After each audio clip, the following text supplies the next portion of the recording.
It is time. So I think last time I stopped when I was no, let me rephrase that.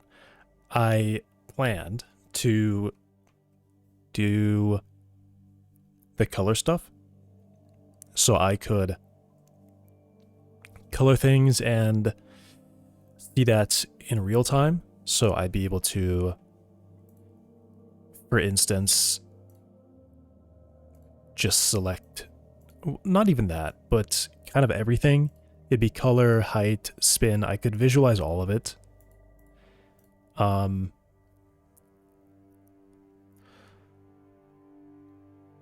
Maybe I was really going to do that if I had continued working on it the next day, but it's been a few days now, and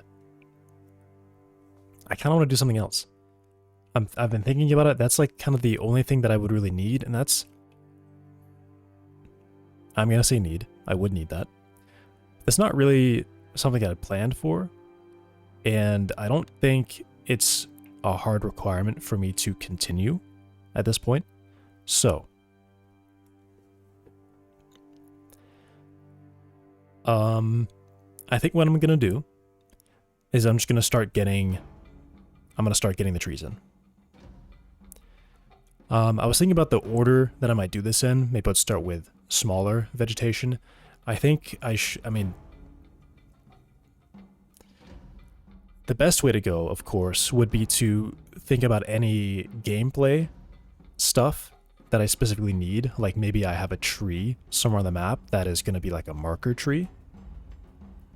Some kind of very important thing. A landmark tree, I guess. So if I want something like that, I should do that now. I'm gonna turn the water on so it's not... Okay. Maybe I could go ahead and get the water to look nice. I don't know. Is that jumping around too much? Maybe. Maybe not. Oh, I don't know.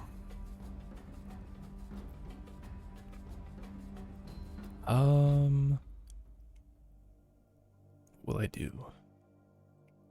What will I do? A landmark tree. Let's do this.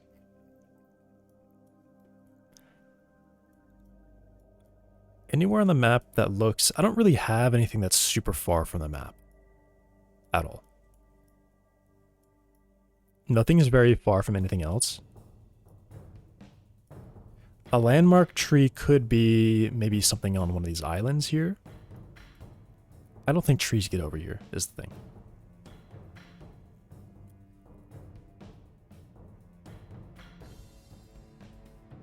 I guess they would. Because if I have to think about it, trees probably do get there. Okay.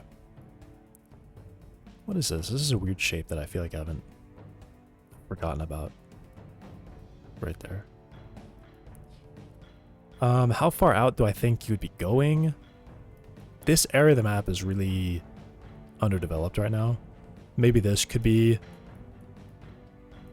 more of a large forest area. This whole bit up here is kind of, you know, I don't know where the map really stops. Do I want a landmark tree? I think I would. If I have one, I probably need a couple of them.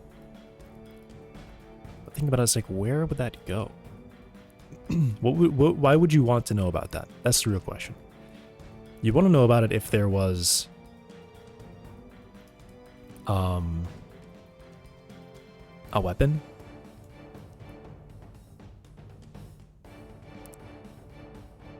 This terrain here is so... or this texture in here is so messed up. I don't know how that happened. Yeah, like the auto shader is like glitching out sometimes.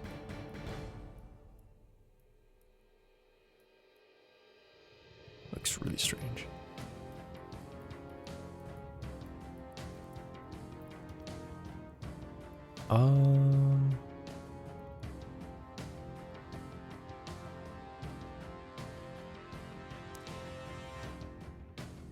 If I... Okay, okay. I can't think of anything right now, so I'll leave it. Okay. Let's get the first tree. So I've already got... It's kind of organized really poorly. I have this plant kit. It looks like I've already extracted everything. But I'm not really sure I want these trees either. I think I kind of don't want these trees. Can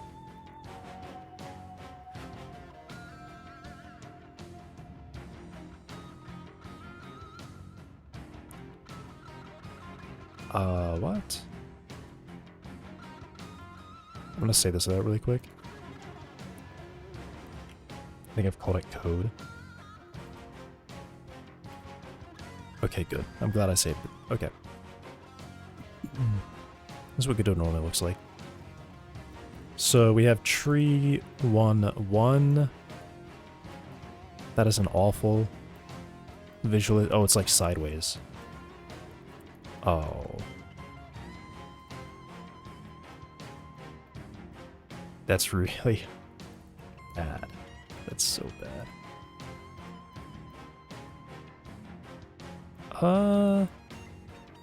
Looks kind of okay.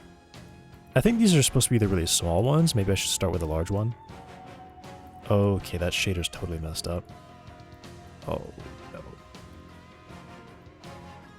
Oh, these materials are... Oh, I think you know, actually what it is, I fixed these materials, and then these ones are all broken still. Don't want that one. Wait, is the mesh the same?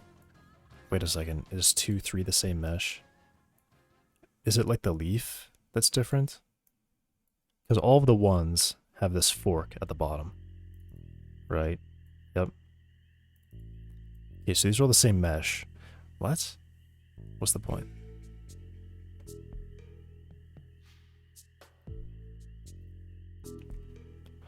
Alright. Let me go look. Yeah, let me go look for new trees. Part of it also is that I want to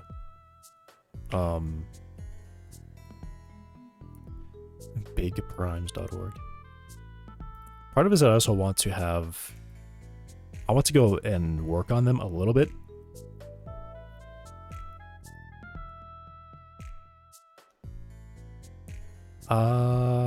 What site is this? What site is this? Do I have these saved?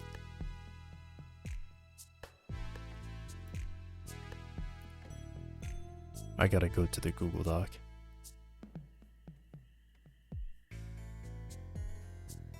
Okay, give me a second.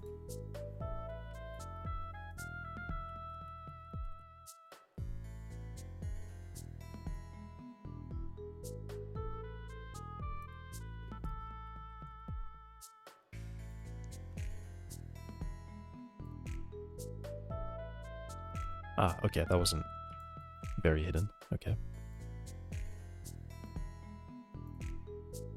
Do that. Can I hide this bar, please?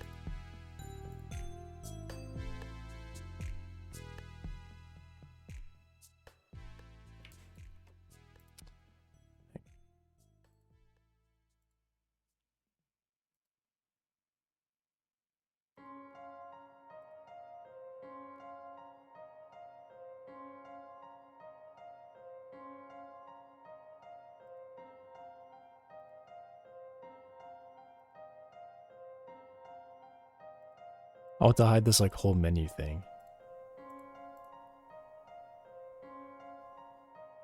And then it's really dumb and it like opens a lot of additional panels.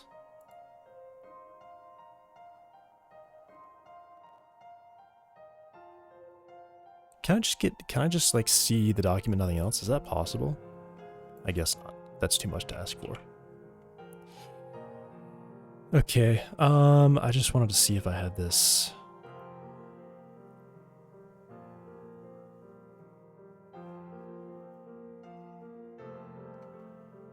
Do I not have a single thing for the vehicle? Okay, well I don't. Alright.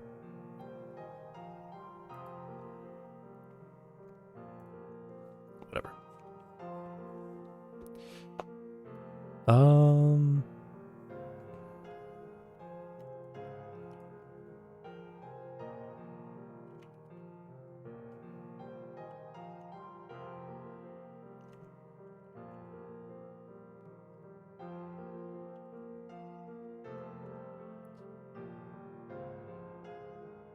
I can't remember the website at all. Polygon? No.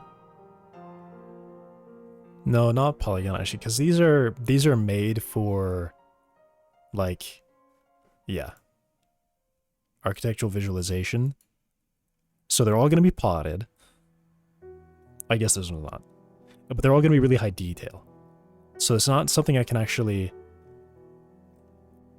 do anything with, I think. Oh, and I guess I need to know actually what plant grows here.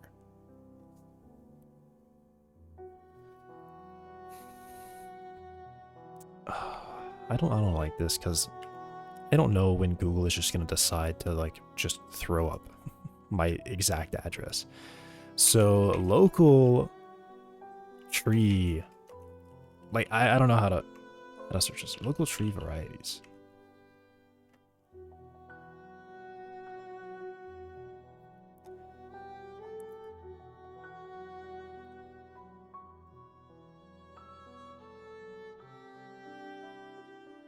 Okay, this seems good. I'm in Colorado, of course, and this area is going to be modeled after Colorado. Pine, spruce. Yeah, I mean, this one.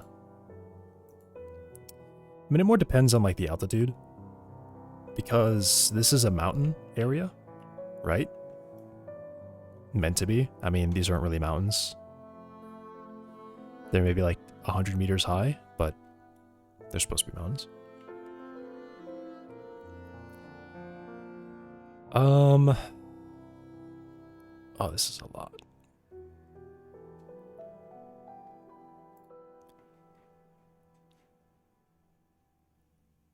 I mean, I guess I need to start with a pine tree, right? Pine is going to be the most common up here. I don't...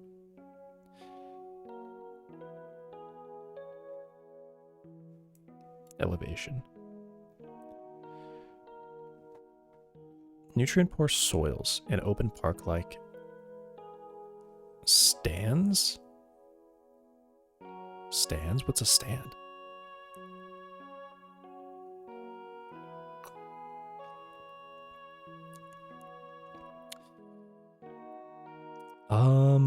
Juniper?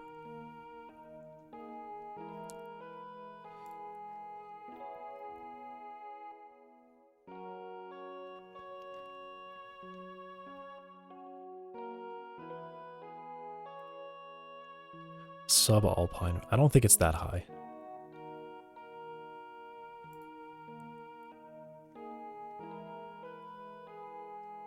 This is a tree. That's a tree. That looks like a bush.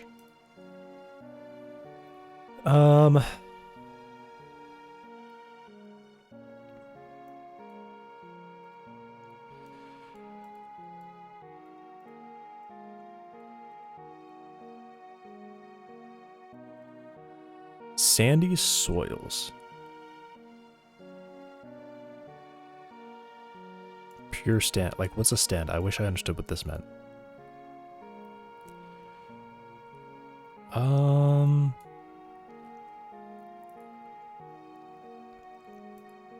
Should I consider the soil?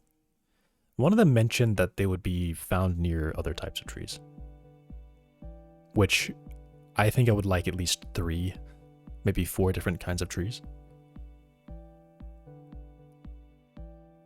Dry rocky slopes.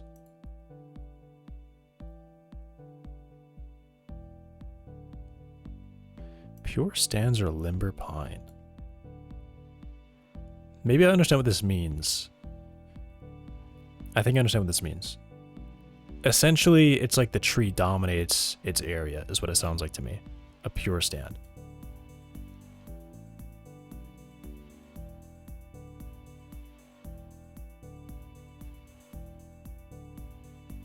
Is that what this means? I actually don't know.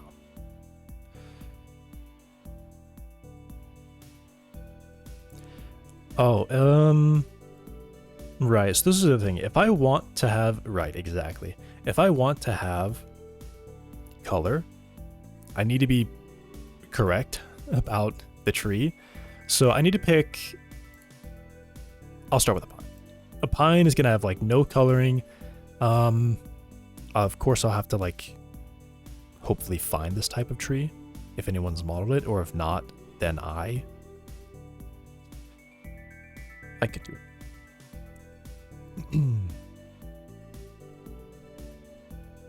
These are big trees. I don't know what a fir or a spruce means. I don't know what those mean.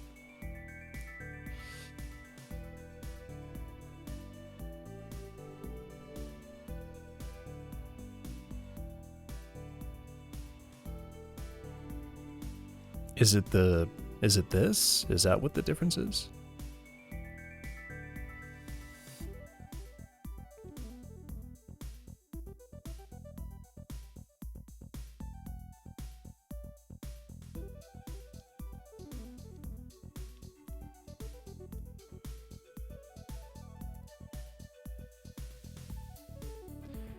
This one feels like, I mean, looking at the background, this is like the same tree, right?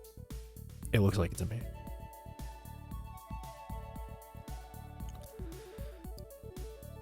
Which one of these did it mention? Oh, those are really nice.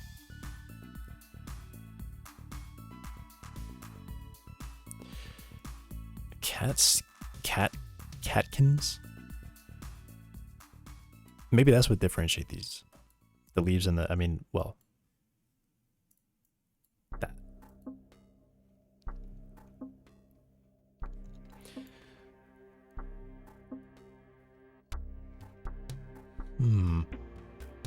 One of these mentioned, I want to find it.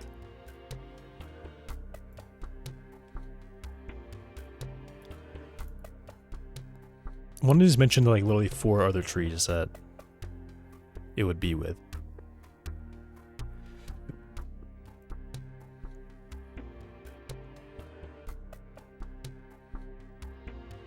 These are some old pictures. This is like on a, well, this is like a, this is not a digital image.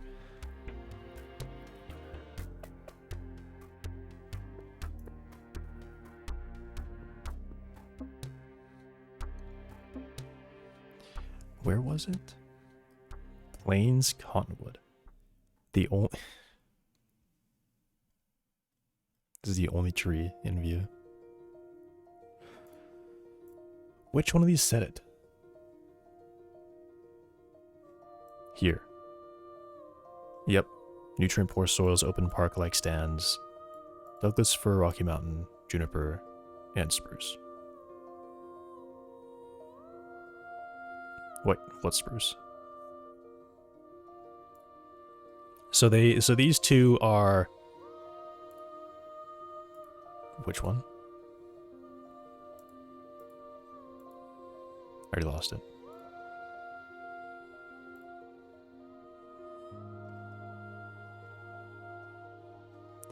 Oh, and I guess I would want this one near the river because this one actually says it's, well, I mean, it's more like a bush than a tree, to be honest, but.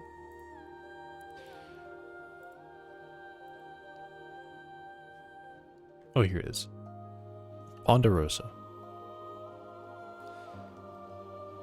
So I said this one. So I was already thinking about this one. Because it's a really big tree. So let's see if we can find this one.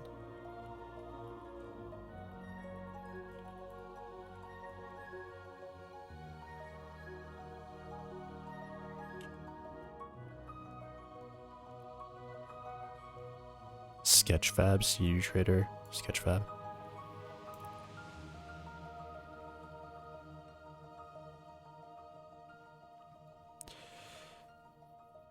Okay.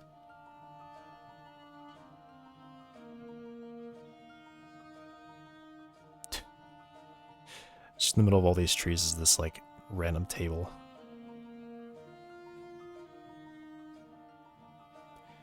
And part of it, too, is I might just be looking more for... Okay, so here's the thing. None of these actually look like that tree, which is weird.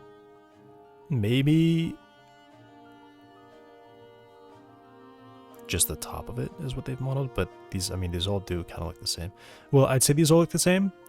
This is the same modeler uploading 10 of these.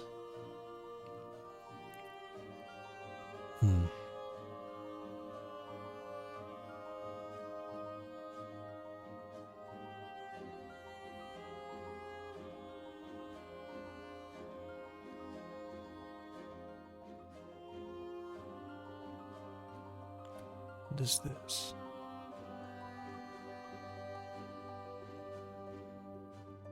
This one looks pretty good, actually. Am I going to it? I clicked it. I clicked it again. Do I really gotta turn this off? Yep. Jeez.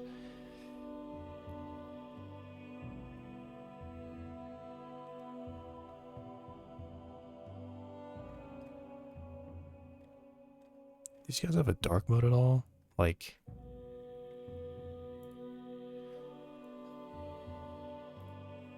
is this site functional? Okay.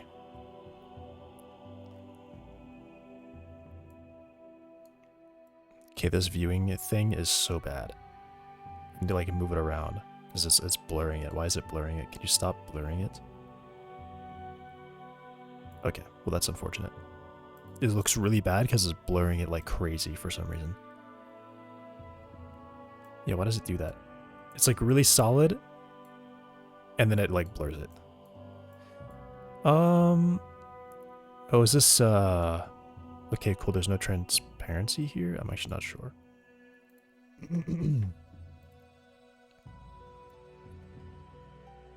How large is this?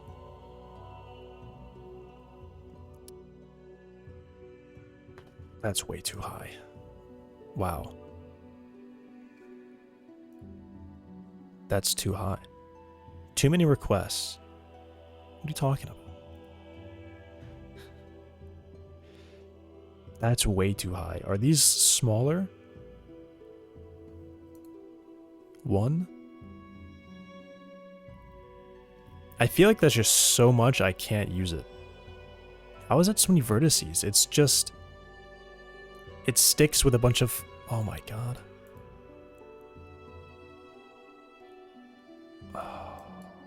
I can't use these, like, at all.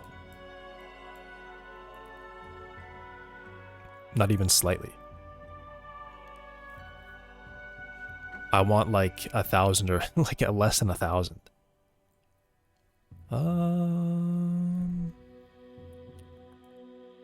Probably shouldn't use this side either.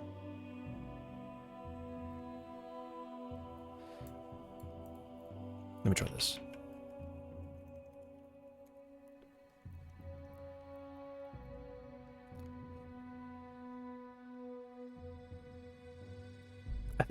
I think this site actually has... it's more like... it's kind of the website that matters too. If the site has this option, then people are going to pick it, right? I'm not paying money for it either. Not happening.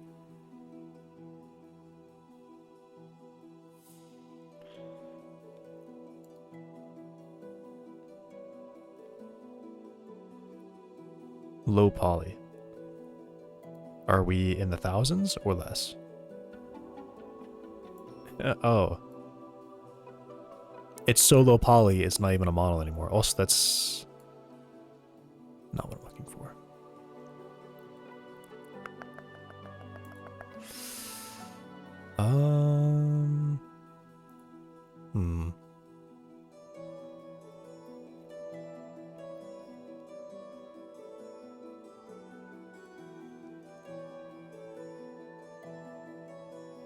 mean, are trees really that hard?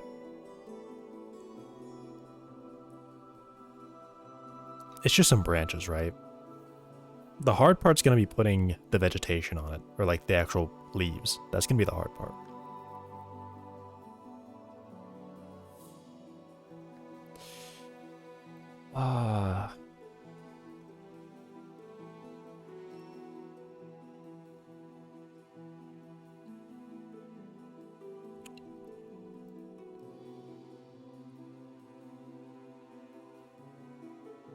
Rigged tree, animated tree. Low poly. That one. This is actually exactly what I already have. That set I already have. But I don't think I can use it because those trees they're kind of small and I don't think they make sense at all. That was like a test thing. Like it's not even slightly accurate to the location.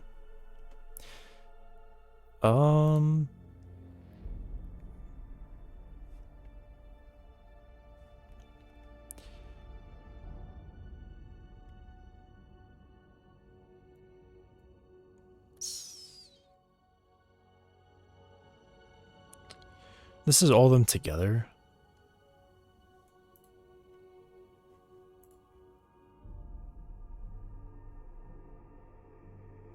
Yeah, I don't know.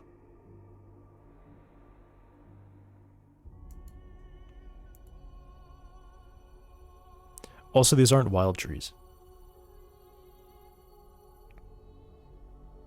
Like, look how clean this bark is.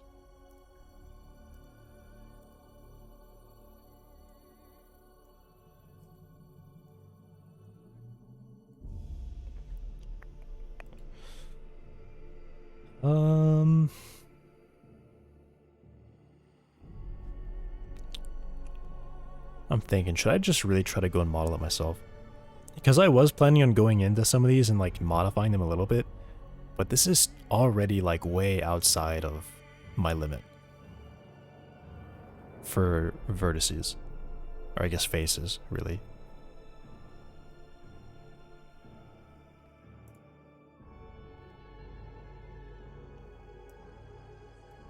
A 1,000 is already beyond what I can take. I think the whole like trunk of the tree should take up like less than 100. And then maybe 200 leaves. Like 200 planes for the leaves. 200, 300. Like those are already way beyond what I can use.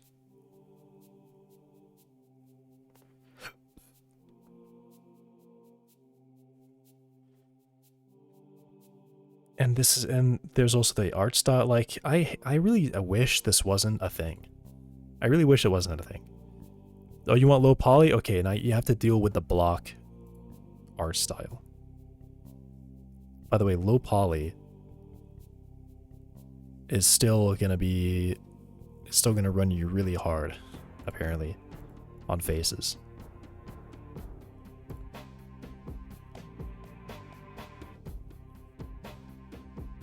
4250.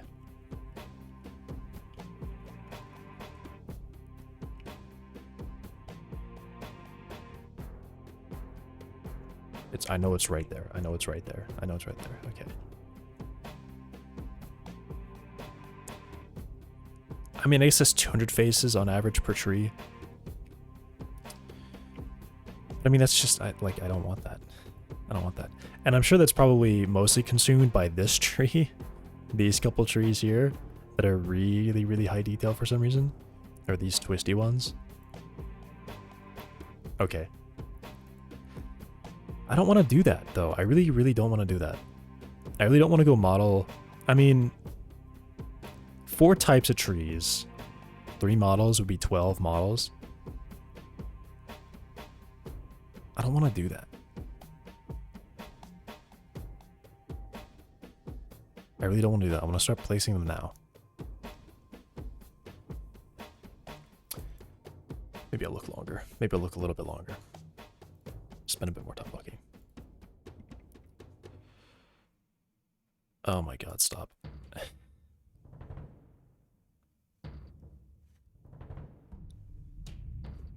Can we chill out with the bright colored things?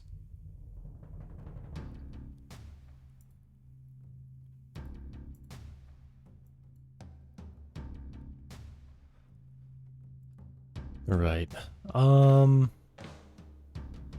Stop it. Oh my god, stop it.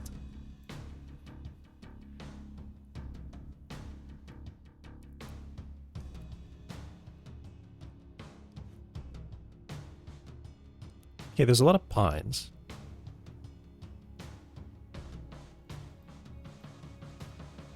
They have some pines.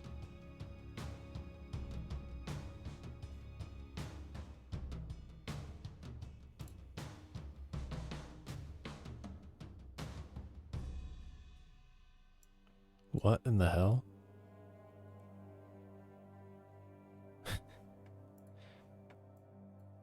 No way. 8 million. How'd they get 8 million?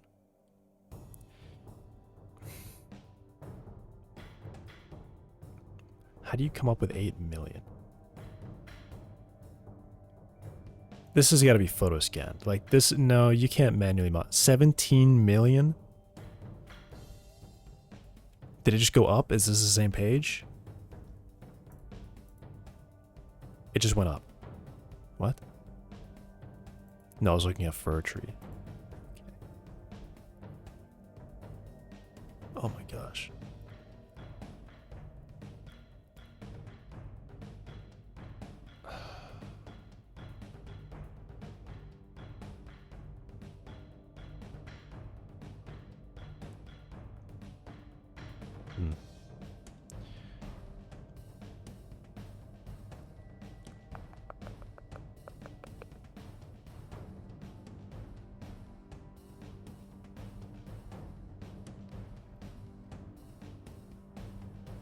Why is there a plant section and trees?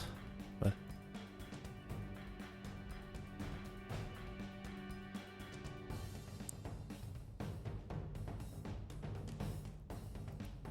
I can't use this. Maybe what I can do... I'm gonna fix the window.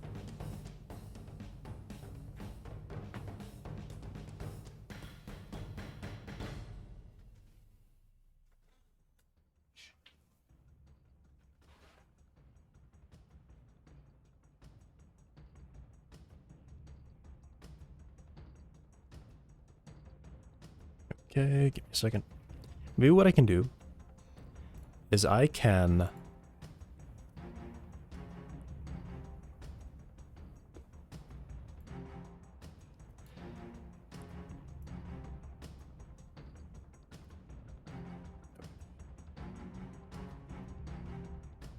I can take one of these models and just treat it like it's a template and just start modeling my own version on top of it.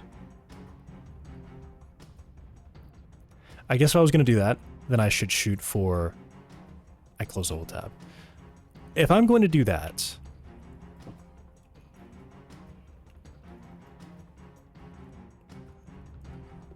If I'm going to do that,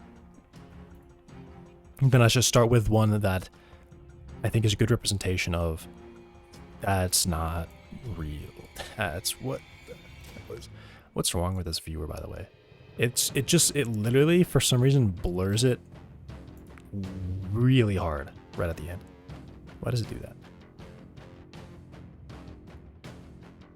Ah, focus for tree. I am going to make sure I find one that is actually free to use anyway.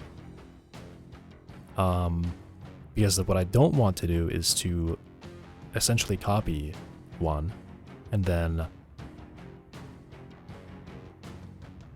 have issues, I guess.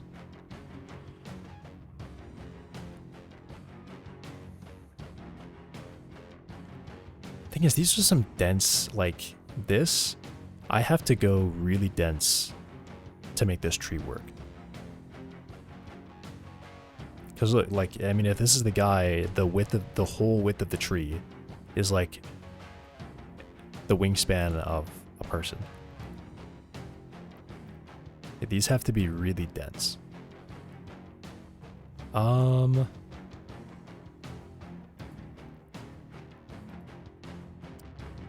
they're not free. These are all.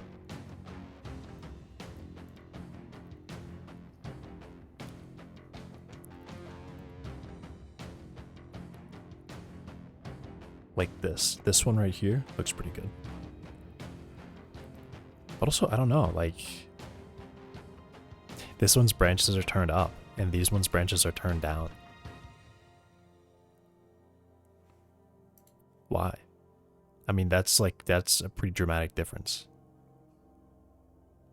Why are these trees so sad? Why are they depressed trees?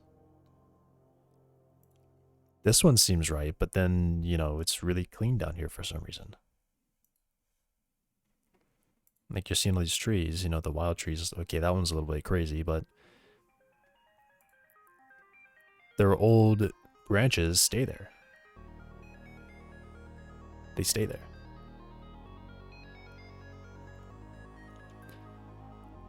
What is happening? There's like, literally the first row is real and then all the rest are... Oh, okay. Like, why are these trees so sad? Why are we making sad trees? Stop with the sad trees.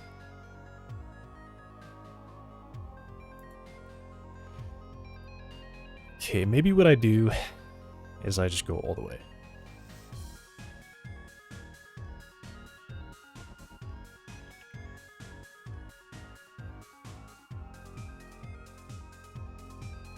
Yeah, like, look, all of these branches are up.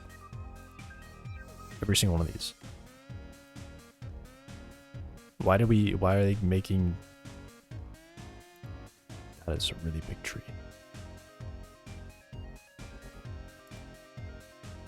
Why is everyone making the tree sad? This tree looks a bit sad, but... That's a really big tree. This tree is like twice the size of every other tree around it, so... These are very big trees. That one's been cleaned up too.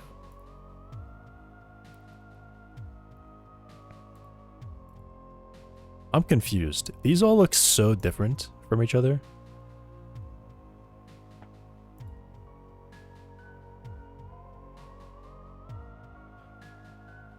Trees of Texas?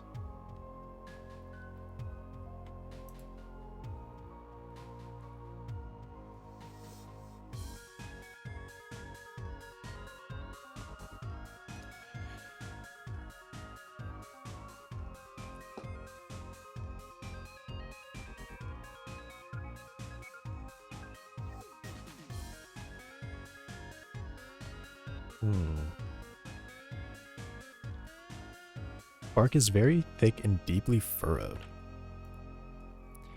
Why does my mouse look like that? Should I search this?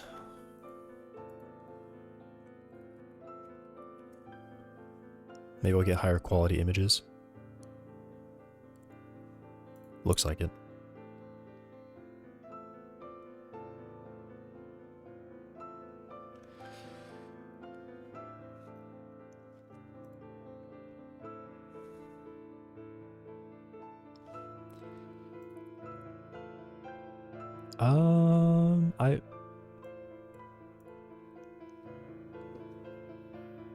Okay. I think I'm just gonna model it myself.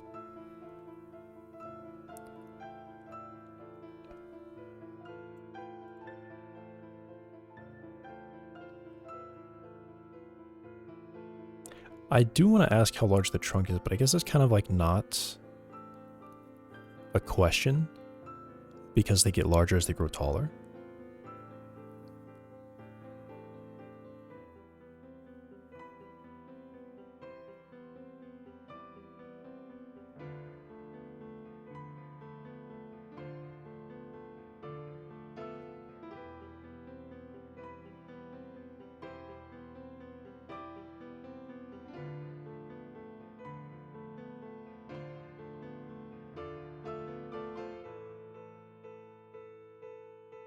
This one?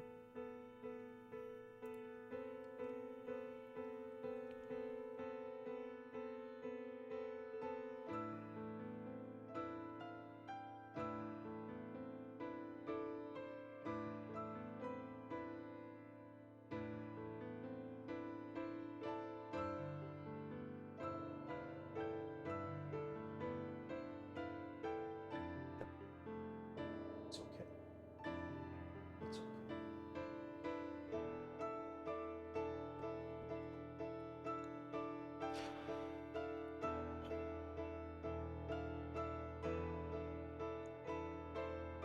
okay. It's also just they keep Douglas fir is like 10 different trees or something. Like what's going on? Okay, this is a great picture because this is, well, maybe not. Maybe not. I was gonna say this looks like it says Rocky Mountain and then Utah. I don't know if those are quite the same thing. There's a very large elevation difference there, I think.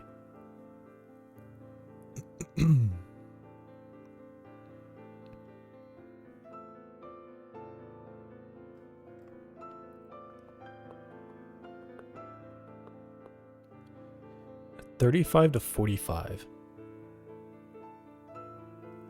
Oh, there we go. Exceptional specimens known to 65 meters. Oh, tall.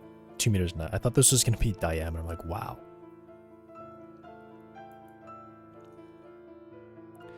1,200 years old. Trees are old.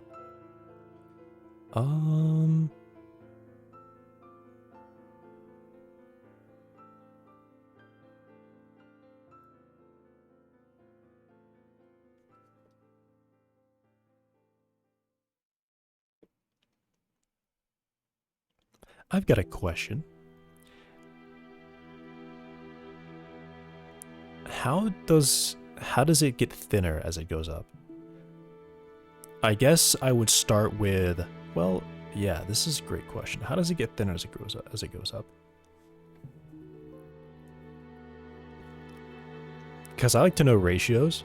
So if I were to go in here and I was to say, all right, I'm going to start with a cylinder, the whole main trunk of the tree. How do I taper that? And then I would say, all right, you know, here's big branch, big branch, big branch, big branch going up. Maybe it would benefit me to look for a video on this. How to model a tree.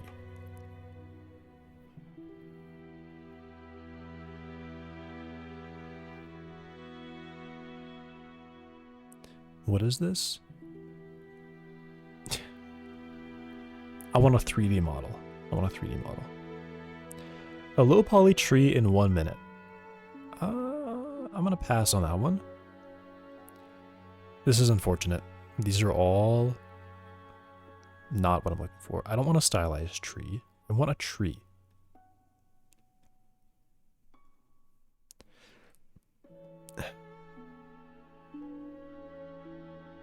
What is this? This is not related to what I'm... Come on, YouTube. Can we get serious? I'm sure that's cool and all, but I want to make it... Not some 3D... Okay, 3D model. It's giving me too many... Yeah. Photorealistic trees, finally. Finally. Here's the thing with art. You start by modeling nature, and then you can stylize. Once you know how nature works, then you can stylize. Because if you just go straight to stylizing, it's going to look bad, and you're not going to understand why. You're just going to say, oh, this is my style, question mark, and you're going to be gaslighting yourself into thinking it looks good when it does not.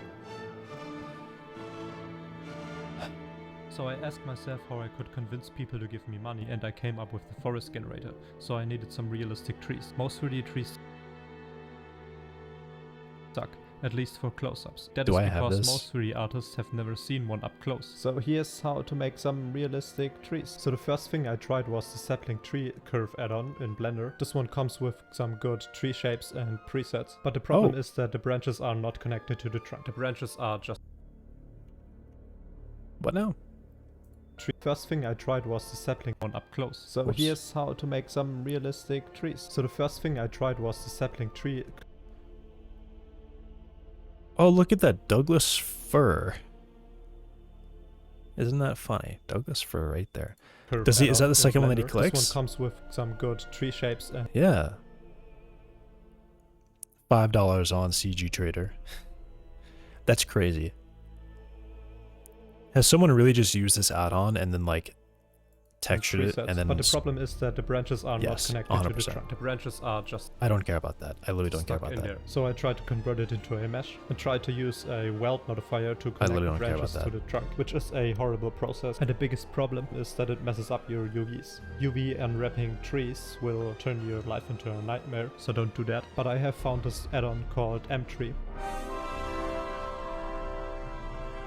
which is a node-based tree generator. And the best thing about it is that it connects branches to the trunk and automatically gives us UVs. There are a few sources of this add-on, and only one seems to work, and that one is pretty hard to find. So just check out the links in the description. If you installed it, you get this new M-Tree tab. So let's start generating some trees.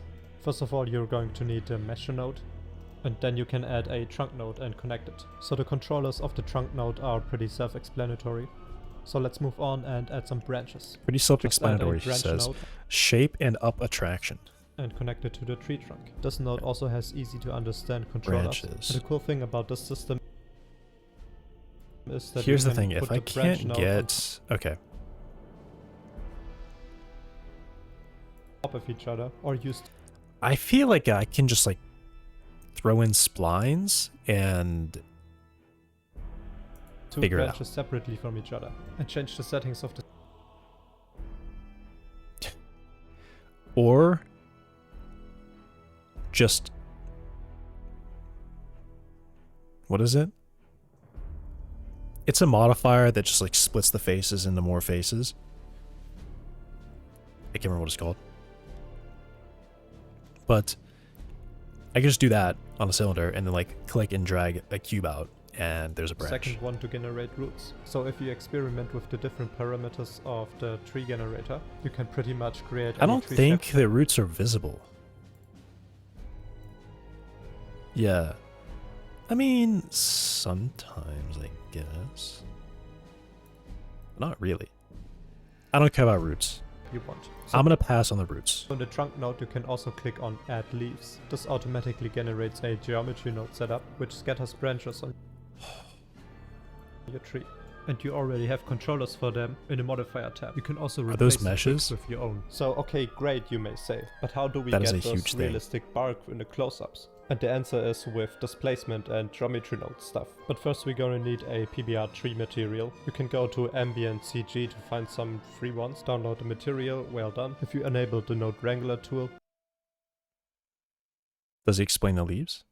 in Blender you can Because it's one thing to just have... Maybe I should look at this. just hit Ctrl Maybe we should try this T, one. select all of the textures and it will set up the node tree for you. Okay, great, we got bark. So let's go to the Modular geometry tree. node setup of the leaves and make some space to edit your original tree and add in a set position node to displace the mesh with our bark texture. So add in a image texture and select the displacement. Okay, I don't map even know from about the that. I don't know so how we're that going works. to use a gradient texture for that. Set it to spherical and let's add in a position node to the vector Gradient and add texture for another what? vector math node set to divide to control What? the strength. Now we can see that the branches are also displaced, which not only messes up the form, but also adds a lot of unnecessary detail that we don't need. We actually just want displacement and subdivisions on the bottom of the tree trunk. So Okay.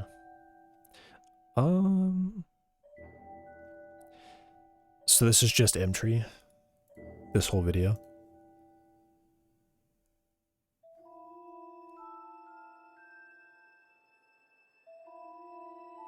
Oh, Linux, cool.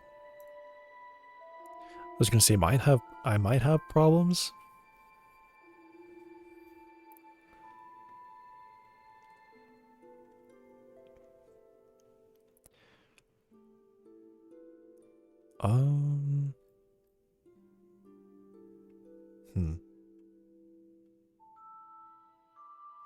Maybe I just look for this again.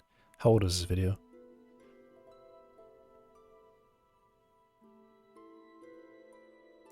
I'll look for this.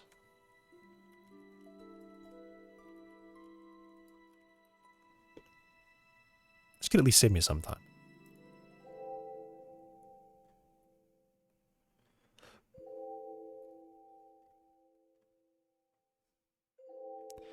Is there any dates on here? Is this a real website?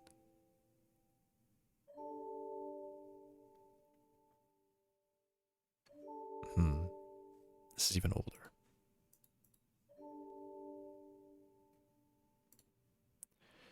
Stephen Ray.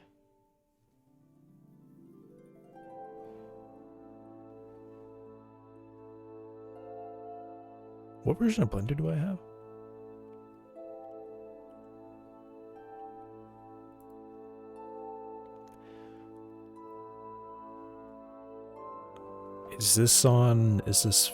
What is this?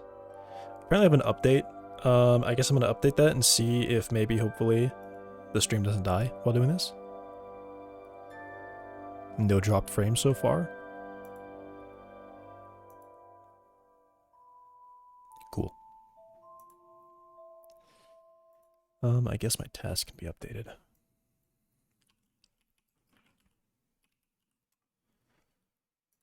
Tree models.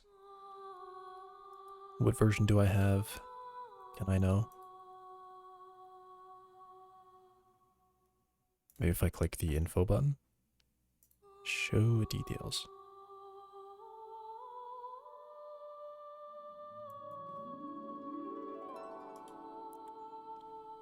Okay.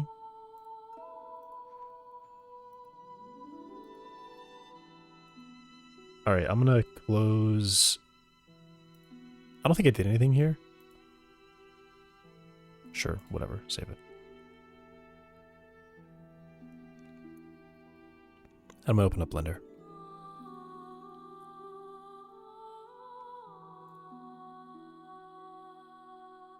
Just gotta process Vulkan shaders. Hopefully this doesn't kill the stream. It looks okay. That's gonna be a while. Oh. It's not. Never mind. It said 0% for like 10 seconds and then... Okay. Dark. Blender. Mouse select left? I don't know. Just... Uh-oh. Uh-oh. Okay.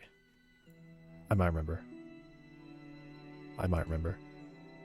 Why does the cursor look like that? Why does the cursor look like that? They changed it. Interesting. Okay. Is it just here? Can I just, if I remember how to do this?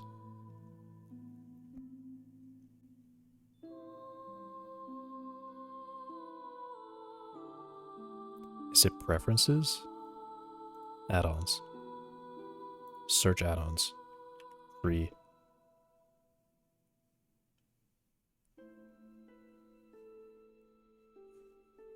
Is that how this works? It seems like it's doing something. Maybe it's not.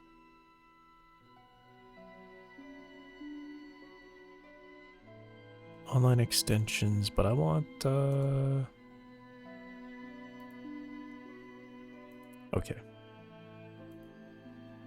Tree.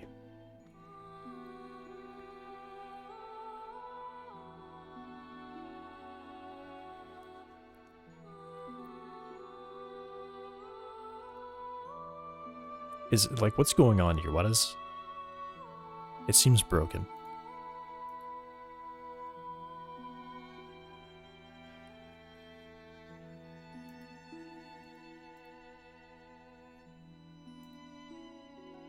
Parametric tree.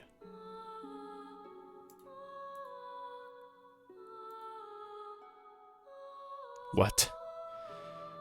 uses the space colonization approach. What does that mean? Okay, maybe I don't do any of these, actually. Never mind.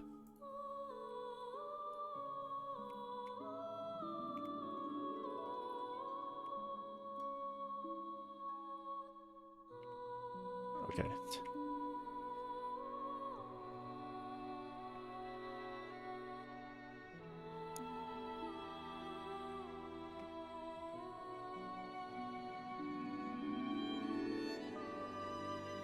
Hmm.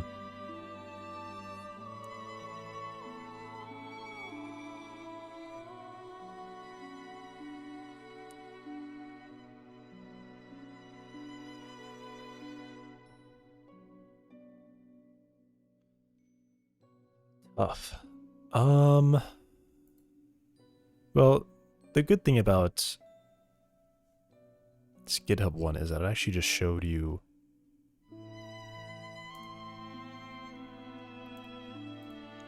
I can find other branches. Because it looks like it's, yeah, it's right off of this one. So, branches, forks. 234 forks.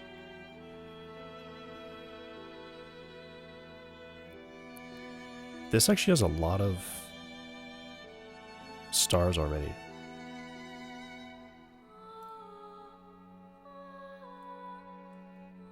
Blender 4.2 Plus. Does it work with 5? 505?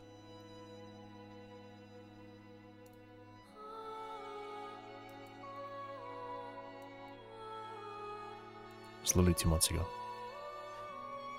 Is it dangerous to do this? It probably is. It's probably really dangerous to look at this, or to just grab this.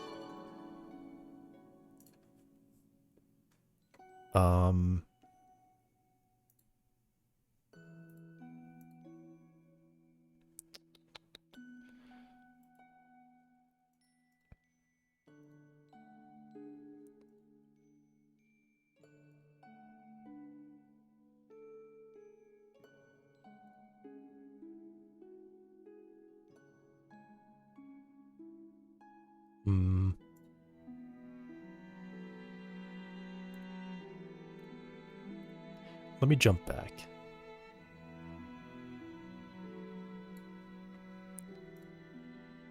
Active with push activity. Actually, I mean, I guess this is it, isn't it?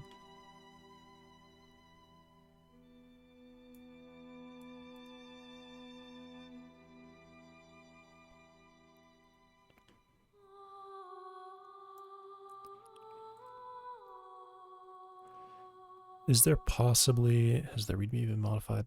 No.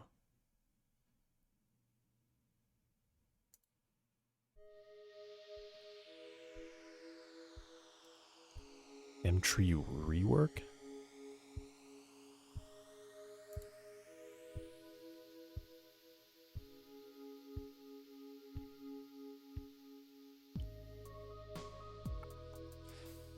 Okay.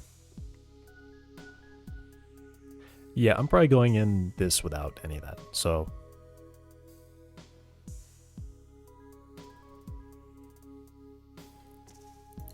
Hey everyone, Ken and Pravi here. Welcome back to another Blender tutorial.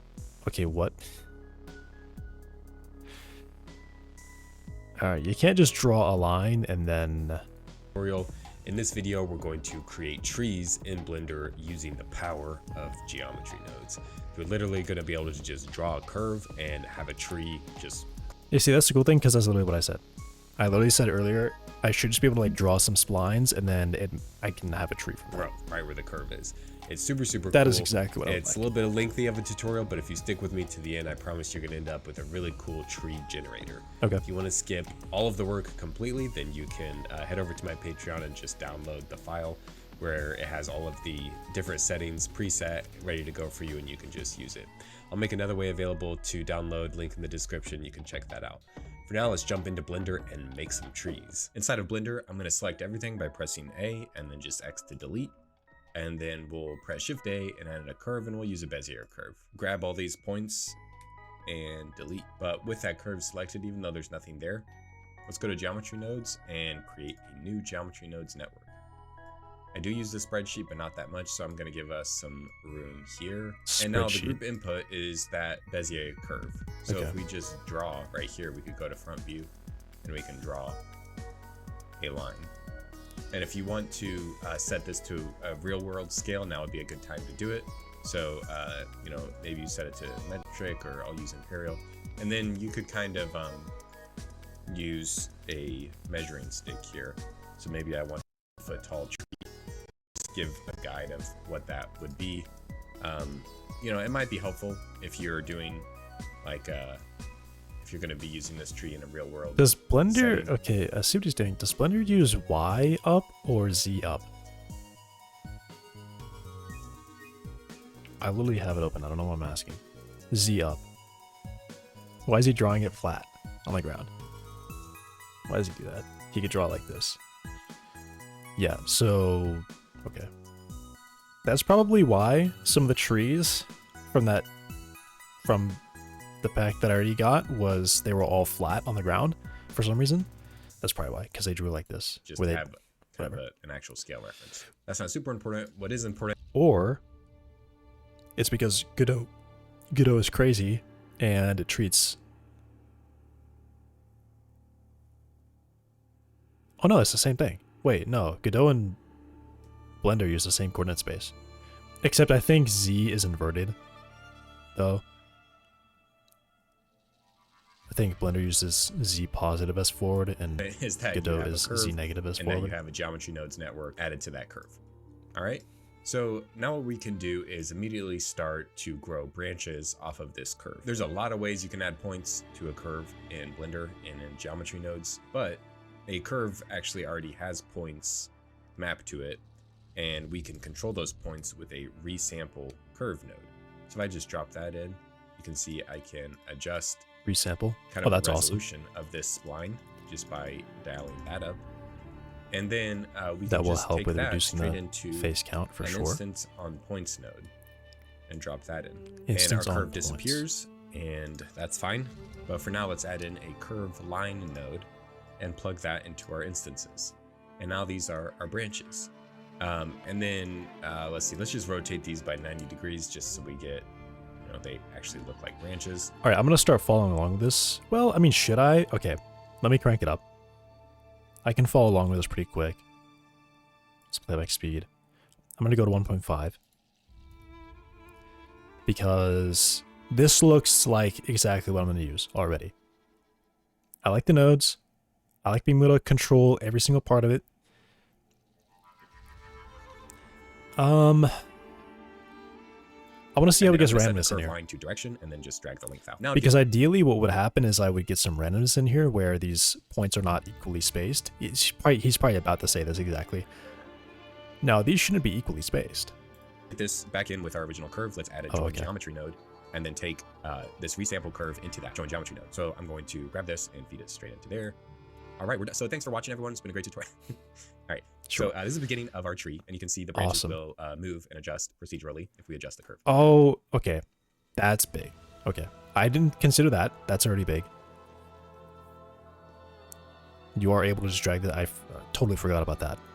After this, just drag the curve around. However, I do want to add in a trim curve node because you don't have to do this. If you add the trim curve node in there, this will allow you to make a nice growing animation so that as your tree grows, you can do like a spawning animation, which is always really fun. Now we naturally want to give our trunk some thickness here. So after the trim curve node, I'm going to add a set curve radius node and put that right here. And then I'm going to add a curve to mesh node and drop that after the set curve radius.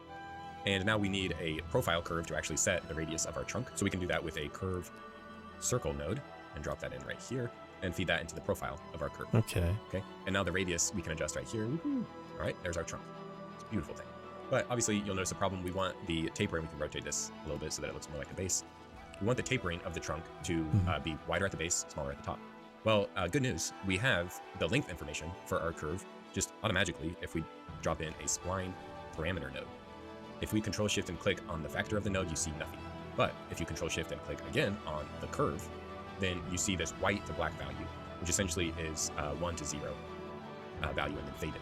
And this can be used for a lot of different things. We will use this value to determine a lot of things throughout our whole tree, but this is really important just to be able to know that you can grab this information and then utilize it in a way that's useful. So what I'm going to do, I'll delete that. Can you adjust that? I think more what I would like is a gradient. Not, but it did give us a thicker and thinner.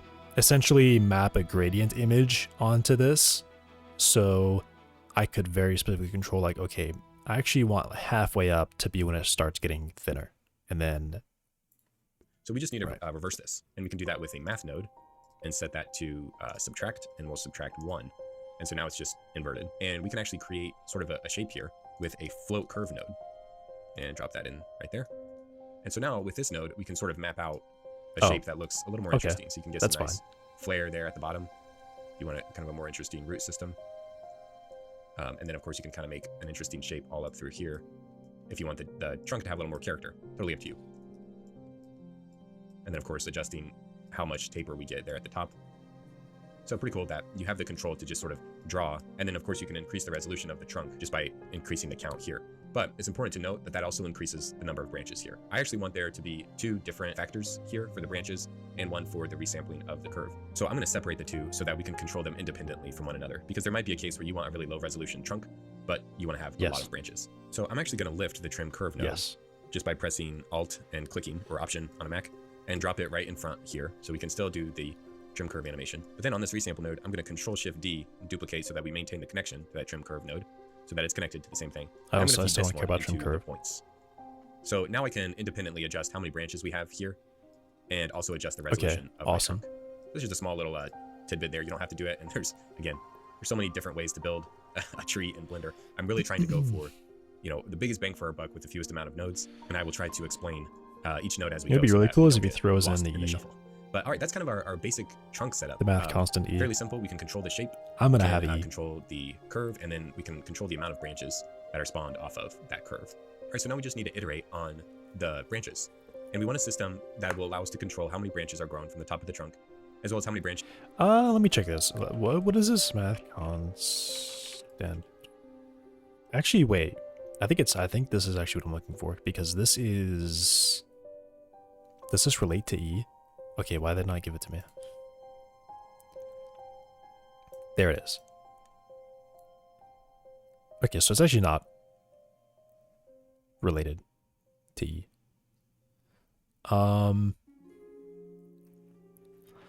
Let me go find it. Hang on. Before I continue, I gotta go find it. So I think Steve Mold made this video. Steve, can we please? Steve Mold. It's a recent video. Is it a recent video? I think it's a recent video. Here it is. So he does a demonstration. But look what happens when I change the shutter speed of my camera. Sorry, I'm going to skip through this quite a bit. In the description to his video, but was it number file? Better than Ben Sparks. So I'll leave a link in the description. It is the golden ratio. Okay. To his video. I haven't watched that video yet. I should probably watch that video. Yeah, but here's the TLDW.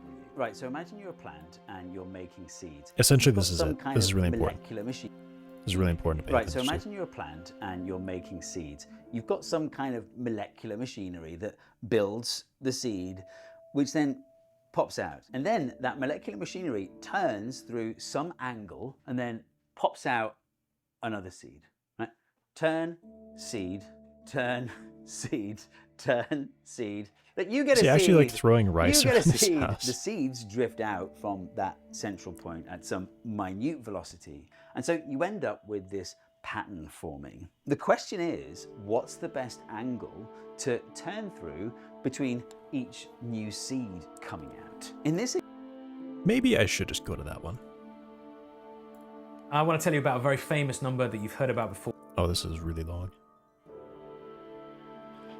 I think mostly it's really obvious in flowers, but I'm assuming trees do this as well with their branches, because ultimately the branch is there to produce a seed and drop it on the ground.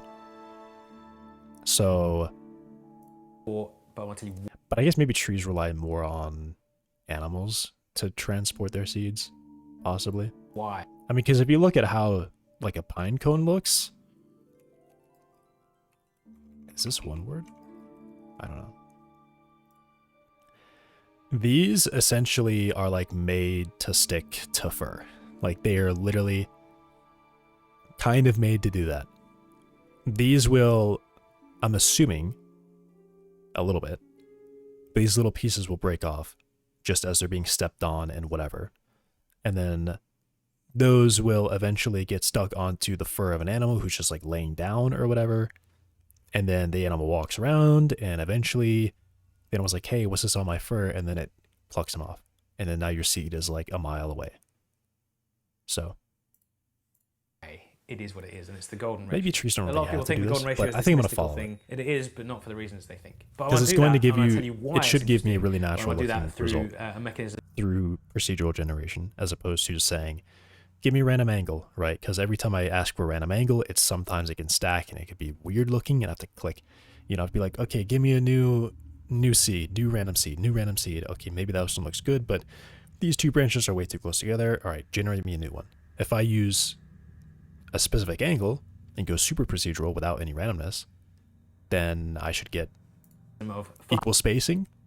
So things should be pretty well spaced, but also natural. Flowers, and you may so I'm not going to get like, you know, heard a connection very with golden obvious ratio flowers before, shapes. but I want to show you why that connection is there. For the sake of this little video, I'll be the scribe, but I'd like you to imagine, Brady, that Small you're a plants flower. like flowers Your do this job as a flower all the time. is to deal with your seeds. It's kind of the job of everything living. You're going to grow some seeds, and we're going to model this flower in a mathematical way. This is not how flowers actually grow, but there are connections. This is the center. When you grow a seed, I'm going to represent that by putting a little blob. That's a seed that you've grown from the center of your flower. And one option you could have is you've got to decide where to put your seeds. And I'm going to give you the option of only how much do you turn around before you grow your next seed. So you put a seed down, and you could turn a bit and put another seed down, kind of growing it. If you don't turn at all, you're going to grow seeds out like this. The first seed goes there. If you don't turn, the next seed goes next to it, and the next one goes next to it. You're going to grow the seeds out there, and you're going to push seeds out. Actually, I'm adding them on the end, but it would grow from there and push these seeds out in a line. This is a really bad arrangement for a flower. I hope you agree, and I hope you weren't imagining this when you were thinking of a flower. Because it's a waste of space. Yeah, there's a whole bunch of circle unused. So the obvious thing, if I'm going to do this model of like, if a flower could just grow by putting a seed and then turning a bit, what would happen if you turn an amount of a turn? So I'm going to talk about fractions of turns. This is a fraction of a turn of 0. If you do a new one here and you turn half a turn each time, then if the first seed goes here, then I think if you turn half a turn, the next one's going to go there. If you turn half a turn again, keep going in the same direction, it's going to go there and there. And this is also not exciting, but you can kind of see why the decision of turning a half has made 2 lines. And maybe I'm going to call these spokes, because just to get you in the mood, let's do a third. You could probably predict it pretty easily. See, turn a third of a turn, roughly there, third of a turn, roughly there, and you're going to see these 3 spokes sticking out pretty easily. Happy enough with this? I mean, none of these are good flower designs, but the consequences of choosing a number is giving you some patterns. So if I jump, say, to a 1/10 of a turn, would you care to predict what you'd see? 10 spokes. Yeah, and so I don't think the spoke behavior is very surprising. It looks like the denominator of this fraction of a turn is controlling everything. Now, I think it's much less obvious if I told you what would happen with 3/10.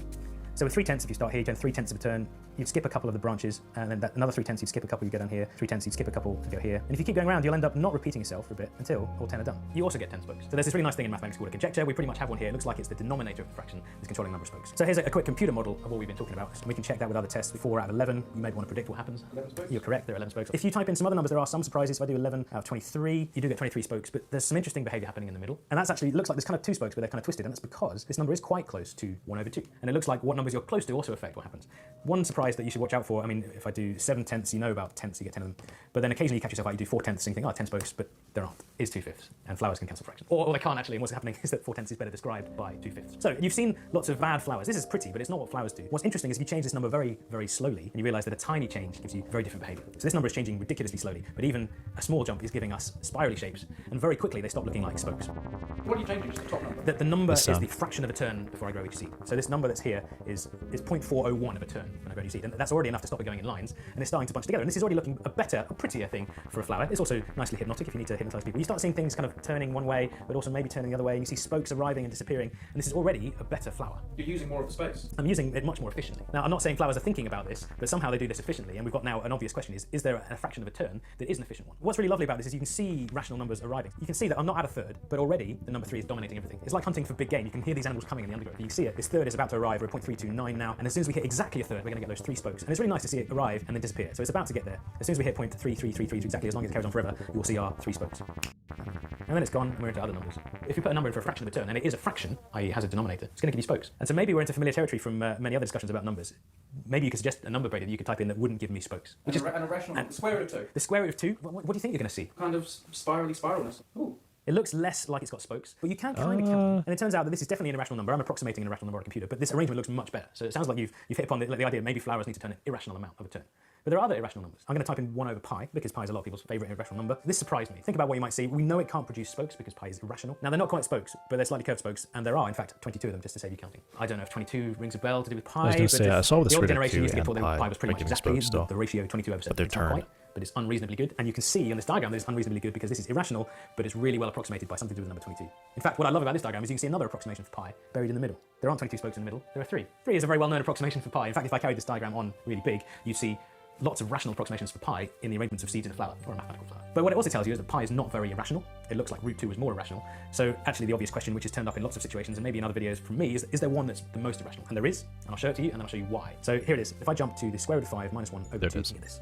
This is the golden ratio of a turn. And what's lovely about it is you can see spokes, but you can see them going both directions. They're kind of crossing over both ways. And you can try and count them. And if you do, you get Fibonacci numbers. And if you go and look in the real world, this is the bit that a lot of people claim, is that this is what sunflowers do. So if I hide the seeds there, that's the arrangement of seeds in the head of a sunflower. That's not generated by a computer. This is a flower doing something to be efficient. And if I put the seeds back and hide it, the correlation between those placements is almost frightening. And what's lovely about it is that no other number works. So if I start this animating again, the spokes are obvious. And this kind of unravels, and already you can see these spokes unraveling, and they're obvious spokes. You can count the spokes and figure out what rational number it was near. So the golden ratio looks like it's the best one, but I want to show you on paper why it's the best one. And I'm going to do that by starting with pi, because it's a good place to start. But pi is an irrational number that apparently is not very irrational. And we kind of already know that it's approximated well by a rational number, but let me show you how you can sort of quantify that. So I'm going to say that pi is 3 plus a bit. I don't think that's controversial. But what I'm interested in is writing this number pi, which I can never really write down in full, which is why we have the symbol for it. Can I write it in a way which looks more like a fraction instead of like a decimal? And so 3 plus a bit isn't very helpful, but I could say, since this bit is less than 1, otherwise it would be 4 plus a bit, right? Then I could say this is 3 plus 1 over something. And I could find out what that something is on a calculator. I could take away the 3, and I get the something. And then I could do 1 over that, or x to the minus 1, to find out what it is. And it actually is 7 point something. So I'm going to write this 1 over 7 plus a bit. The words a bit are not sort of mathematically recognized terminology, but you get the idea. So I could carry on. I know that it's 3 plus 1 over 7 plus a bit, and I could write that as 1 over something. And that's on my screen now, so I could take away the 7 and get the bit and do 1 over that. And I get 15 and a bit. I can start writing 15 plus a bit. Instead of doing the bit now, I'm just going to go straight in with 1 over something. Take away 15, get the bit, x to the minus 1, do 1 over it, and I get 1 and a bit.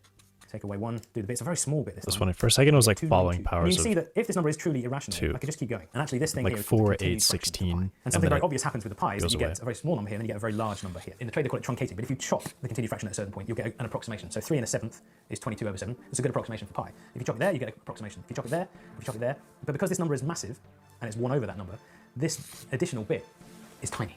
Becoming more and more trivial. Well, actually after that it goes back to being some 1s in the continued fraction, but that particular point means that you don't add very much accuracy at those 2 levels of truncation, which means it was really accurate before, which means the step before that was ridiculously good, which means pi is well approximated quite early on by a rational number, which is why I'm going to claim it's not very irrational, and why when you saw the diagram of it looked like it had spokes. So looking at the continued fraction, the question is, what would the most irrational number look like? It would be the one with a continued fraction that doesn't have any large numbers in it. So I'm going to claim that this is a pretty good candidate. I'm going to call it x. The continued fraction would be, well, let's just start with 1, but then the continued fraction would go 1 over the smallest whole number, 1. And you'll have a 1 here, and you'll have a 1 here.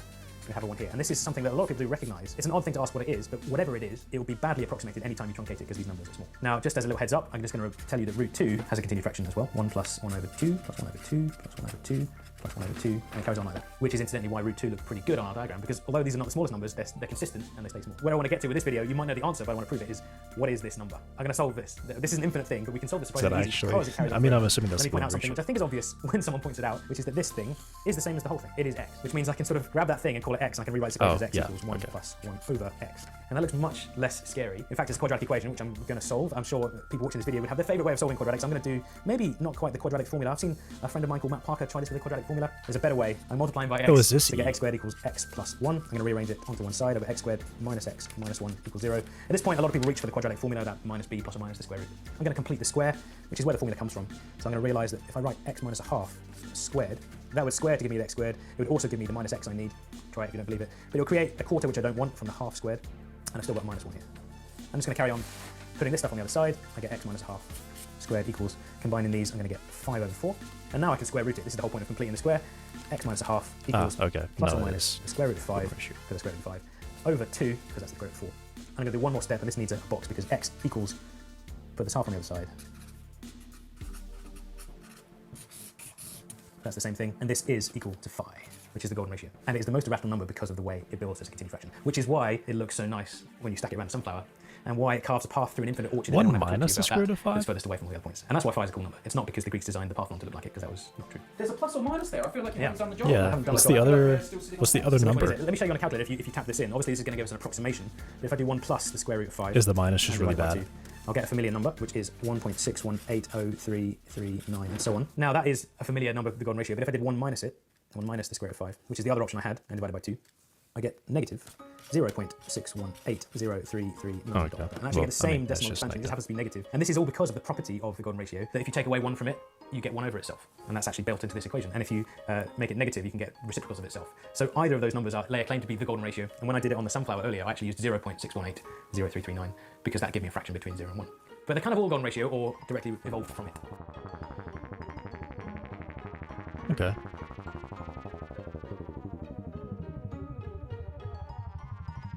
So you just take the number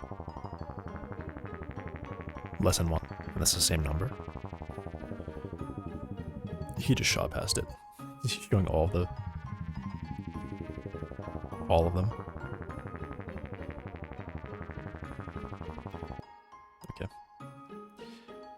Interesting. All right.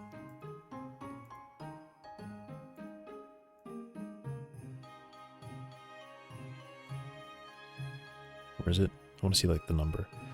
I could do 1 minus. I could do negative 1 minus square root of 5 over 2. Interesting. Okay. Well, that's just what I want to see. I just want to see that. Just grow from the bottom. And I'm going to use that for the branches. 100%. And then maybe some randomization for the probability of a branch growing on the point. But before we do that, let's give these branches some thickness. So let's just go ahead and duplicate actually all of these nodes right here. We can just Shift-D, duplicate them. Now, if you want to get fancy, because we are going to use this exact setup right here for the spline length, we can grab these nodes and Control-G and group them. And then we can tab out of that, and then we have this nice node group set as the radius. And remember, this is just, we can tab back into it. This is just the factor of our spline, setting up some length with the exact shape of the trunk in here with a curve node. So we can rename this by press N, bring up the side menu, go to node, and underneath properties, there's the actual name of this node group. So we can call this spline length, or whatever you want. And now, instead of all of these nodes cluttering up down here, we can delete those, press Shift-A, and come to group, and there we see spline length that we just created. So now we can grab that, and we can feed this into the radius of the... Geometry nodes are really new, right? I think this was like version 4, wasn't it? I feel like I remember looking at Blender, or like I was about to start using Blender, and that was like the big thing. Like, hey, we have geometry nodes now. This set Blender Guru did this. Blender, and now we can right? set That's the curve the channel. of our branches That's the guy. into that, Is he and over then here on feed the that back side? into our instances. He probably is.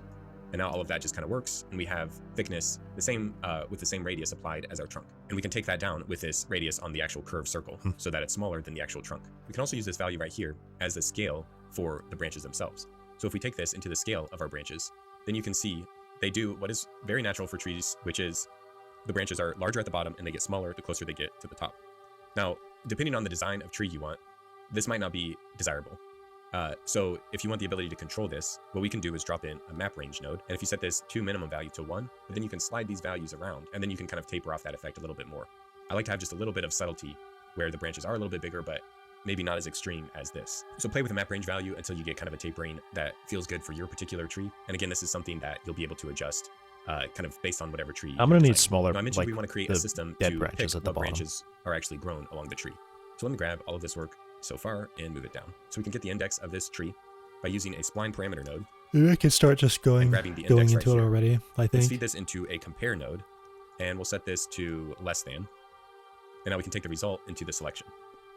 And so now, if you start to adjust this, you'll be able to say, okay, we don't want a branch growing from up there. Maybe the trunk is too thin right there at the top, so we want to adjust that. Take it down. Essentially, it's just kind of a manual way of calling. But what about the bottom? If we don't want branches grown down here, we can literally just do the opposite. So Control-Shift-D, duplicate, and instead of less than, let's do greater than, and feed that into the selection. And so now, if we reverse that, it's the branches being grown from the bottom. But obviously, we want the combination of both of these. So Shift-D, duplicate this compare node, feed both of these into here, and we'll do equal. So now you can adjust the branches growing from the base, and the branches growing to the top of the tree. Now, what about some randomization, some just random calling? Well, we can use this pick instance node and feed this into a random value node. And by default, mine went to Boolean. If yours doesn't, just choose Boolean. And now we have this probability factor. It doesn't make sense right now because right now at 0, all the branches are grown. Turn up the probability to 1, all the branches disappear. So we can get the exact opposite of that by doing a Boolean math operation and setting this to not. So now 0, no branches are grown, and 1, all the branches are grown. And then if you dial it back, it'll just disappear random branches. And you can change the seed of this too. So this is a nice way of just randomizing your branch, and it'll take into account what you've done here with the branches growing from the base and growing to the top as well. All right, we need some random rotation. So I'm going to shift and right click, create a point here just to give ourselves some space. And for the rotation, we're going to use align Euler to vector, drop that in, and then we can drop this into the rotation of our instance. I'm just thinking about Right, like, now the how I factor would of get this, these we branches actually look a want to certain way. be the length of our curve, because if you I look mean, at I'm real sure he's going to go branches, through literally branches all of lower it. down will be stretching out further than the branches at the top, typically. So the branches at the top typically sometimes can be straight up because they're trying to find the sunlight. The branches at the bottom go out further because they're also trying to find the sunlight. So we want to utilize the spline parameter length value once again, feed that into the factor here, and everything is all over the place. So let's drop in a map range node. So you can see I'm adjusting these from minimum to max values, and now we're getting something that looks a little more organic, where the branches are sort of fanned out. The branches near the top are kind of peering upwards a bit more. The branches near the bottom are sort of reaching out, and we're getting that nice classic shape of a tree. This might be a good time to sort of play with the actual length of the branches, the actual size, with this minimum and max value, because remember, we're adjusting this based off of the size of Does he the tree have as well, this so already the set up? branches I mean, I at the think he top does. can get smaller. That takes care of Okay. the initial sort of angle of the branches, but what about the actual rotation around the tree? Because right now it just Never looks like a mind. mohawk. It's, You can drop in well, a random maybe value it's node not. and set this to vector, and we'll feed this right into the rotation of No, that I don't align have to. Euler Okay, to vector node. whatever. And then you can actually just zero out the x and the y, and then just start spinning the z, something that resembles branches growing off of a tree, which is pretty cool. You can go to top view if you want to spin this more to get some nice randomization. And then you could, of course, randomize the x and the y a bit if you want, just to get some more variation. Just be careful. Yeah, this about is the going part a that little I'm too gonna crazy with have that, because it might the throw Godot off the ratio actual for. angle that you set up right here. Now we can start sort of testing everything that we've done here.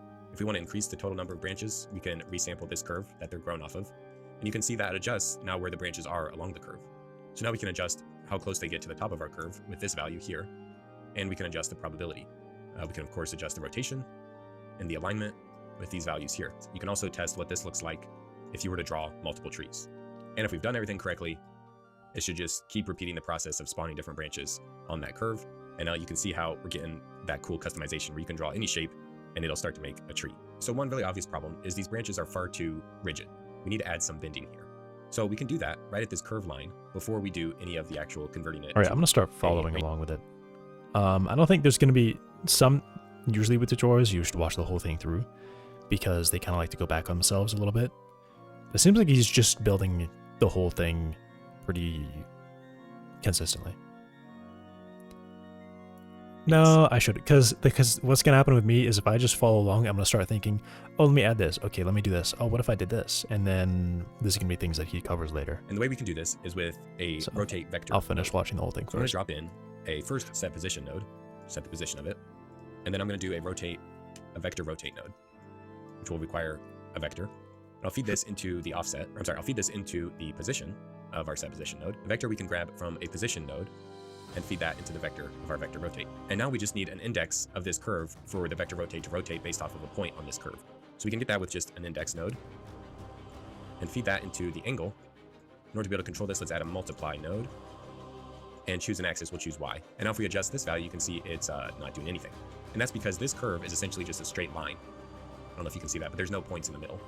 So we need to resample this curve to give it some resolution. And now you can see we're getting kind of that weeping willow effect, and we get some bend. If you want your branches to bend that way, bend upwards, got lots of nice control here. You can also adjust the length of our branches with this node.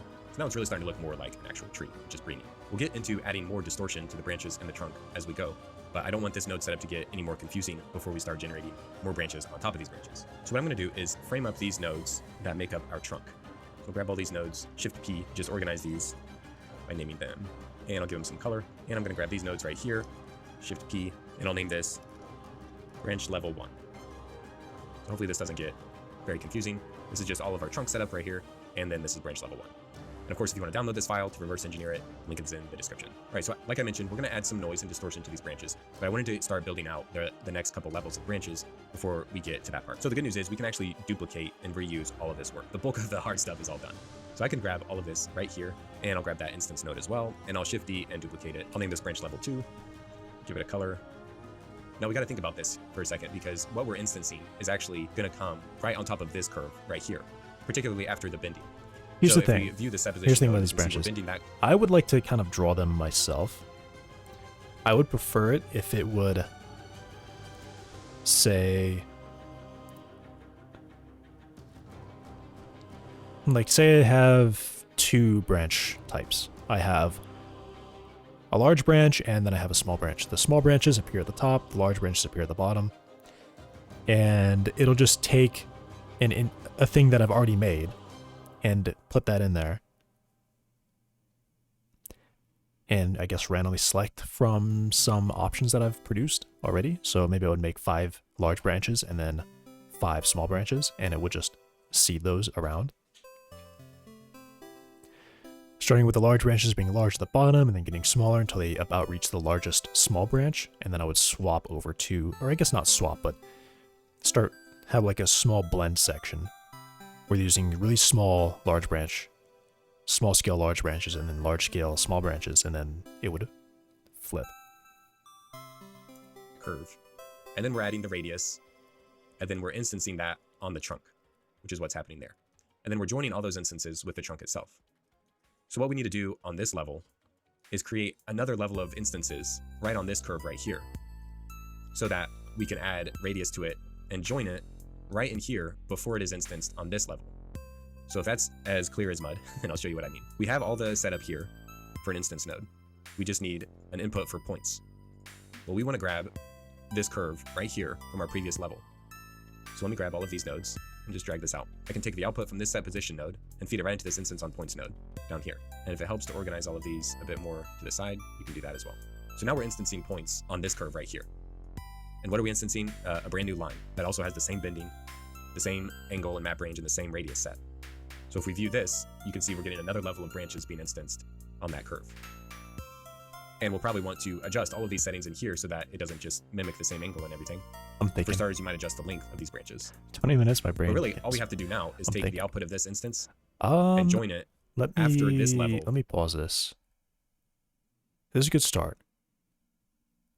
Maybe I should really just mess around with it myself. Because creating environments is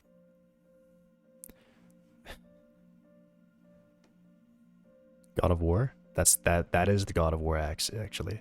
That 100% is. Let me watch this one for a minute.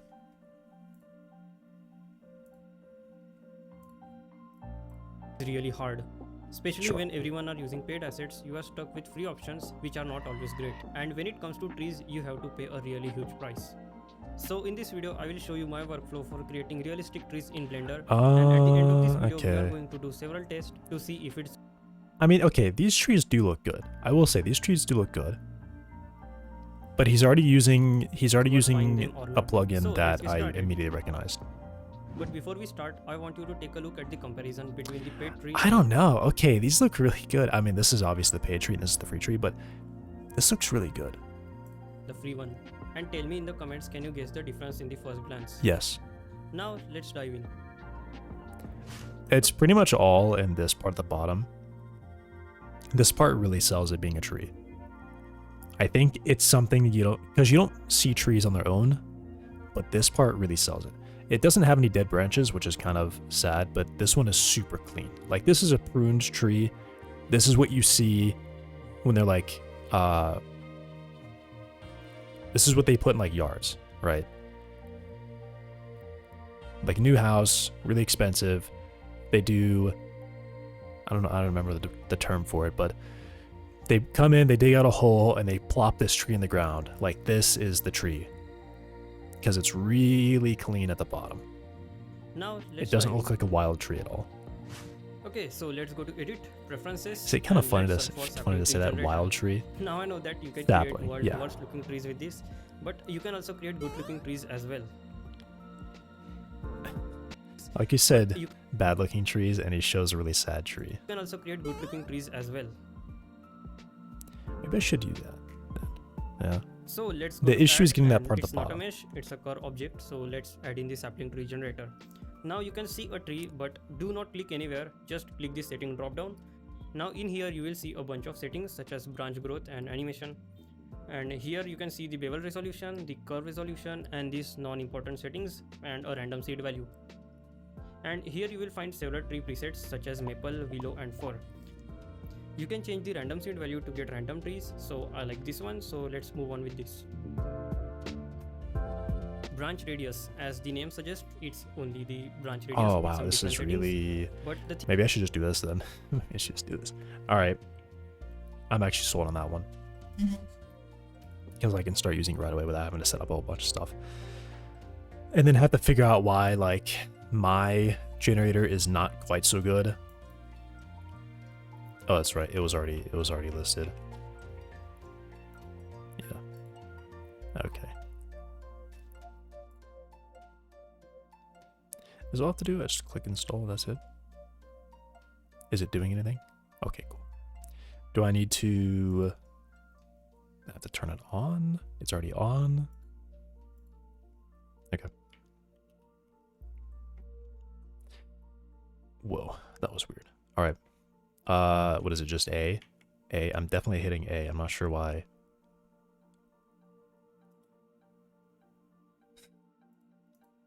Okay. Add.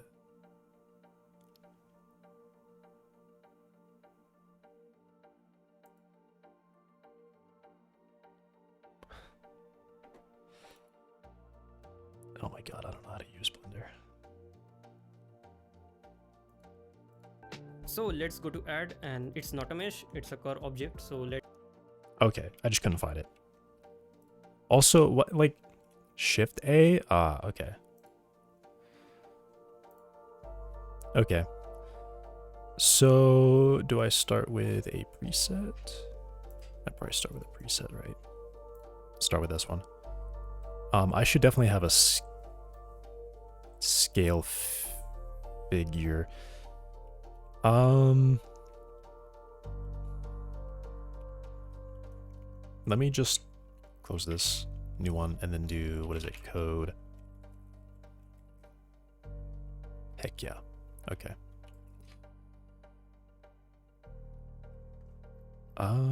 What? Okay. So I'm just going to, I guess, player scene.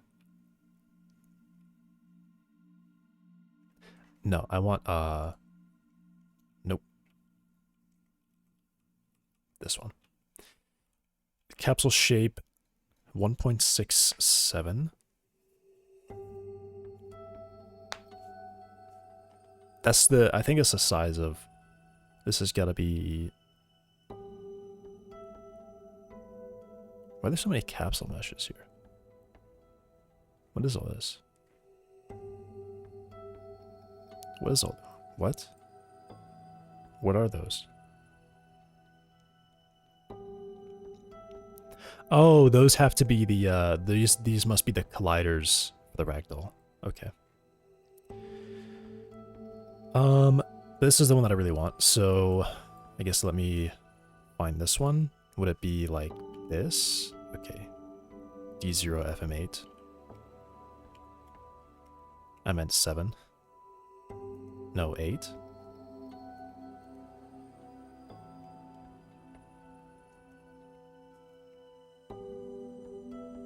Seven.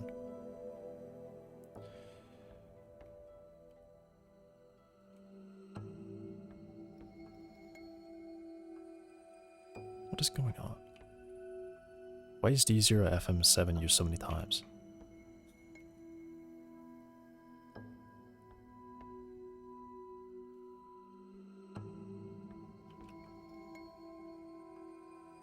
Wait, I'm like not looking at the right thing, I think.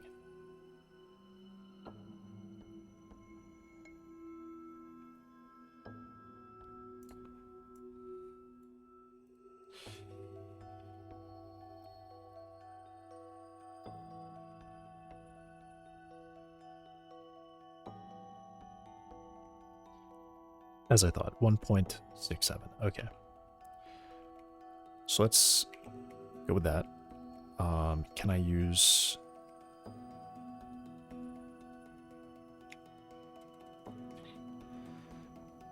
Just delete this. No, just delete this. Because I have to add a capsule. I guess cylinder allows me to have it make it look like a capsule. Never mind.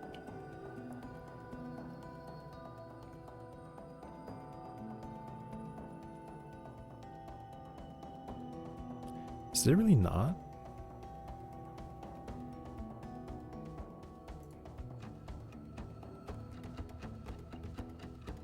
It must be the cylinder, right? I'm actually surprised. Don't need UVs. Okay, whatever. Depth. I guess that's height.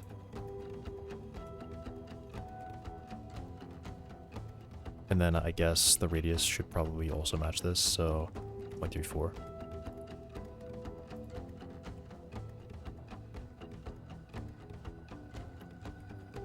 Okay. And then T, M, T. Where's the T key? Okay, I found it. Move it along the Z. 1.3.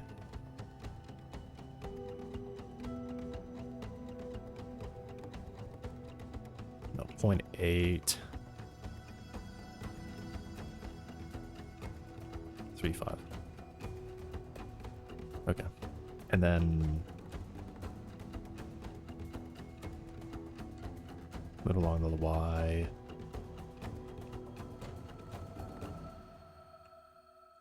Bring him 2 meters over there. 2.5. Okay. This is going to be our...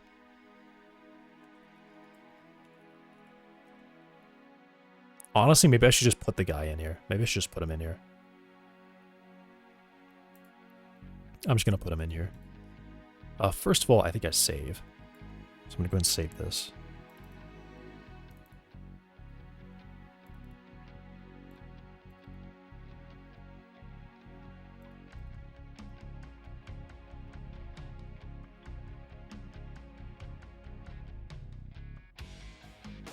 I'll call this Lance.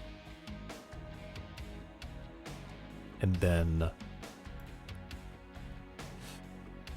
import, I don't know what it is. It's probably GLB.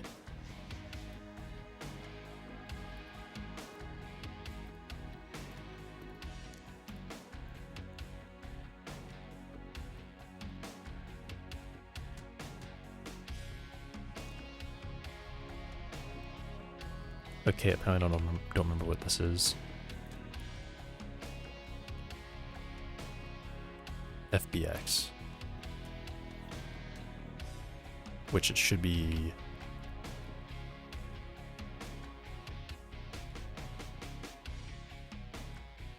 There it is. FBX.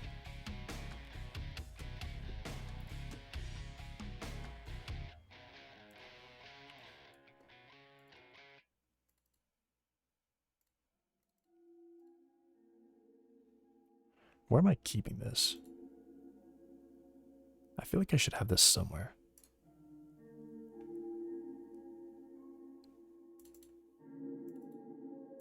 Oh, game assets. Character models, zombie. There we go. Okay. Got it. Alright, cool. I am just going to delete everything, so it's just the mesh.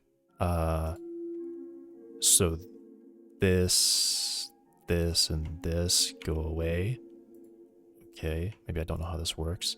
Bring you out here. Okay, I really don't know how this works, apparently. Can I just delete?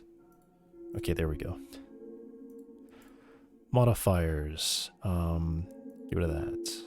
Vertex groups. Get rid of too much. I want to get rid of that. Apparently I can't get rid of that.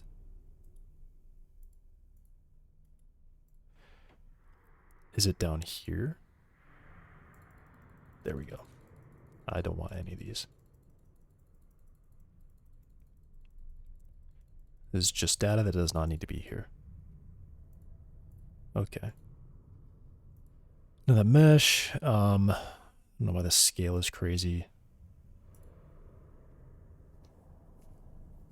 So I'm guessing I probably want this to be like 1/100th of what it currently is.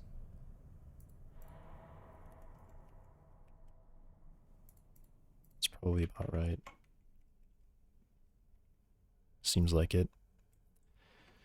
And then, can we rotate the guy on the X 90? And then on the Z, probably this is like -90, I bet. Remember what the keys are, that one. Z. Okay, I want +90.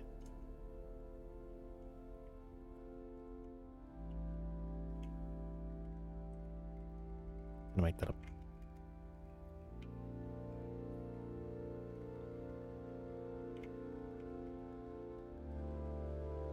Okay, I just hit negative again. Alright, cool. There we go. Move them over. On Y. Let's go 3 meters out.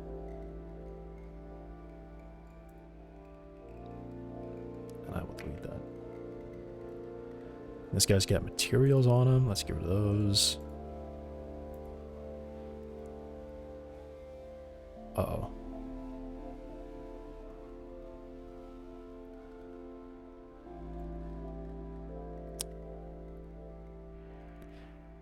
That's got it. That's tough. Okay, well. Close, please. Oh. Figured it out. That was really weird how laggy that was. Okay. And then I want to apply these. I don't remember how to do that. Object, apply, all transforms. No, I want rotation and scale. Okay.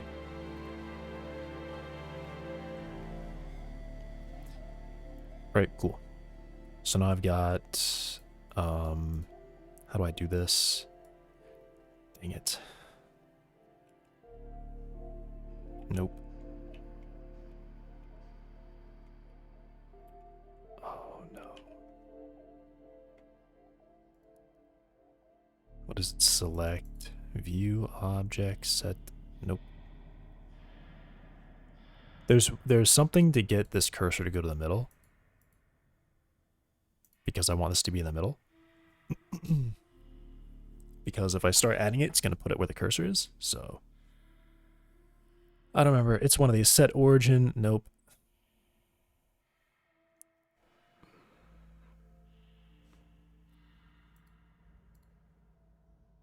I thought it was O. Is it really not O?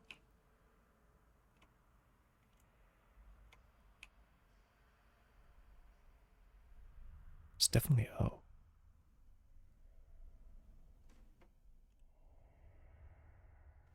This is a little bit annoying. Because I just moved it.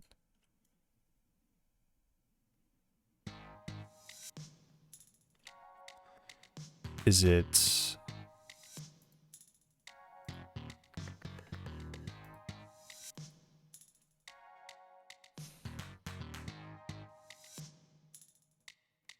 Yeah, one of these is missing. It's like 3D cursor to something.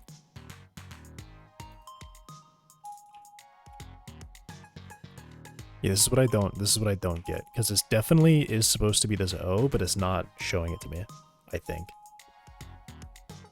Was it up here somewhere?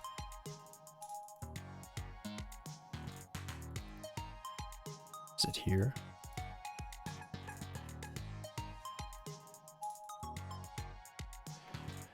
Three cursor.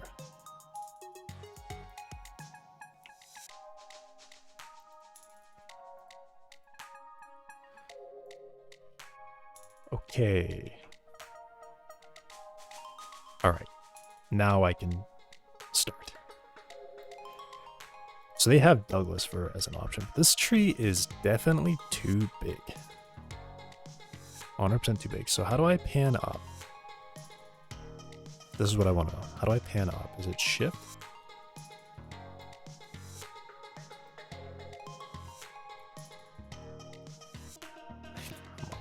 It's not shift left click.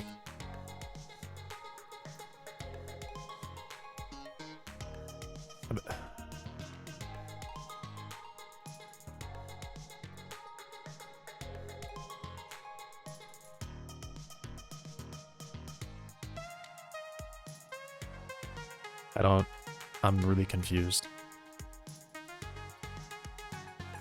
Left click is that.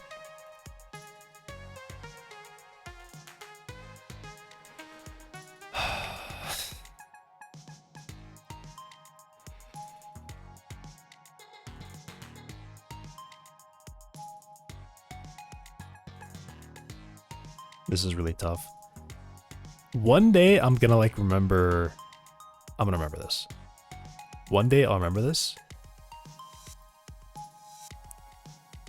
I think it's part of this, actually.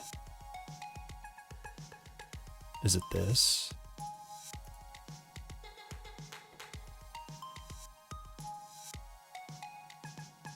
No. I don't think it's this.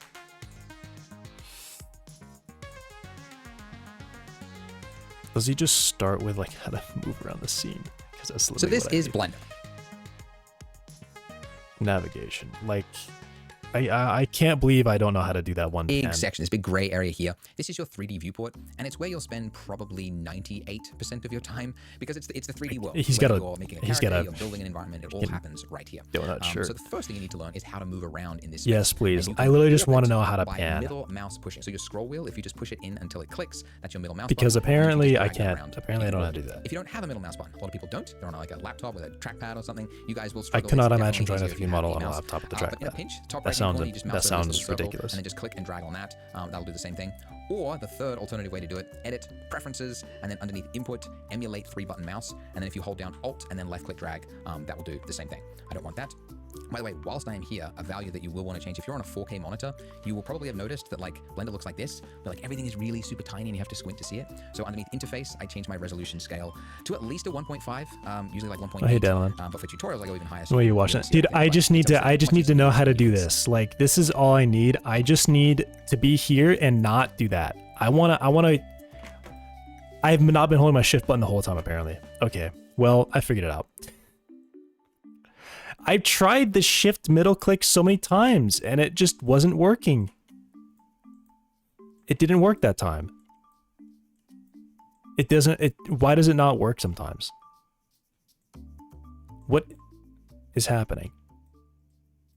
Why does that? Okay, well, I don't need it anymore. I just needed that. Literally, I just needed that thing.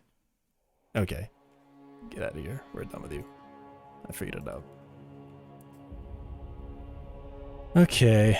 You can see the keys. It's just my keyboard. Apparently, the keycaps are trash and they sometimes get stuck, and what feels like it's being pressed is not actually being pressed. Because I can even see in the bottom of it, every time I'm hitting the shift key, I see it changing. Select toggle. So it knows that I was holding the thing, but just sometimes it doesn't. Yeah, see? Now it works. I didn't do anything different. Is my mouse middle button just not being pressed fully? That doesn't make sense to me. Because I hear the click. It just didn't work. I think I just got unlucky, and somehow like 2 times in a row, I tried that.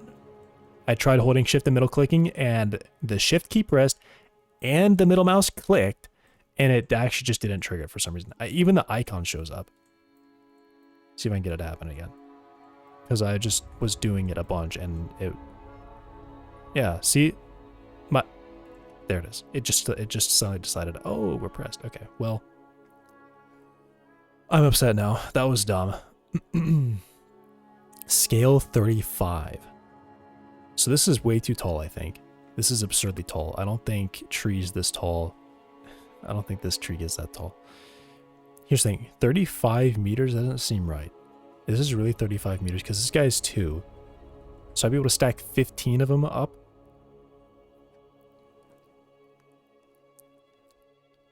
maybe what I do now that I can move around. These are in feet. 100 to 130. So first of all, let me convert that. I'll leave that tab open. I don't remember this conversion. What is this number? It's a weird number. 30. I hate the Google calculator for the fact that it does this. I'm like, oh, I want to change this 2 to a 0. Nope, you're going to change the whole thing. Oh, really? I want to change just the 2 to a 0. No, you cannot do that. You're not allowed to do that. You have to use the arrow keys. And then you can do it. Okay, so apparently... Is that correct? So it would just be 30 meter. I'm guessing tree scale is meter, right? And then variation. It was only like...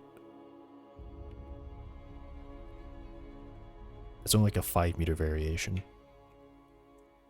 Also, I don't think I really want that anyway. Okay, this tree feels way less massive now. Here's the thing, how detailed is this already?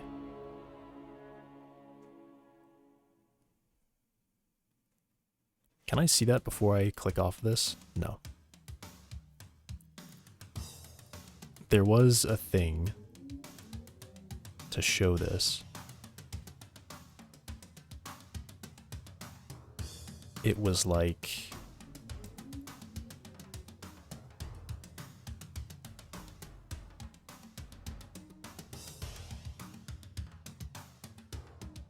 I just want to see stats on the object.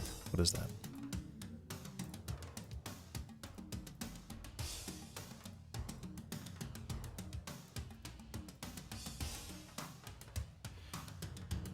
What is it? E. I don't know what I pressed. I guess I didn't press E.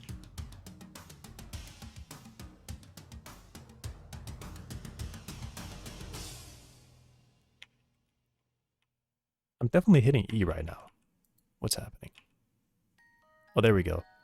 Oh my god. Oh no, this is everything. Okay. That's still insane. How do I... Also, what did I do? What have I done? Why is this all yellow now? I hit I. Nothing selected to key.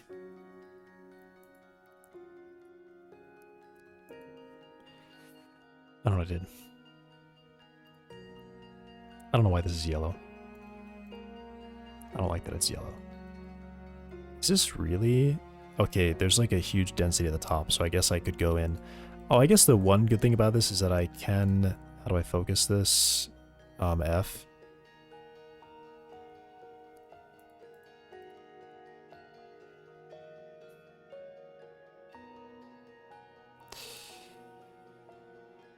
Oh my god.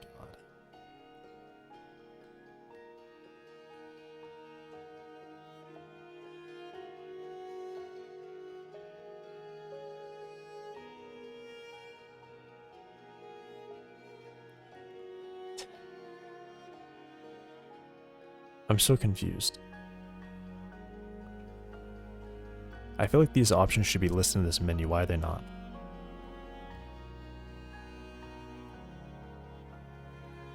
Dot? Numpad? That was the wrong button. Okay. Oh, it's tab. Right, it's tab. Tab goes there. So, what's going on here? Why does it look like this? Is this a geometry node? No. Is there a modifier?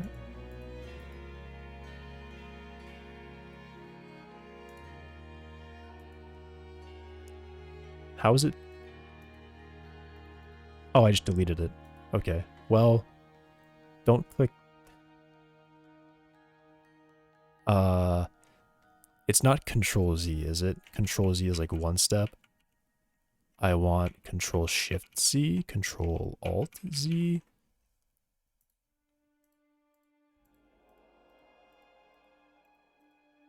Okay, we're back.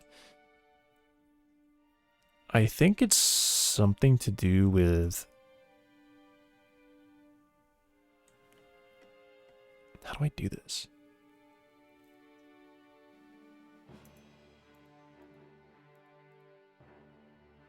Okay, maybe I should continue watching whatever this video is to figure out how he goes from this to a mesh, because apparently it's not a mesh right now, even though it obviously is. But do not click anywhere, just click this setting drop down. Now in here you will see a bunch of settings such as branch growth It's and loud enough, animation. it's probably not. And here you can see the bevel resolution, the curve resolution, and these non-important settings, and a random seed value. Okay, we're gonna have stacked music And for a here bit. you will find several tree presets such as maple, willow, and fir. You can change the random seed value to get random trees, so I like this one, so let's move on with this. Branch radius, as the name suggests, it's only the branch radius, some Textures. different settings. But the thing I like about this add-on is that you have control on everything, and you can even change the No. No. How do I do this?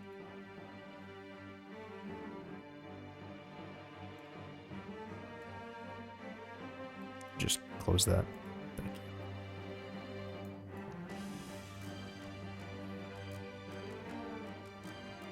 What is this?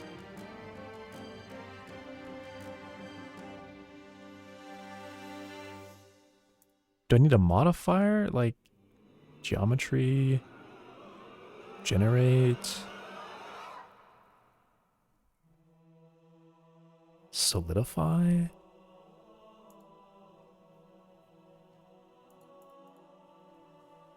Red.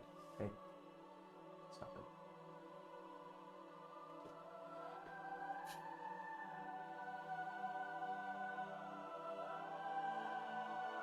The Indian accent. Why is it yellow still? I hit E and it turned yellow, and it's I still am like a little confused by that. Okay, it's bothering me too much. I'm just gonna save and reopen this. I don't know what I did.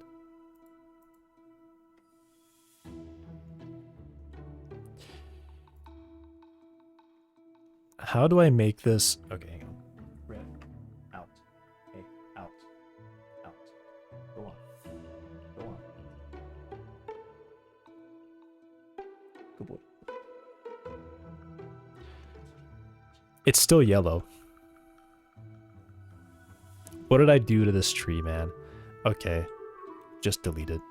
Just delete it. I think it's like, I think I did something to it. And I don't know what I did. Why is it...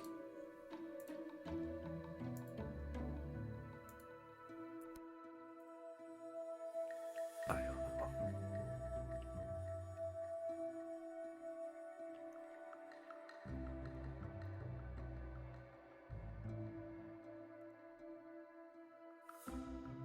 Because if I go into edit mode, it's just vertices. There's like technically nothing here. So... Oh, that's the branch. So...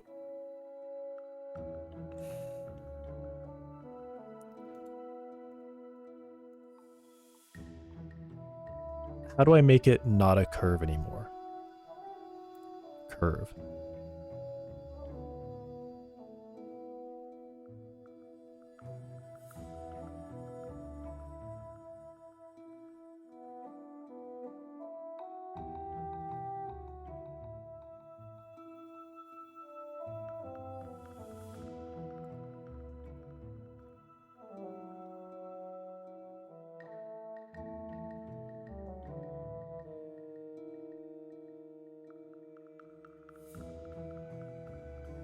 It's a modifier, right? Like it'd be a modifier.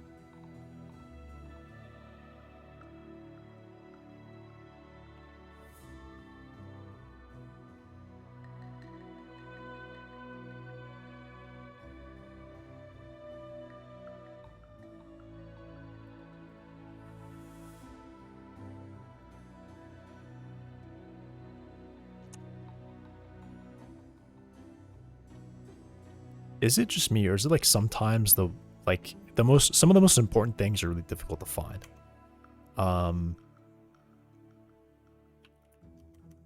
Blender bake curve to mesh.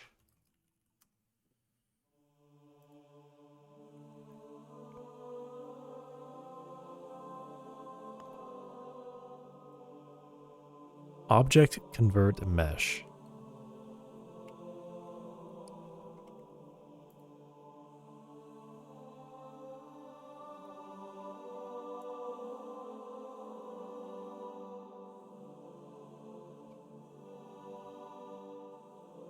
Okay.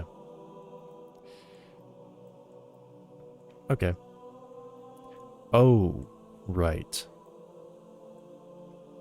Is that I mean, that's not really a problem, is it? Actually, yeah, I don't think it's a problem that this happens. Is it a problem?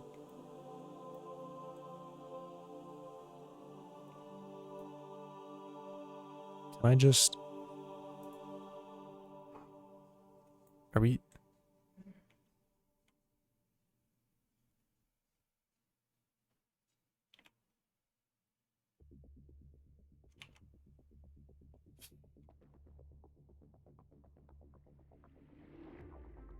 I thought, oh, it's that. Okay, there we go. It zoomed in really far. Okay.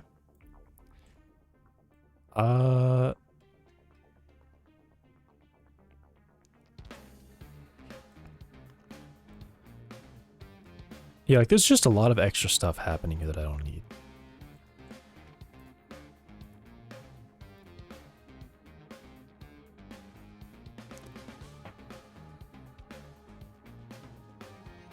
Is it like the decimate thing? Is that what I'm looking for?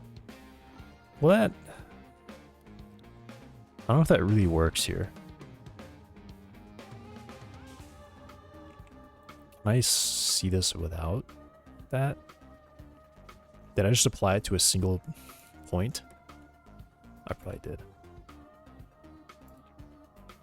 Why is nothing happening? Got the reduce ratio. Do I have to be in object mode? I don't...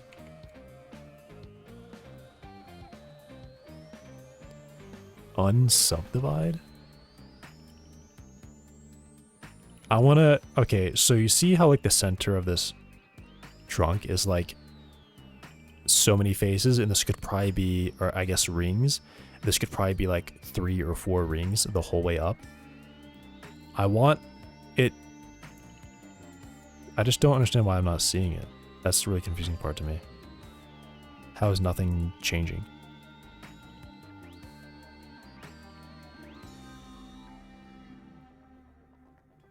Apparently there's only 4... Can I see it in edit mode? Is that a possibility?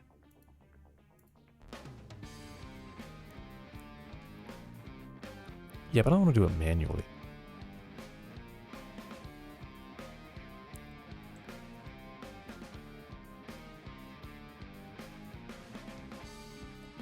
There's a way to see it in edit mode, right? Or is that not a thing? I'd have to apply it to see it.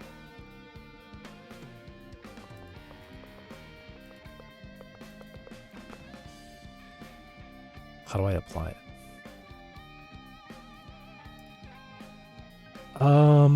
Oh, I think I can do this, and then I can do wireframe. Okay. It's still way more faces than I thought it would be, and this is like really low.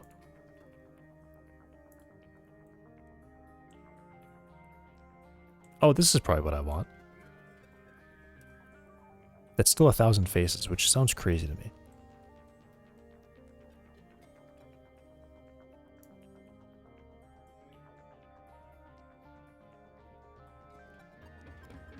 Like I'm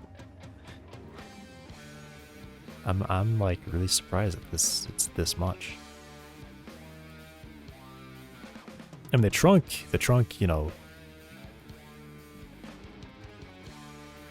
drops down really quickly. I guess do I really have to do it manually? That just sounds like it sucks.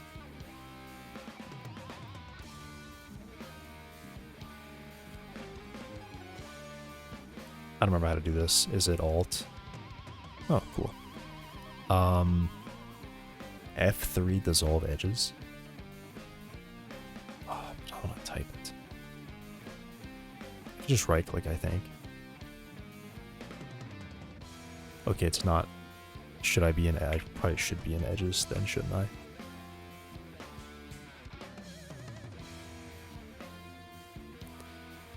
Yeah.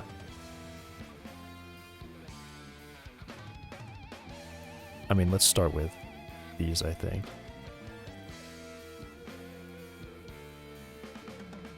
And then I can probably do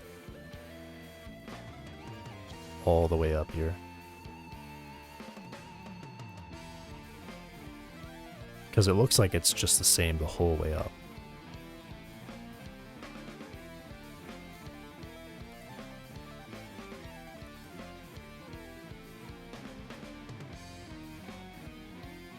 Yeah, my middle mouse is just not working sometimes. That's really weird.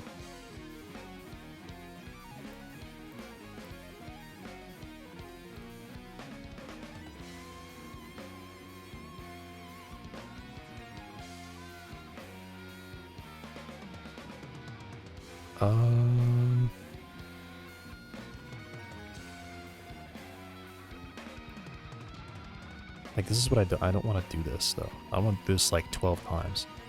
I mean, I guess 12 times isn't really that crazy, is it? This is just a test run as well. I'm not... Okay, I think I probably need to...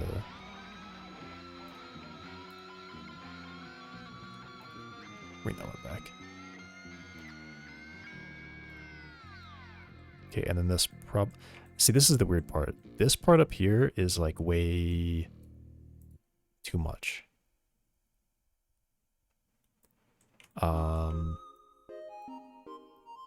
Like this, like, I mean, if you really think about it, you're seeing this from the floor. Can my middle mouse please work? Please. You're seeing this from the ground. Like, you're down here, you're not seeing any of those branches. You're literally not seeing those branches. Those can be planes.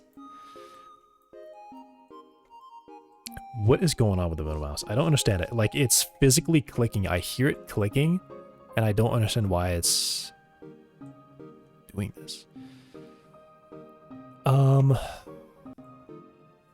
do I do about that? Also, looking at these rotations, it looks like it is rotating around by a fixed angle every time. And it looks good, I guess. I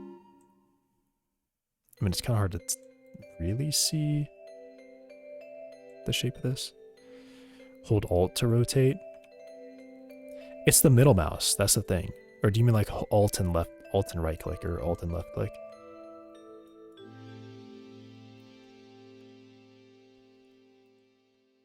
Oh, I didn't know I could do that.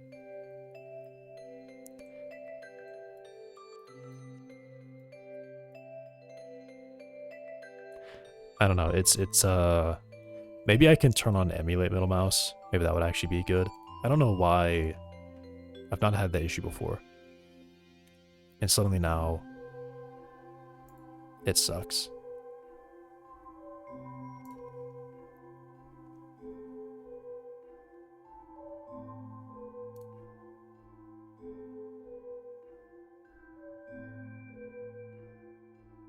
Oh, there it is. Alt, yeah, I guess that's what you're talking about.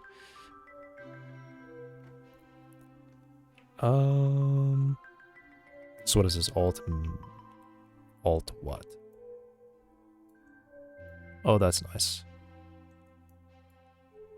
And then I can do that. Awesome. Okay. I like that. I like that a lot more. So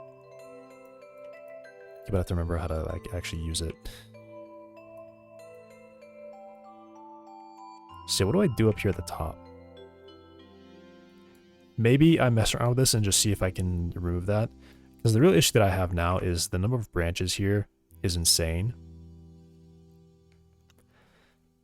Like I said, what I would really like to have is to be able to give this the individual things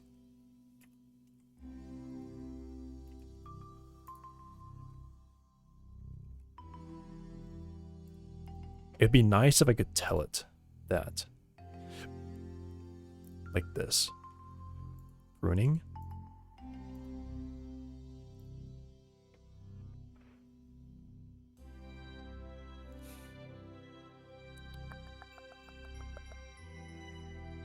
Maybe I will just go to a geometry node setup, because I really can't deal with having these incredibly small branches at like 30 meters above the player, because you literally can't see those. And it's so dense that, I mean, they could basically just be sticks. Or I guess like planes. They could be a quad mesh with a texture on it. You are I don't even know how to say that. What even is that? Yes, thank you. Yeah, when you said you can hold Alt to rotate, what I didn't realize I was emulate 3 mouse, which is what I actually wanted to use.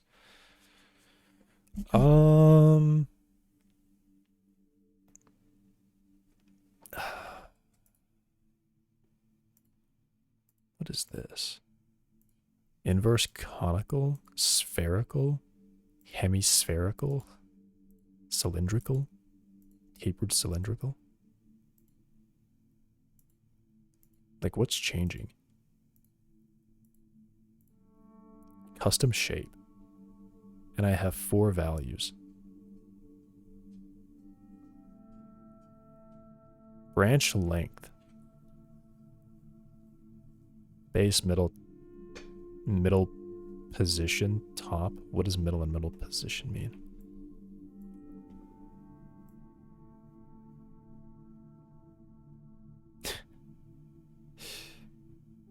Ah. I see. I see what's happening. This is tapering or something.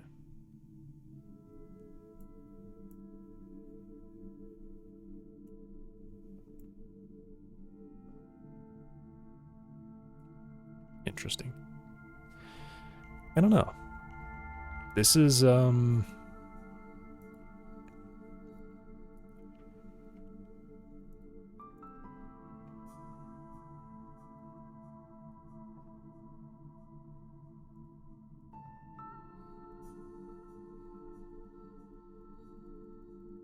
it's kind of a lot.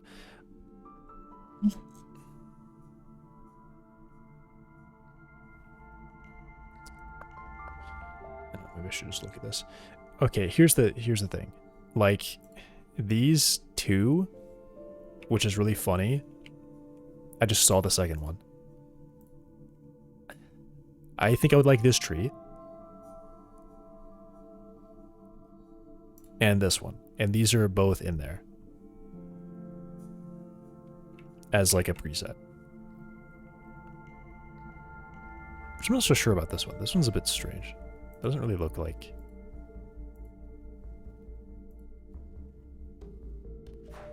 Also, the branch is turning down. That's not quite correct.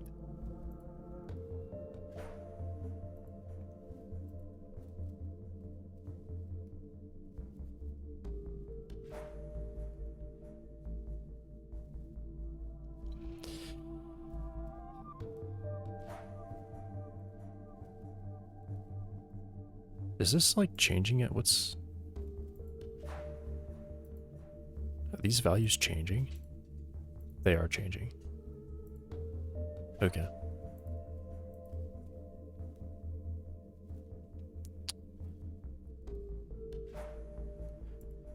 Like, I want to be able to turn them off at the top is the thing.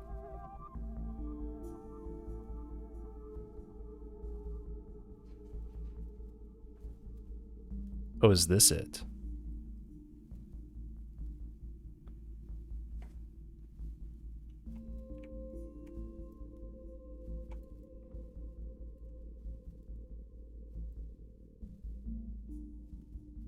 Why is it getting shorter? Can I make this box larger?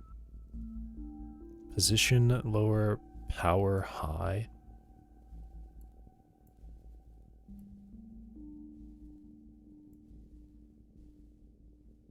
So I want to do that. I want to do it like the other way. I want to do it from the top.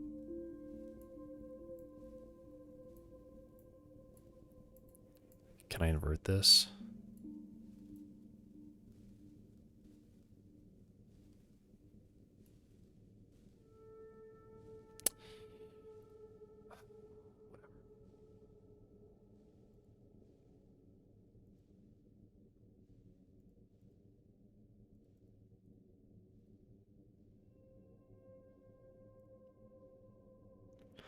These trees don't split branches like that.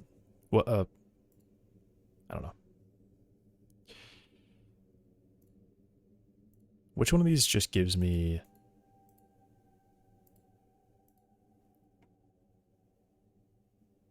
a split? It'd be this one. Oh, it would be this one.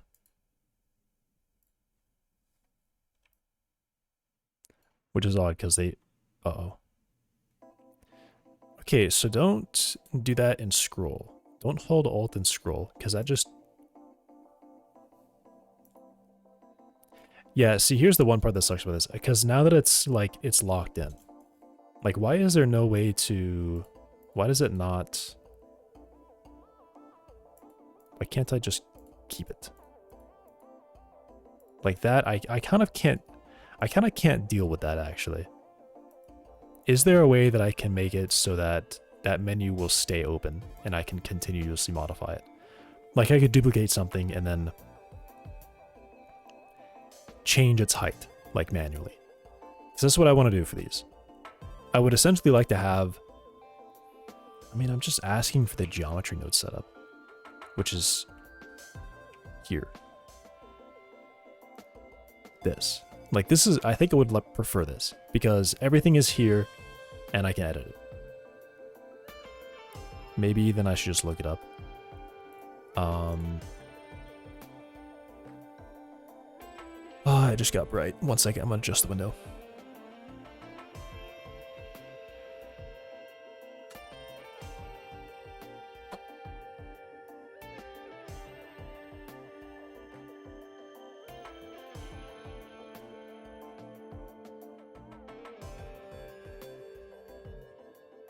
Okay, now I can probably go auto.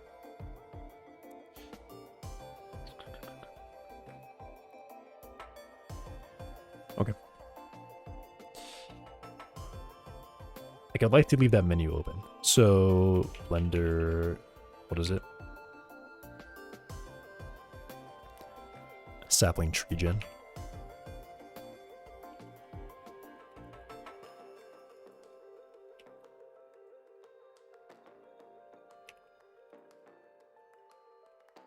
Or like edit.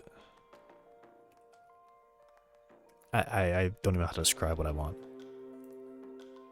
I feel like it would be preferable if it just produced a geometry node graph and then I could edit that.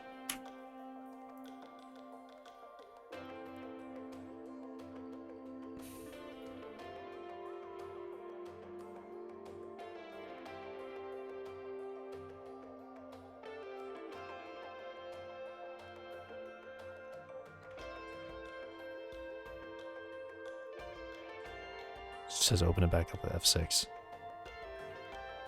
Soon enough.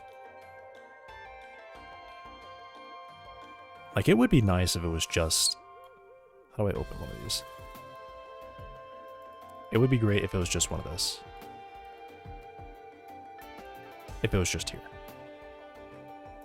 I don't see... I mean, because I think that's exactly how it produces it. It essentially does this. And I feel like you could just slap it in there. F6 it says. F6 has done nothing. Yeah. I think I can get everything that I want out of this, and it seems like this kind of doesn't actually have everything that I really need. It's got a lot, but the fact that like if I misclick, it's gone. If I misclick, it's gone. If I'm like clicking through here and I'm like, I mean to click this, but then I click over here instead. Actually, wait, oh, the clicking isn't doing anything. Interesting. I thought clicking around here would mess up. I mean, well, if I do that, then yeah, now it's gone. Yeah. It's tough. When there's so many things in that menu, like honestly, the whole menu should be here. I feel like the whole menu should be over here and not here. It should all be here. Okay. I'm dropping it. I'm just not going to use it. It is quite literally unusable for that alone. For the fact that I can't edit things after that point. Okay. Get out of here. How can I remove you? I just want to remove you.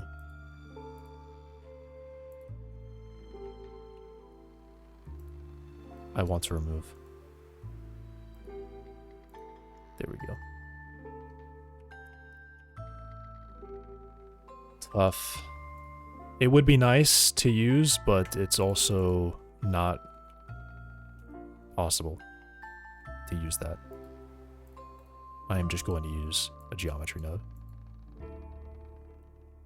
Okay.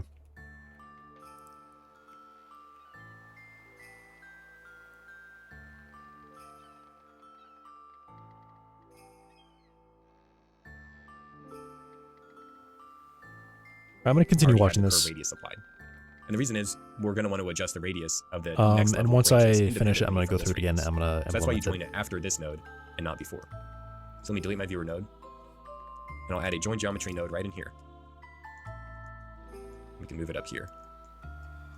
I'll take the output of this instance node and feed it into that join geometry node. And now you can see what we get. We have another level of branches instanced on that first level of branches. So now all these settings just kind of work here.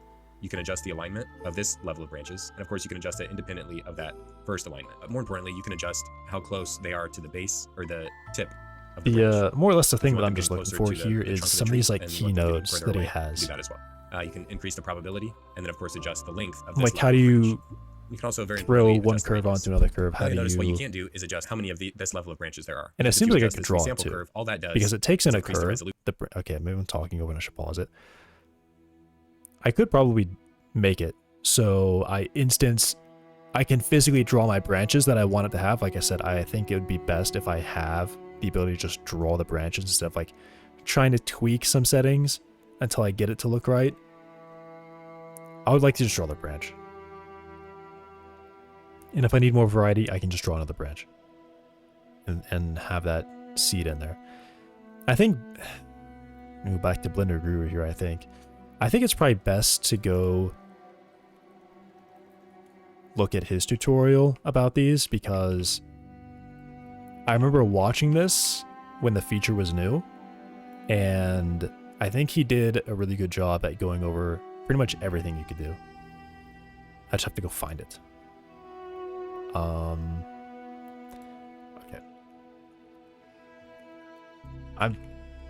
I feel like it was him.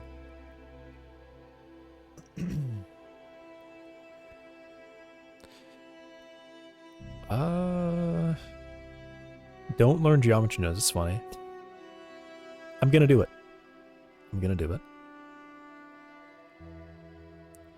Maybe I can just make it so I just have something very simple that will just combine. No, because I think what I want is I still want that thing where it's gonna spread the branches evenly for me, and then I can just draw the branches manually and have it somehow slap them together.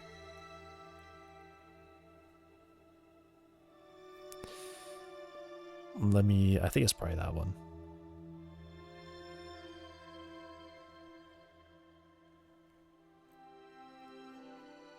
Dude, why does he have the same face for everything? That's kind of crazy. He's really got that, like, that particular face for the thumbnail. Which one of these am I looking at? Probably this one. Geometry nodes is like artist-friendly programming, letting you perform actions based on rules that you define. And you can do some crazy things with it. Create things that were previously impossible, or build tools to enable faster production. Every artist should learn creating basics, instances which on is what this series is points. all about. You'll leave with an understanding of how to use the core functionality of geometry nodes while making a practical sugar-coated candy. Let's begin. Oh, it's already So with faster. the brand new scene Okay. opened up, go to your Geometry Nodes tab, which is at the top there. And when you do that, you will see a familiar 3D. Ah, okay. Maybe I should start there. Right. Get rid of that. Nope. Nope. Nope. Oh my god, please stop. Please stop.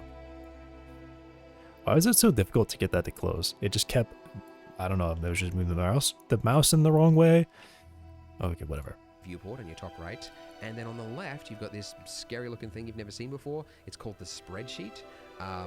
You won't need to use it. Basically, it's just showing you the exact coordinates of like vertices and faces and things. You can see the position of it is changing as I move that vertice there. Useful in a handful of cases, but really we don't need it. Out of sight, out of mind, so I'm just going to right click, join these areas so we don't have to look at it. And now I'm going to click on New. And now we have a Geometry Nodes system applied to this cube. You will also note you have a modifier that has been added here called Geometry Nodes. And that is because Geometry Nodes are, importantly, a modifier. And just like any other modifier, the order of it matters, whether I have my subsurf modifier before it or after it, because it will work top to bottom.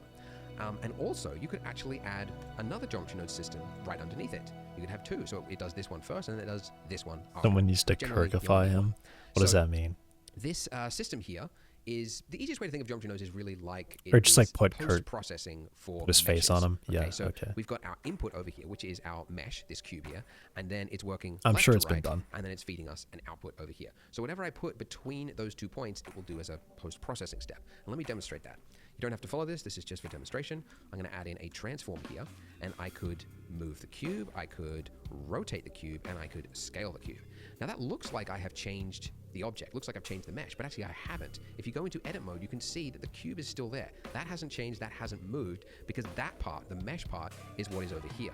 It's only this part here, and then this part here, which is then creating and it's basically doing that operation and it's using it here as a modifier. If I disable it in the 3D viewport, you can see that I've still got my original mesh there, right? Yeah. So that's really the easiest way to think of geometry nodes. But you can do a lot more fancier things with it than just a simple rotation and scale and things. Like for example, we want to do a sugar scattering system on our cube, and the cube is then going to become a lolly. We're going to make it look like a lolly, or a candy if you're American, whatnot. Everything has become American. We just call it candy now. Anyway, the node that we are looking for, by the way, Shift A, if you want to add a node, you can also find it here. The node that we're looking for, look, you've never heard of it before, you wouldn't know which one to use until you follow a tutorial and then you see it. And honestly, that's the easiest way, I think that's the best way to learn, in my opinion, is to not like look up like in alphabetical order, like what does each of these things do and when do I need to use it. Like it just, you need to know it when you need to know it. So like try and do things yourself and then like look up, Google it, you find a screenshot Instance or a tutorial on and then you'll learn points. about that node that sounded complicated or weird before. So in probably this what I case, want, we want right? to create Something like instance on scattered points, objects. So and we somehow need pick a points. random So instance underneath for points, something. We're looking for distribute points on. All right, I'm gonna be right back and take the dog out.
Well, I'm actually going to make myself lunch, so I'll be a bit longer.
I'm back. It is very bright now. Dark, I mean. Also, does lunch break really count if I'm going to be watching this video? Probably not. I'm gonna leave that off. I do have food. I'm gonna go back to manual.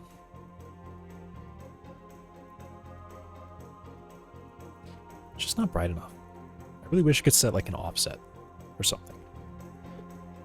Okay. Faces. So when you click, and if I just, you can see as I mouse over this this line here, if I just click, do a single click, it'll then automatically join it for me.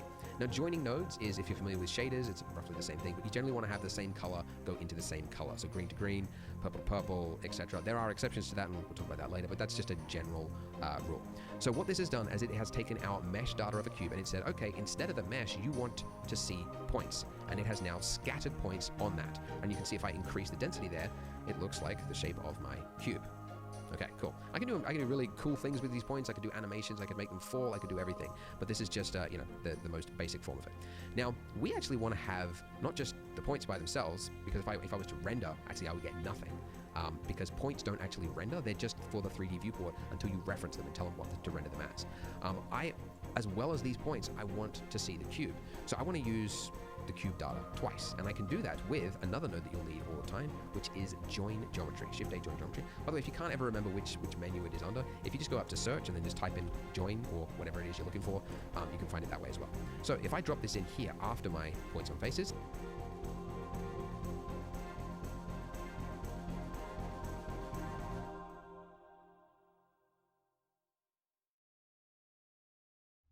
This dog just wants to sit there and stare at me. He doesn't want to do anything else. Longer than these other ones. And this is actually a new concept for geometry nodes. This didn't used to exist, but this will let you put in as many inputs as you want into this. So I can, for example, I can take my output of my original cube data and put it in here, which is, to me, that's pretty cool. It's like it's using the cube data twice. It's using it for rendering the cube, and it's also just removing the cube data, replacing it with points, and then it's using that as well, and it's combining it into one, which is very cool. So that's great. Now, again, if I was to render this, I wouldn't see those points because they do not render unless you tell them what to render as. So to do that, we need another node right after here, not before it, but after it, points. We're looking for points, no, not points, sorry, instances. Instance on points, not 2 points, completely separate, instance on points. Someone's honking their horn right outside. All right, if I was to drop this in here, you can see the points have vanished because now you're saying replace those points with whatever is in the instance right here, and we've got nothing in there right now. So we need another object. We need to put an object into this instance here, and we want them to look like sugar crystals. Sugar crystals are basically little cubes. You can, by the way, you could, if you were fancy, you could use cube, where is it, mesh primitives. You could add in a cube if you wanted to, but we want to bevel it later, and you know, it's just helpful if it's its own object. So I'm going to, in the 3D viewport, add another cube, and let's just move this to the side. And I also want to scale it down so that it's much smaller than this. So I'll just scale this. I'm going to type in 0.1. So S 0.1, and then enter, and then it will scale it to a 10th of the size. Okay, like 10th, 1%, no, 10%. Anyways, all right. Also, you'll know, by the way, if you click on another object, like a camera, a lamp, or anything like that, the geometry nodes have vanished, and that's because it will, by default, it'll only show you what is selected, and it'll also only show you what's selected in your modifier stack there. If you don't want to have to keep like searching for your object in order to see this, if you click that pin icon there, then that will pin this here. No matter what is selected, this will always be here until I unpin it. So we want to have that pinned. All right, so I'm going to rename this cube here, sugar crystal. And then I want to reference this in my geometry node setup down here. So I can do that very simply. I love that you can do this now in Blender. Just click from my outliner down here into this node setup. And it's now automatically created an object info node with that object selected, which is pretty cool. All right, so I want to reference this into the instance. So you can probably guess. So let's make this a little bit bigger. We're going to go green to green. Geometry to instance. Haha. All right, now that we've done that, you can see that it's doing something, but it's not working the way that we had hoped. And that is because when we added in this cube and we scaled it down, when you've scaled something down, it's not referencing it in your geometry nodes or everywhere else in Blender perhaps until you have applied the scale of that. So I did this deliberately just so that you could see the scale of this is still 0.1. So we need to apply it by hitting Control A and then hit scale. And now those values are 1, and now it's referencing it correctly. Right, so if I was to adjust this density here, you can see that I can choose how many sugar crystals do I want to appear on my my cube. It doesn't look very detailed yet. We'll get there. And that value will change it there, which is cool. All right, now It currently looks like, I don't know, like a lazy spaceship, you know, like how they used to do like Greeble on spaceships and things for like old animations. It was just like blocky shapes. We want this to look like sugar crystals which are clinging on, and those have to be rotated. So each of these little cubes here we want to be rotated. Now there is a rotation value here in this instance on points, but if we were to change this, it's changing all of the points one by one. Whereas we want to create a random value for each of those points. So for that, we need another node that you will use all the time as well, and that is, let's just move this up, Shift A, Utilities, Random Value. Again, you can also search for it, random, if you can never remember what it is, random value. And does what it says on the tin. Random value generates a random value between, in this case, 0 and 1. Now this is a float. A float is a single number, and that's a gray output, a single number. Whereas rotation is 3. It's 3 axes, X, a Y, and a Z. So you could actually connect this into it like that, and you would get rotation. But you would see that you've got kind of like a pattern, right? Like they're all kind of rotating almost to the same sort of thing. And it's because, like, let's say it's generating a value of, like, for one of these points, like 0.2. It's rotating it at exactly, you know, 0.2, 0.2, 0.2, or whatever, like that for all 3 of the axes, which is not actually what we want. We want each axis to have its own value independently. So instead of float, what I'm looking for is vector. Okay, so now if I drop this in here, you can see we get a lot more values because there's the min for each of the 3 axes, X, Y, and Z, and X, Y, and Z for the max. But now that we've got that, you can see that we've got a lot more random rotation happening, right? Now, the other thing to note is, like, okay, 1, is that 1 degree? It looks like it's more than 1 degree. What is going on? This value here, these are actually radians. That's right, radians. What is a radian? A radian is 57.29 degrees, all right? It's a mathematical concept, Flashbang. and geometry nodes is generally mathematical. So you just have to get used to it. There's like a lot of math functions and things like that when it comes to geometry nodes, and radians is one of them. So this is not 1 degree, it is 1 radian, which is about 57. So it is giving us a random value between 0 and 57-ish degrees. If we set this to 2, it's a little bit more, right? It's giving us a little bit more rotation, but again, it's not 360. It's 360, it's like you could actually type in pi. Pi would be 180, right? Because it's 3.142. It would be, yeah, it's half of it, but actually we want double pi. So if you wanted to, you could type in 2 times pi, or there's a word for that, which is called tau, which I didn't know was a word until I needed it for this exact thing. And Arundel's YouTube channel, everyone should subscribe. If you want to go deep into geometry nodes, like really deep, he's the master of it. But tau is twice pi. It's the full circumference or whatever. Who? You can't just mention somebody and then not.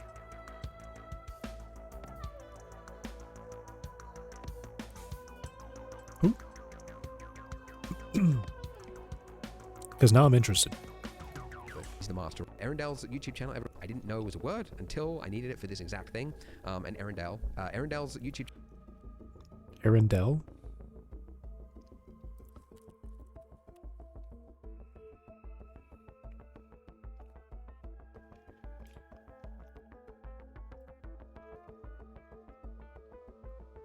Geometry nodes is like artist-friendly There's programming. unfortunately have so many ways to spell that. Blender. Aaron.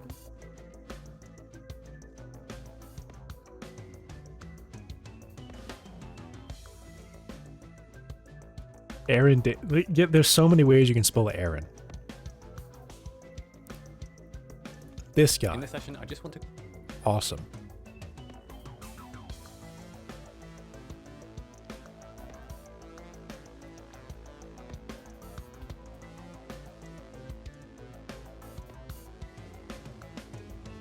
What is this? Why is this playlist weird?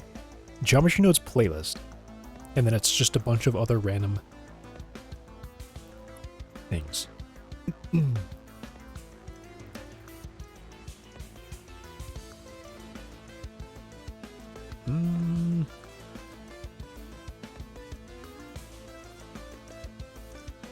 Yeah, why is this like a broken playlist?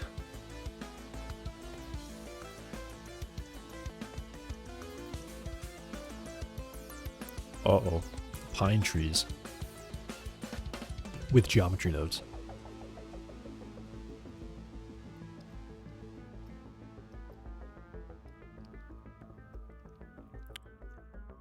Sorry.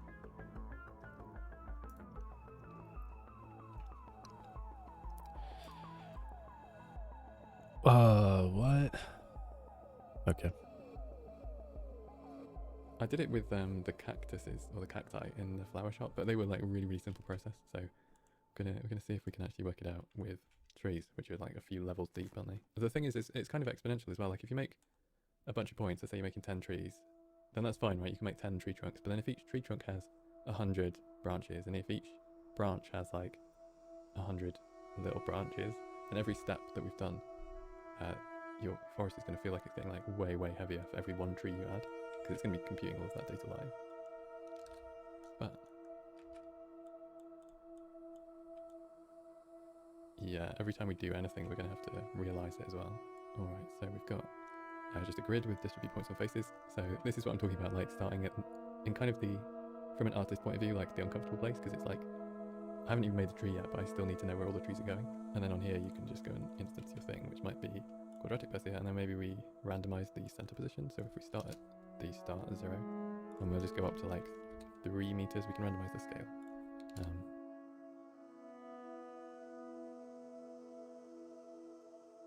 And then 1.5 for the middle, in the set. So it's like a straight 0, 1, 2. And then we want to randomize the middle handle position. Actually, first let's randomize the general scale. So I'll just use normal nodes for this. So we're going from like 0.8 to 1.2-ish, right? And trees pretty much always grow up straightwards. So even if you have like a wonky ground, I would still leave them vertical. And then if we want to move the middle handle, which is going to be for each of these trees, like the handle which is index 1, because they're all going to be 0, 1, 2. So we want to randomize the position or offset the position. So for this we can just use a set position, I think, should be fine. We're going to need to realize these to make them into something that we can actually modify independently. And now that we've realized it, actually, do you know, I don't know how this works with curves. Realize instance. Work with our control points. Oh yeah, so I think we're still going to need to modulate, right, aren't we? It's not just going to be equals 1. So just take the index and then a modulo node. So we're going for 3 because there's 3 points. So we're going to like 0, 1, 2, 0, 1, 2, 0, 1, 2. And then also we need a new compare node. It's going to be float, and we're going for wherever it equals 1, because that is our middle point. So this is now just going to allow us to. Interesting. So that's not the handle. Let's just go for Interesting. that handle position. Oh, that's doing it as well. Interesting. So in that case, it doesn't matter about using the quadratic bezier to begin with. Might as well just use a line, because that'll be cheaper, right? So curve line. I'm just going to go up to 3 meters. And then we're going to, we've realized them. We're going to resample curve with a count of 3.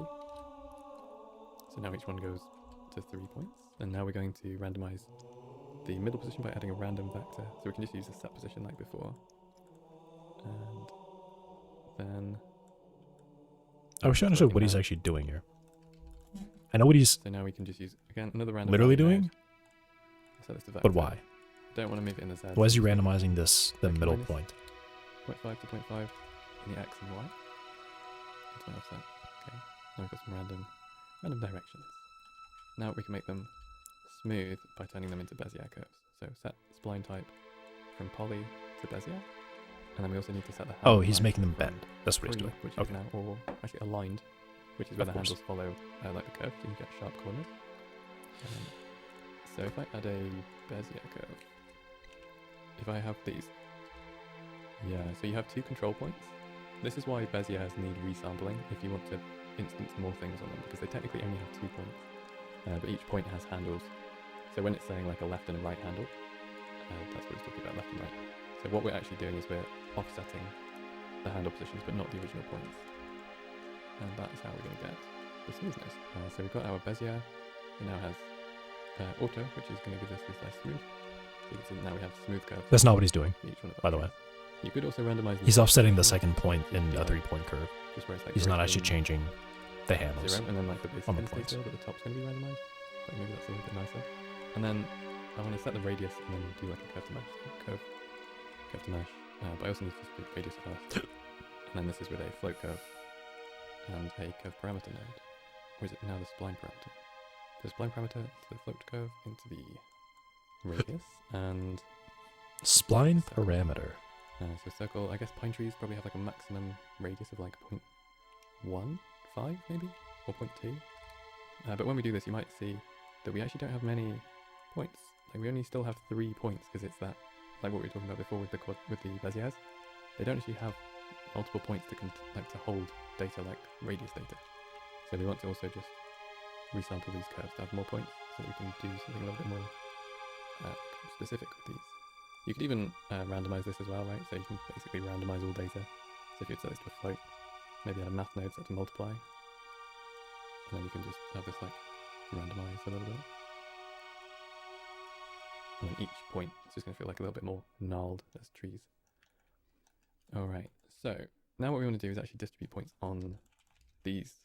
So you could, if you were working on just a single tree. I wish you would actually make it look good while he's doing this. This is so stupid looking.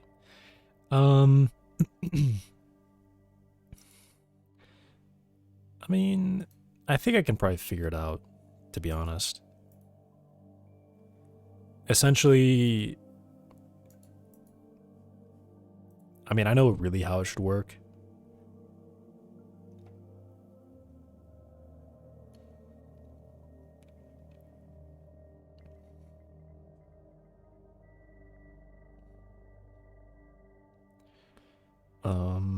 Trying to think here.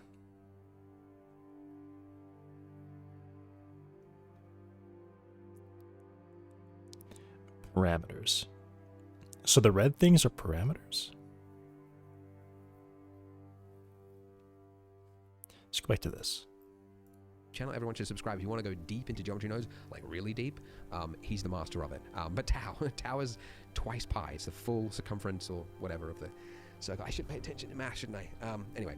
And just quickly, for environments, like if you were, say, scattering some photoscanned rocks from Polygon, or you're building an environment, in those cases, you would actually want to rotate on only the z-axis. Anyways, all right, so now let's do the scale. So I'm going to duplicate my random value here, and I'm going to plug this into I'm doing scale. trees now. Now, in the case of scale, different to our... but I'm kind of just watching a bunch of tutorials on geometry nodes to try and pick up some of the nodes that I'm going to be using or needing. Something that is not a cube shape, right?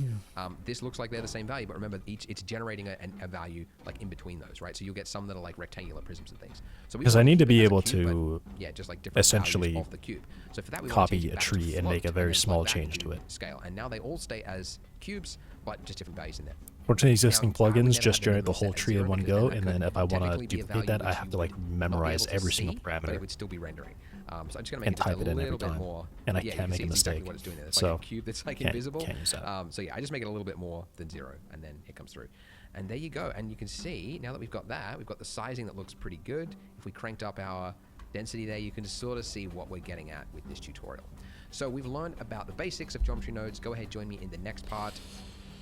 Okay. Now, if I was to be working with this, like imagine, you know, I'm building a scene, I've got like a piece of candy. It doesn't look much like a piece of candy at the moment, but if I was, one control that I would want easy access to would be the density, the amount of sugar that's on this. And the only way currently to access that would be to go back to my Geometry Nodes tab, look through here, try and familiarize myself with the layout, and then go like, the density, there it is. That's the value that I'm looking for. That's not a very fast way to work. I want to make that value accessible. And that can be done by simply dragging the value to this empty input right here. And when I do that, you can see that it's disappeared from that density slot there, the value's gone. It's fed into here, and now it's visible and changeable from my modifier stack. And that modifier stack it's visible everywhere, right? It's much more accessible. I can find it in the layout mode, any mode that I want. And so it's a lot easier to work with. Another value that I'd probably want easy access to is the scale value, the min and the max of this random scale at the bottom here. So I'm going to connect my min and my max to these empty points here, which means that they're now accessible. And I could also actually change the names that appear here so that they're more easy for me to remember. So if with this group input selected, if I hit N on my keyboard and then in group, select any of these inputs, and I can type in a new name. So I could type in scale min, scale max, density. I could even call it sugar density, like that. So now they're much easier for me to think about and remember. Speaking of working with a scene and thinking about this as an object, this object here, we might not realize it yet, but this is a huge piece of candy. It's like the size of an adult person standing here. 2 by 2 meters is huge. Now, a lot of beginners wonder why it matters that things are out of scale, because it's like, if you could put a plane here, it could look like a piece of candy on the floor. It doesn't really matter.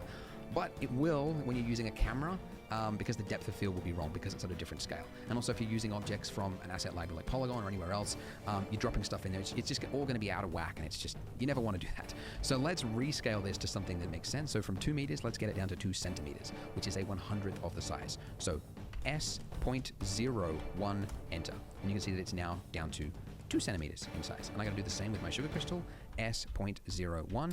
And I'm going to hit Alt-G on that sugar crystal just so that it snaps to the center there, and then I'll move that to the side. All right, now you might remember we've forgotten to do something, and that's because whenever you change the scale, you have to apply the scale. So I'm going to hit Control-A, apply scale. Something weird's happened there, and that's because it's now using the wrong scale for my sugar crystal. I've got to do the same there. Apply the scale, Control-A, scale. Okay, so we've got the sizing right, but now our sugar cube looks very, very different. There is now only 2 pieces of sugar there instead of what we had before. And why is that? The reason for that is that this density value here, for this the distribute points on faces here, that density value, that's not the count. It's not like it's 173 sugar crystals it's putting on there. That's the density in terms of like the world volume. So if you can imagine, you've got like right here on our cube, there is a 1 by 1 meter cube around it, right? That's the size of like a volume for this density value. And then within that volume, there are these little points, okay? Is an easy way, just an annoying way to work. We instead can do this extra 0 multiplication inside of geometry nodes between our sugar density and our density value here. So let's set this back to something Nice. more sensible, 200. Zoom in on my my sugar cube here, and then I'm going. I've been to super add inconsistent. a I'm surprised. Utilities math node. Surprised by So that. right in here between Actually. the sugar density and the density, Very drop cool. it in, and instead of add, I want to change that to multiply.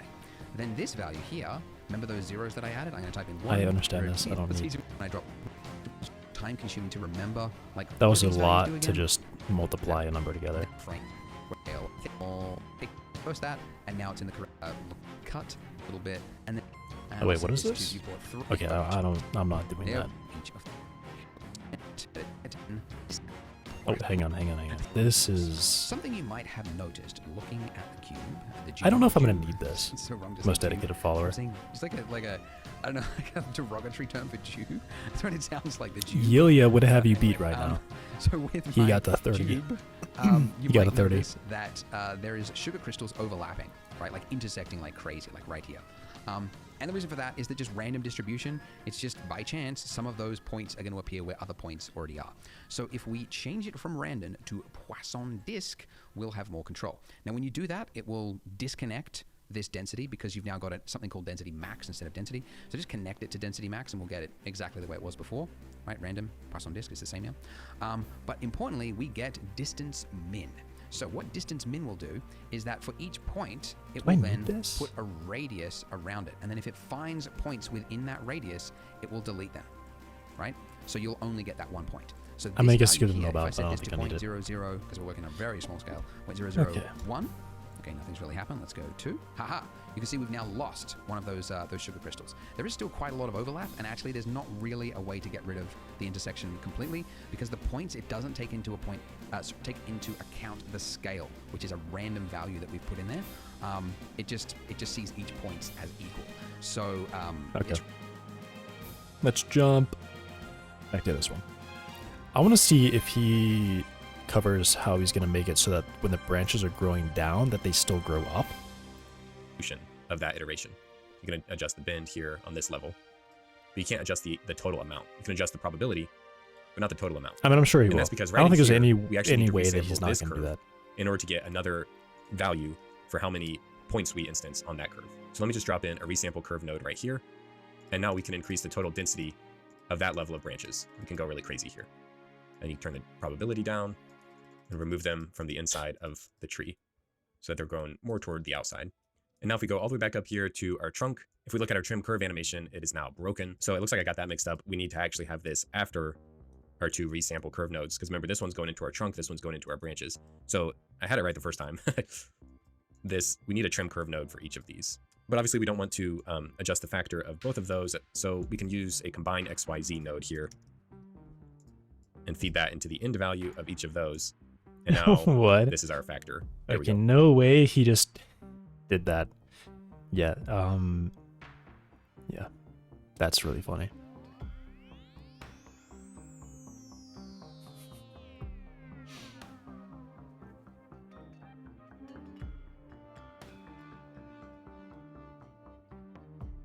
I'm so shocked he just did that. Combine XYZ. It's literally meant to take in 3 floating values and output a single vector value. It's literally like a mapping function. And he's using that as a float parameter. Why? That's just totally incorrect. Like, that's so crazy that he just did Brings that. back our growth animation. Okay. We get that nice That's branch not creation, right. which is pretty awesome. And now we can move on to our next level of branches. And it's just the exact same story. Everything we've done, just duplicate. No. You need to stop and tell me how you solved that problem, because apparently you don't solve that problem. But I remember seeing the start, he was showing it. He has this...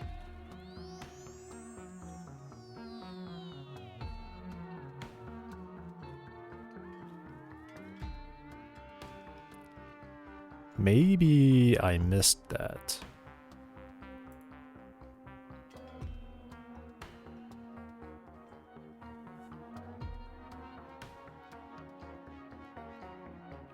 Okay, I got myself confused. That's not on this one. Oh man, how does he... Oh, he doesn't solve it. How do I solve it? I don't want to spend like a super long time trying to figure this out. First step, that'll be good to know. 1 second. Settings, preset.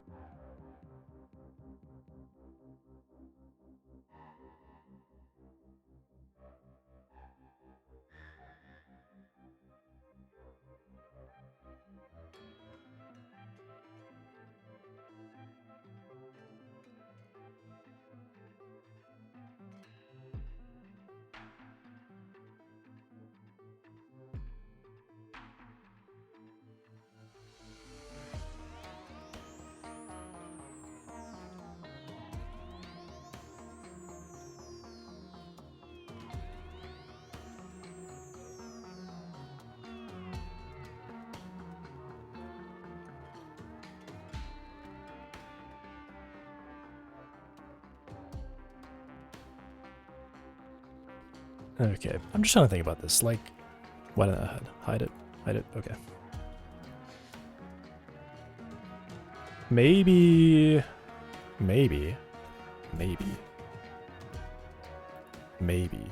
Blender... Sapling... add-on? Sapling tree gen...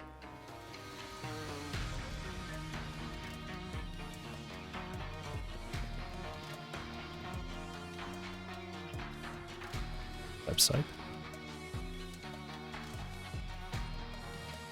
What is this page?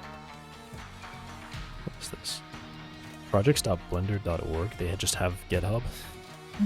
They just straight up have GitHub. Okay.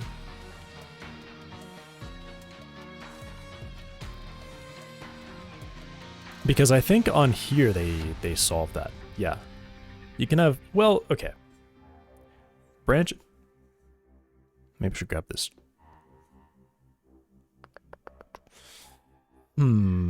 Also, how is this the source? This is the source? This is literally everything? Because presets, I'm assuming, is just, yeah. What?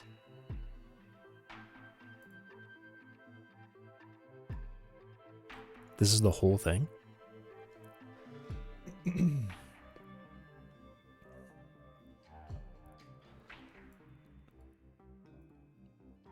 Determines the angle of upward rotation of a segment due to attract up. So the quaternion attract up is the direction, I guess, or in amount.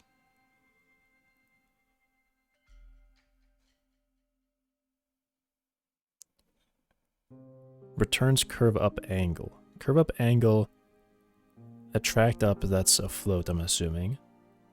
DEC is a degrees. ABS. Oh, is this like... I don't really understand quaternions very well. Is this the result of that? This is a forward vector, so yeah, it's taking the y-axis, which is... What?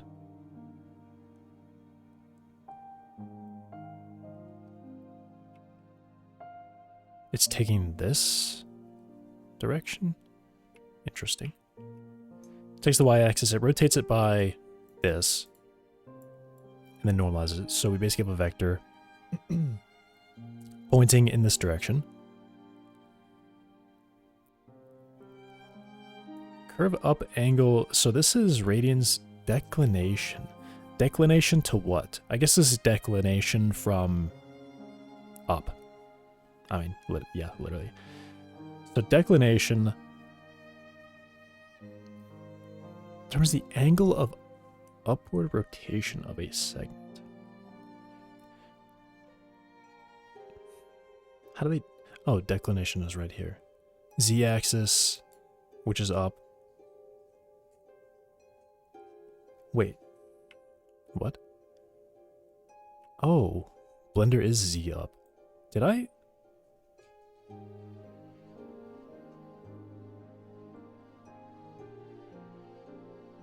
I'm really confused now. I feel like just an hour ago I said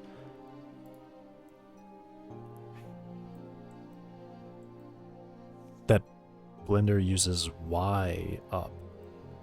What's happening? Yeah, what's going on here? Look at this. Look at the grid. The cursor is blue here. What's happening? Did I do that? What? Yeah, the 3D cursor has Y up and Z is depth. What did I do? How did I do that? What? I gotta look this up. Blender Y up layout. But I thought it...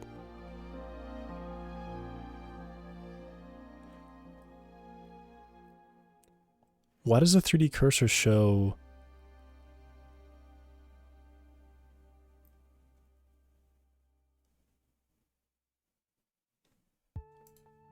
I'm so confused now. That's weird. Yeah, the 3D cursor literally has green, Y being up. I swear I was just looking at it and that's how it was. It really was just like that. What is it? Weird. Oh well, I mean, it doesn't really matter. I just got confused. I thought it was like that. Okay, so declination, we take the z-axis, we rotate it by the quaternion, we normalize it, we return degrees, our cosine. What?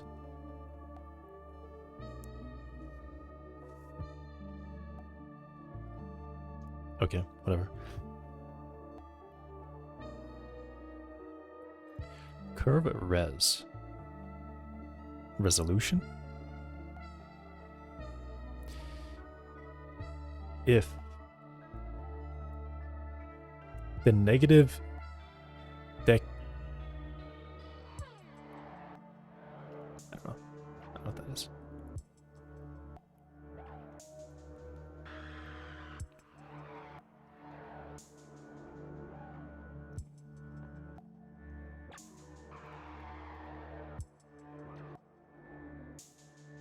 What?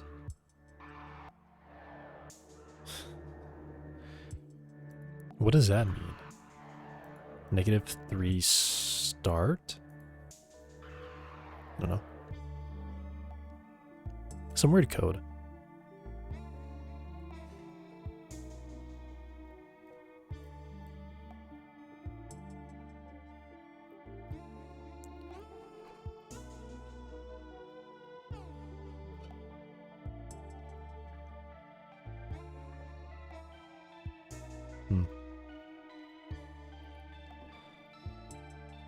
I mean, I guess, you know, if I thought about it more, maybe I would have come across the same, or come to the same answer. I'd compare the angle that I'm currently at to the up, and then determine a new angle to turn at. Okay, alright. The first thing that I want, though, is how does he do this where he just draws the curve and it starts? How does he do that? Ready to go for you, and you can just use it. I'll make another way available hey, and then just X to delete. With that curve selected, even though there's nothing there, let's go to geometry nodes and create a new geometry nodes network. I do use the spreadsheet, but not that much, so I'm going to give us some room here. And now the group input is that Bezier So it starts with a So curve. if we just draw right here, we could go to front view and we can draw a line. And if you want to set this to a real world scale, now would be a good time to do it. So, you know, maybe you set it to metric, or I'll use imperial. And then you could kind of use a measuring stick here. So maybe I want a 50-foot tall tree, just give a guide of what that would be. You know, it might be helpful if you're doing like if you're going to be using this tree in a real world setting, just to have kind of an actual scale reference. That's not super important. What is important is that you have a curve and that you have a geometry nodes network added to that curve. All right. So now what we can do is immediately start to grow branches off of this curve. There's a lot of ways you can add points to a curve in Blender and in geometry nodes, but a curve actually already. Okay, I've got it. Sure. Yeah. Curve.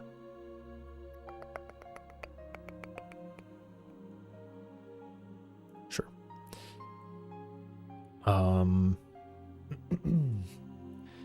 Would like to not have that though. I'll call this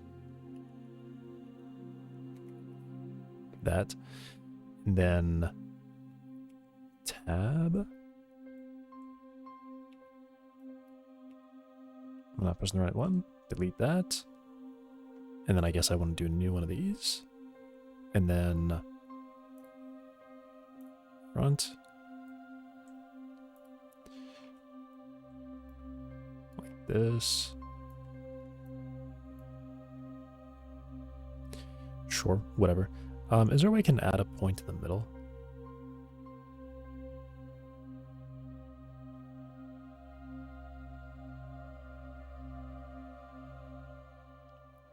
I mean, it definitely is. Maybe I can just do this. Maybe we can just add a new one. Nope. Nope. Nothing happens when I click in here. What's the point of this? If I can't edit anything in here.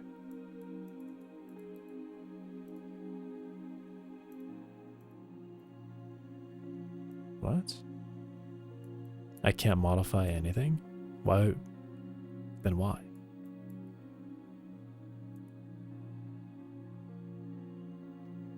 Oh. Okay, so I guess there's no reason for me to have that then if I can't modify it. Strange. I thought I would be able to modify that.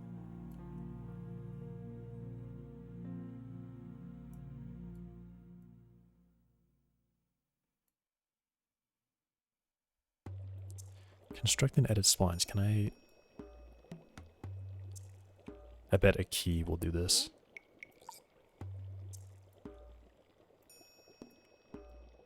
Oh, awesome. Okay.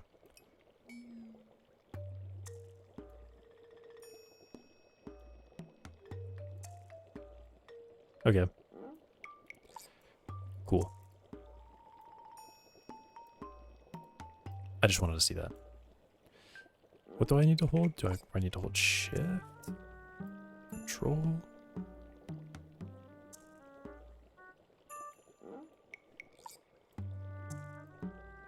Maybe it's like this? Nope.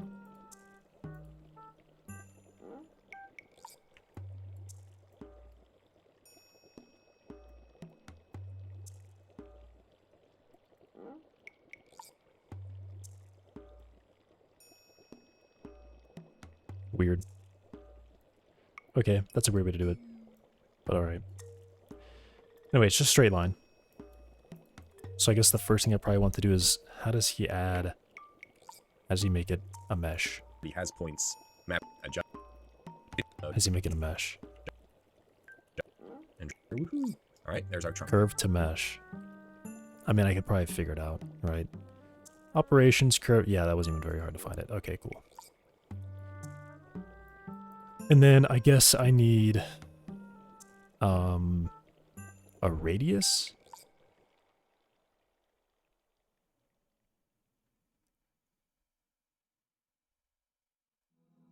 Set radius?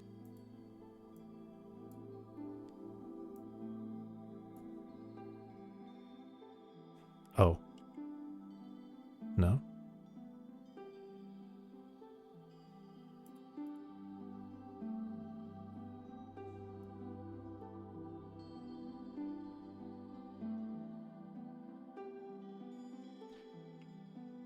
I'm trying to think of what I've missed. What did I miss?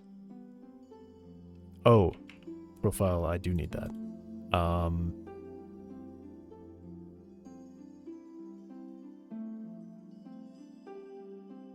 Geometry?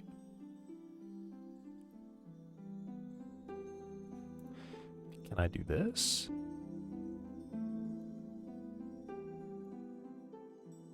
Huh. What does he use? Curve circle?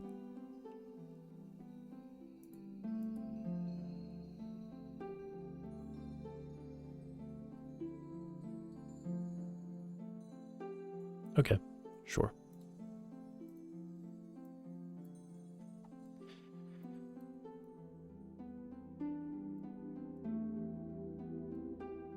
Why is it?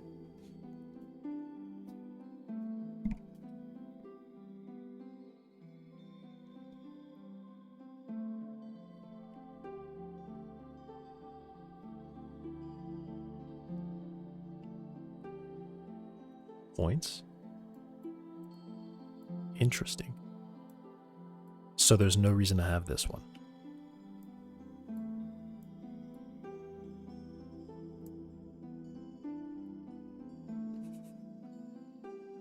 Okay. Fill caps. Can I tell it which one I want it to do? Because I don't need the bottom one. I only need the top one.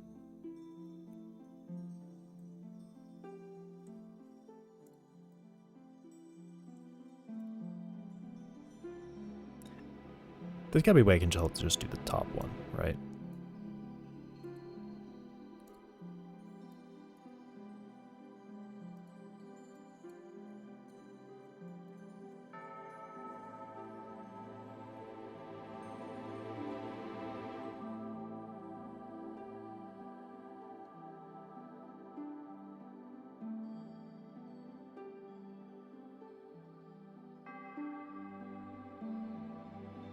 I don't know. I'm sure something with...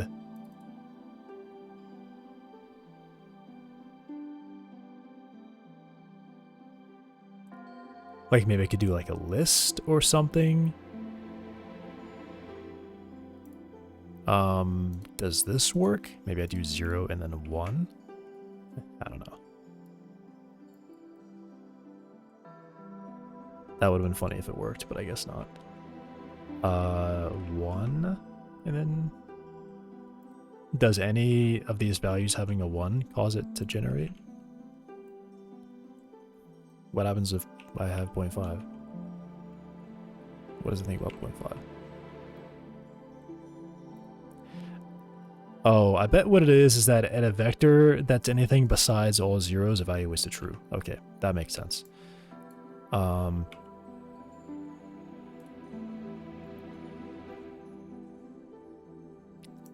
very bright now.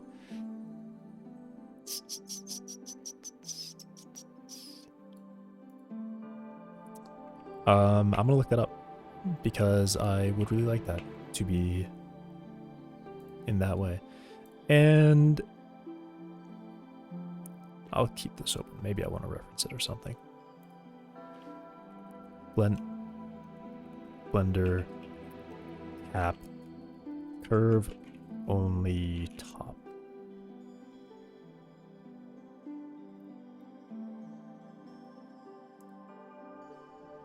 It has no clue.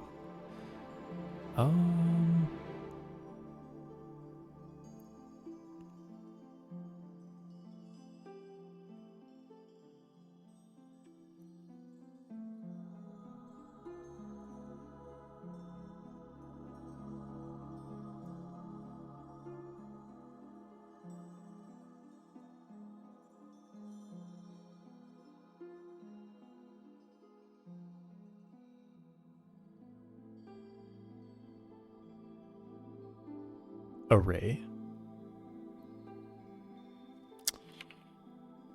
I mean,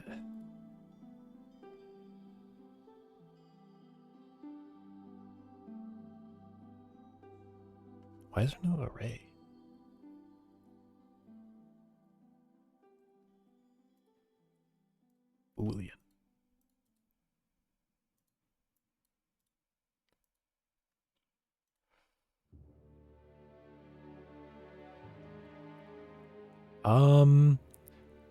What if I did a... Oh my gosh, I gotta go to auto. This is just crazy.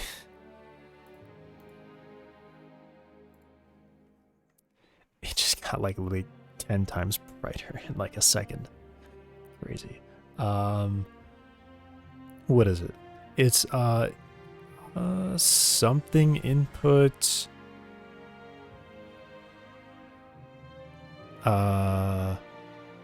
What does it come from? Curve, read,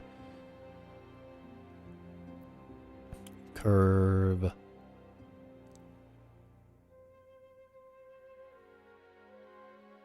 Index, is that not a thing? Endpoint selection?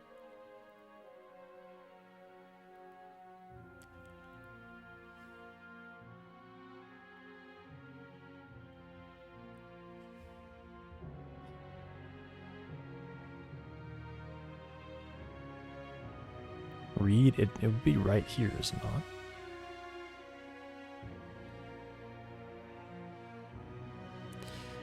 Maybe it's geometry, index, position, and then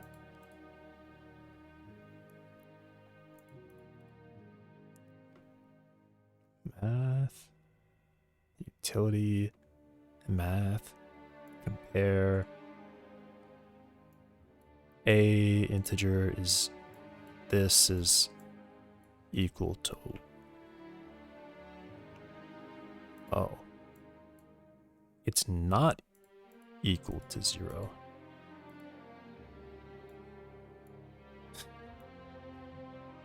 Really?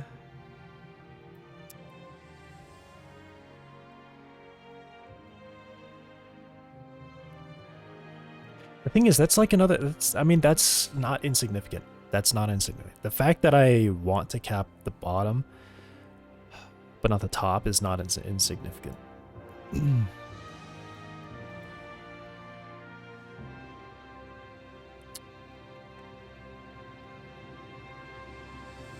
Yeah, what if I were to do this? Is there a way to, like, geometry...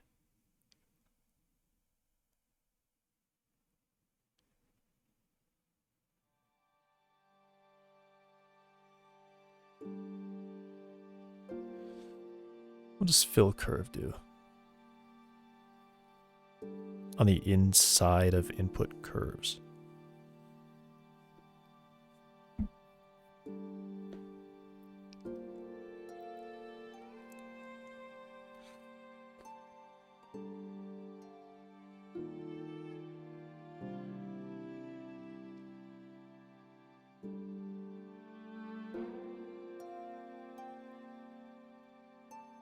This is so strange. Why is that not an option?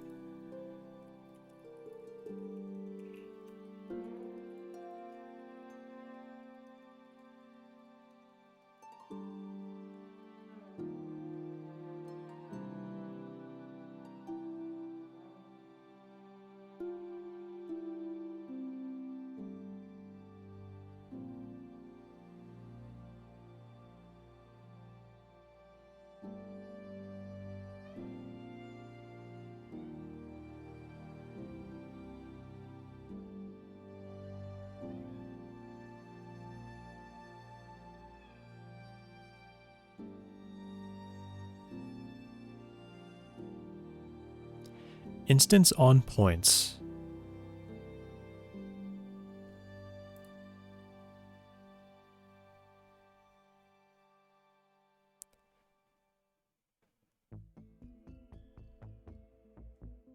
Curve line, profile curve. Points instance.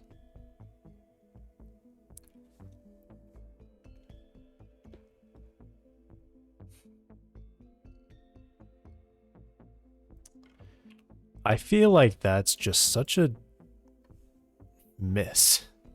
That is a crazy miss. Why? Why can you not specify that you only want the top or the bottom capped? That like matters.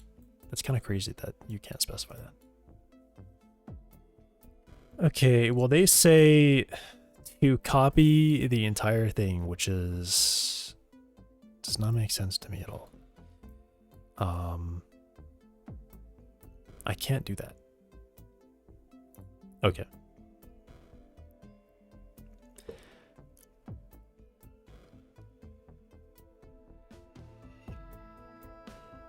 Here's an idea. Maybe I can have some kind of, at the very end, I can have some plane. I can intersect the plane and then cut the plane. Topology. Am I missing something? Grid?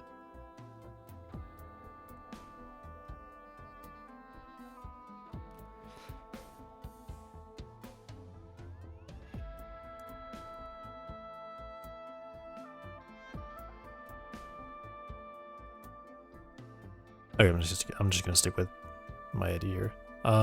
Mesh, primitives, grid, and then please deselect, add mesh operations.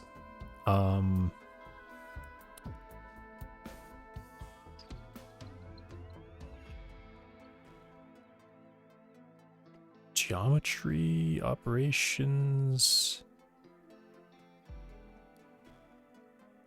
What is this even? Remove selected elements of a geometry. Base. Selection. How does that even work?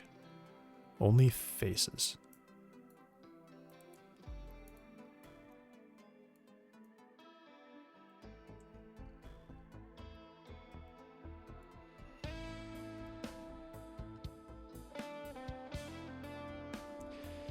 So selection is what?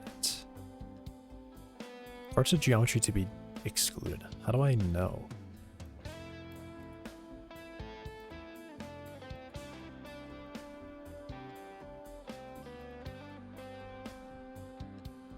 Mesh, read.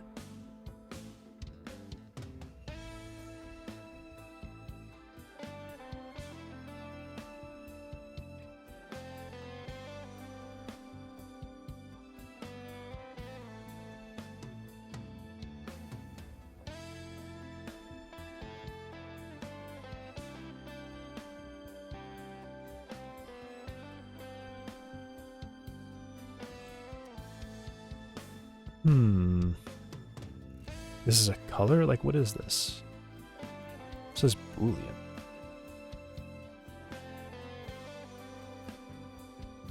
Like, would it be...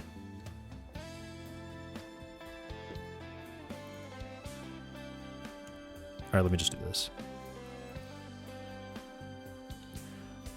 I think my idea that I had was just taking a plane and then intersecting that, but like removing it or whatever. It's probably just gonna be what I want.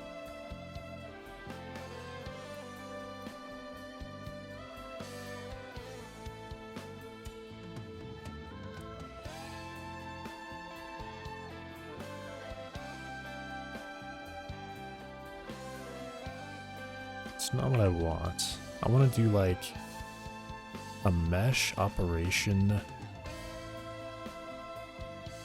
Oh, I guess this would be mesh boolean. Difference. Yeah.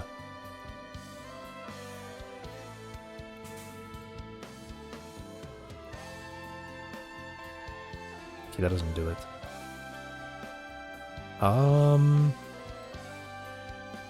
Alright, let me try a cube.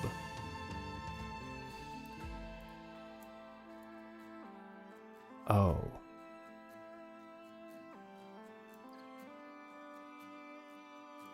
Oh. It still is going to produce the face.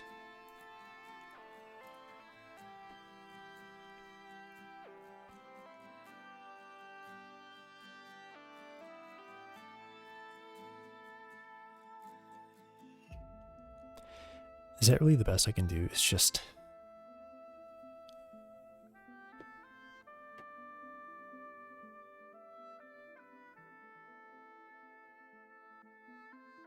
to remove?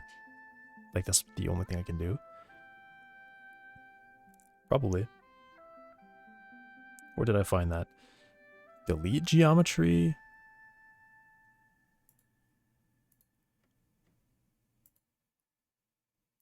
Faces?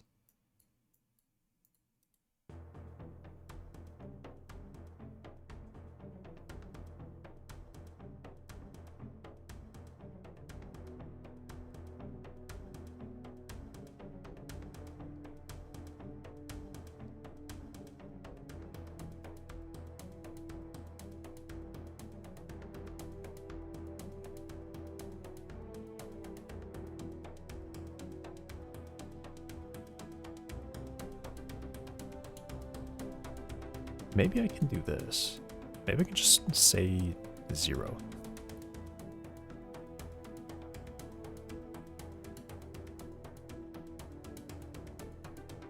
Can I just...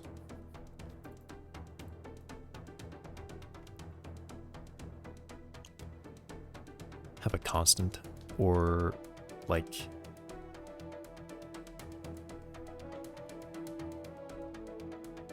mesh, read.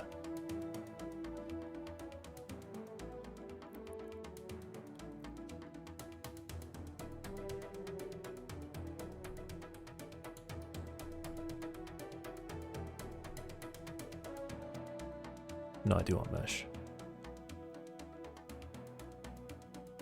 Oh my, this is getting like really weirdly annoying.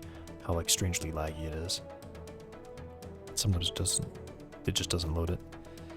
Is edge loose? What?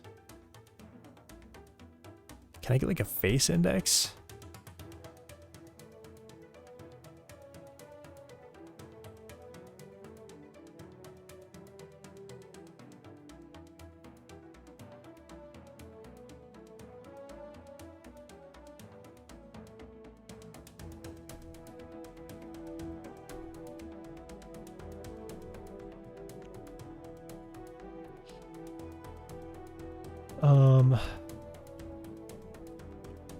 Base.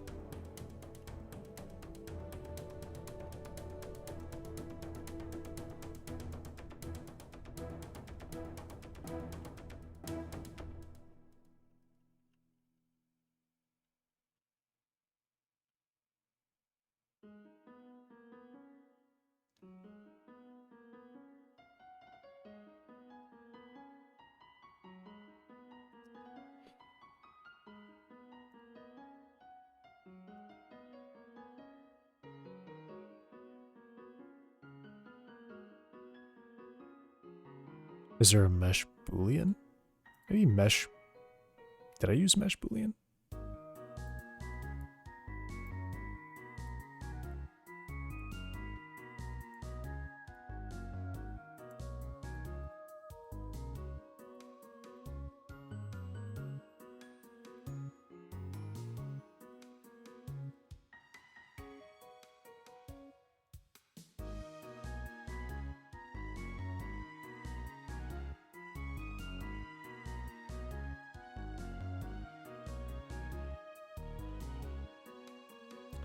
Intersecting edges.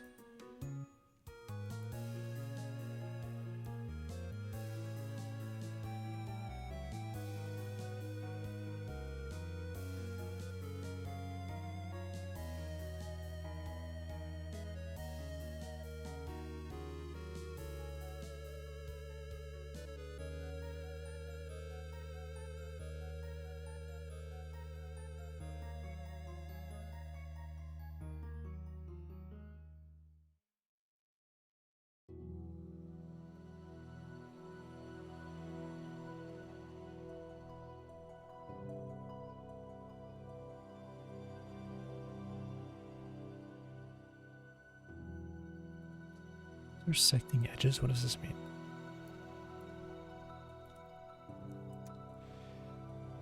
What is it, red? No, it'll be a second. I gotta take the dog out. I think I'm figuring it out. I might be able to use this or something like it to do something. I'll figure it out. Okay, be right back.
I'm back.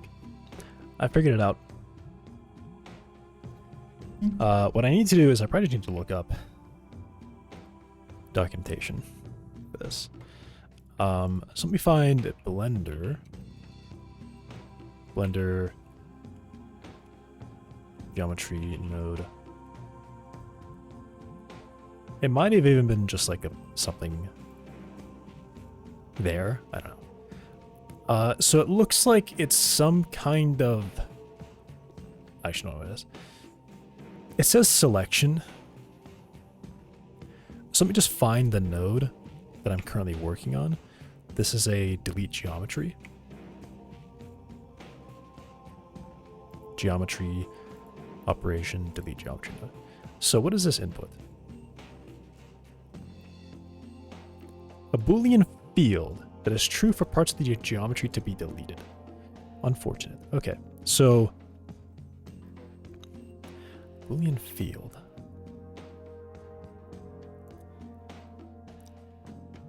What does that mean? What's a Boolean field?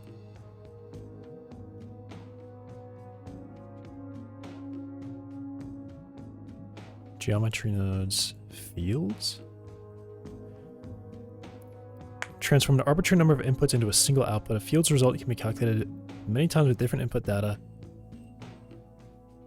Okay. Diamond with dot. It's going to be a single value.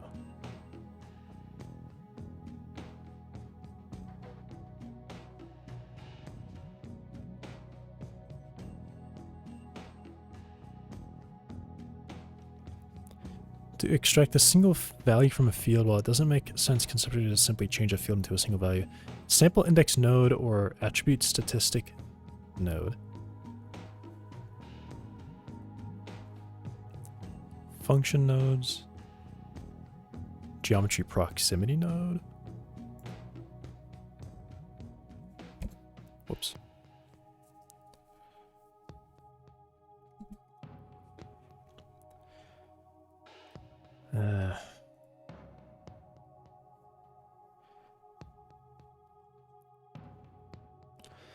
Okay, so I was wondering if this, like, pink diamond thing was something special. It's just a boolean. Whoa, whoa, whoa. Can we chill out? It's just a boolean. So what I think I can do is I can... What could I do?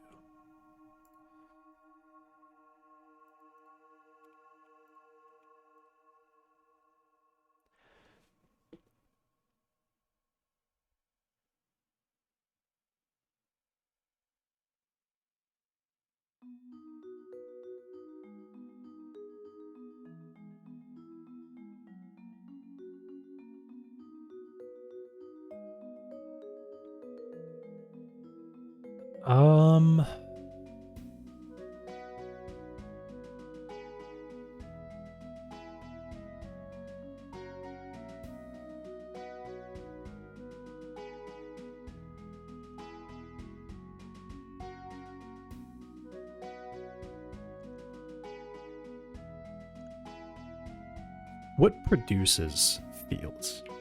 Like, what nodes can make a field? That's what I want to know. What nodes can make a field?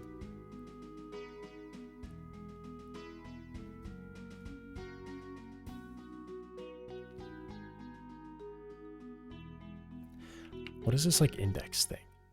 Index.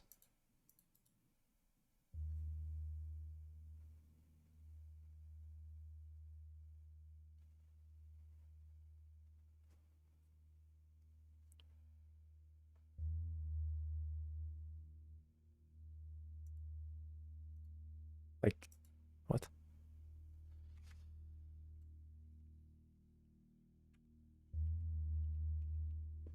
Geometry read index.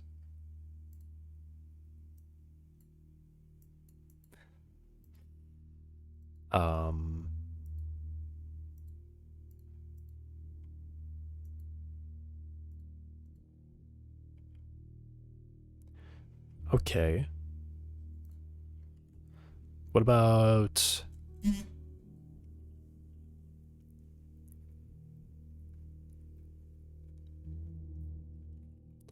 a mesh index?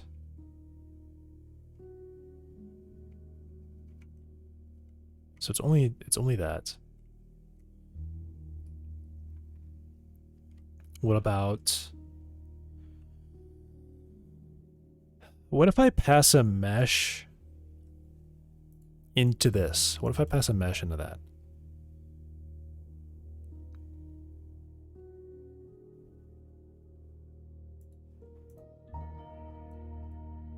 It doesn't like that.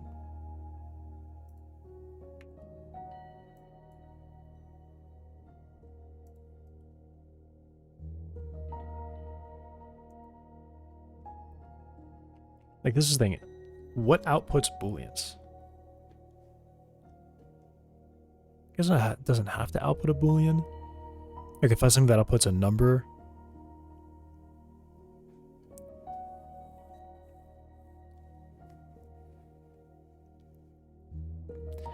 Alright, let me go back to this one.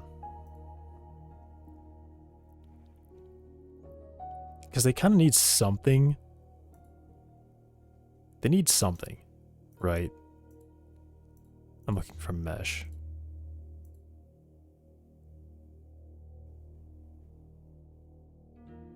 What?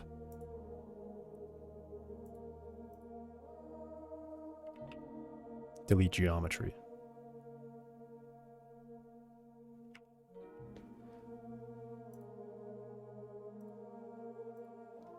I feel like they have to have some kind of example of like what the input could be.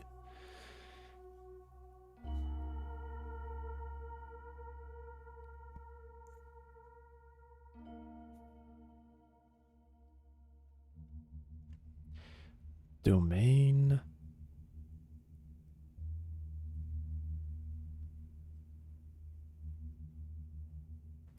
Base.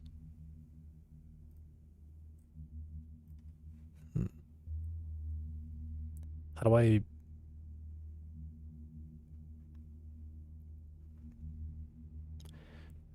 select an individual face?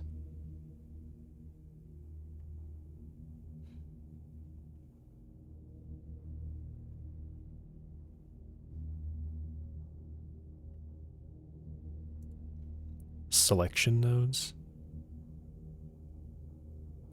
Box selection node.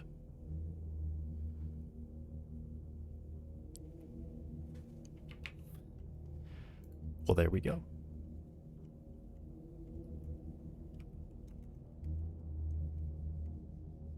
There we go.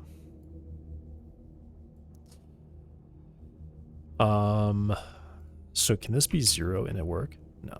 Okay. I'll just make it something very large. And then this, I guess, could be 0.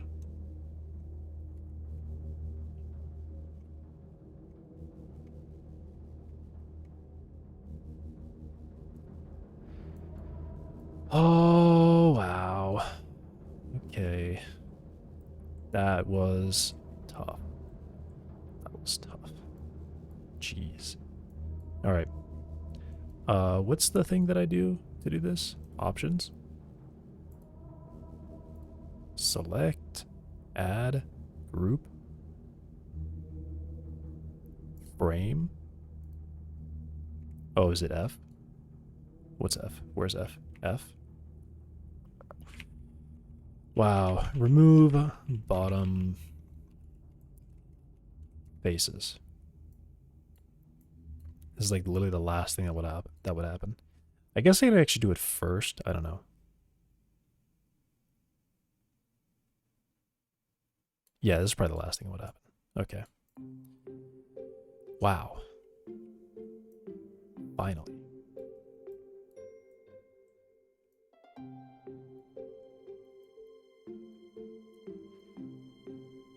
Okay. Hardest thing I ever did. Apparently. This is what I was thinking. I was thinking there's got to be some just like box select thing. There was. I could have searched it.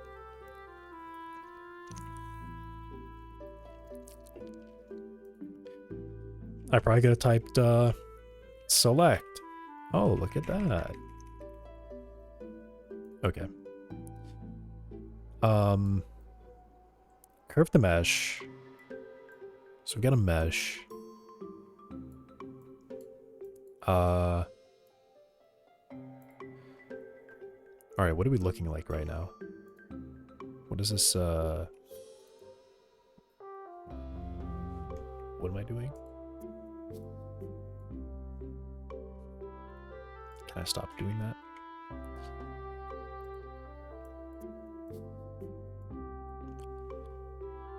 Does this work? Whoops. No?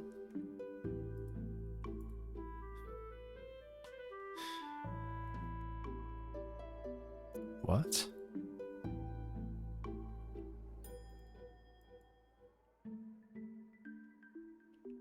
Okay, I don't know. Put it back. Okay. So this, can I specifically edit a point.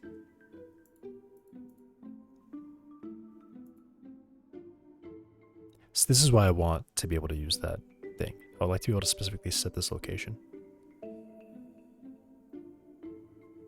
I guess I can turn on snapping.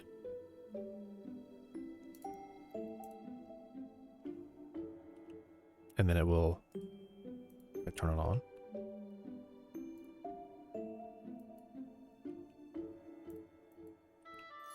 Alright, cool.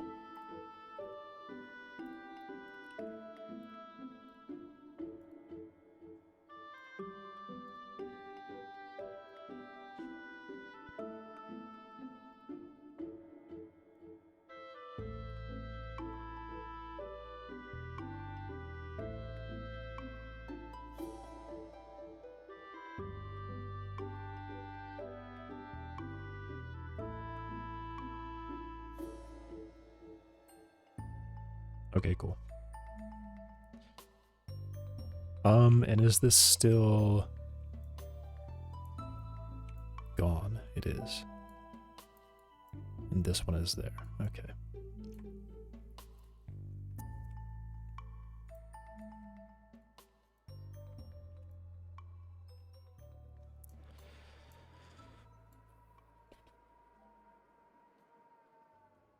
Oh, that resolution can drop a lot.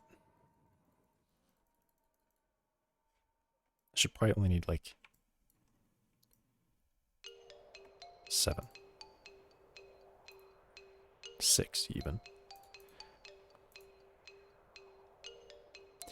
How should I do this? I guess what I should do is probably consider how I'll do this as LODs. Because, I mean, the last LOD is probably going to be like 5. Or 4. Probably 5. Actually, no, if they're across the map, what has like a consistent thickness to it? I mean, 3's probably best, honestly. Oh, but I could set that up. Okay, I'll just start with what I think it should look like up close, and then go down from there when I'm making that part of it.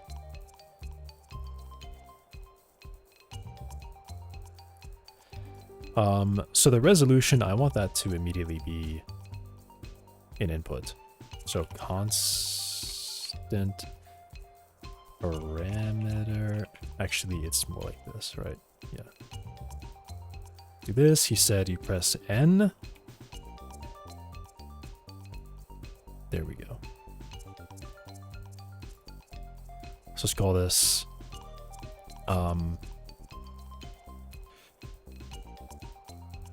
let's say trunk sides. Minimum is 3, maximum that's way too high.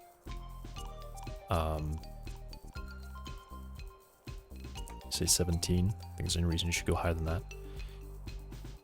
Default value. Cool. So if I'm here, sorry, here, trunk sides. Awesome.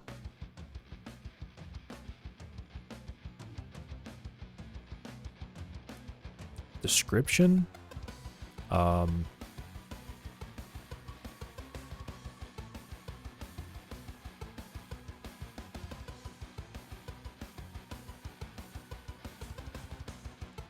By hover, number of sides of the main trunk. Awesome.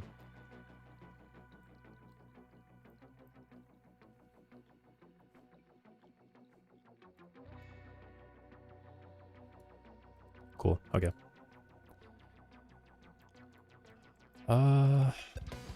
So what now? So I guess I can get the branches added on, which I think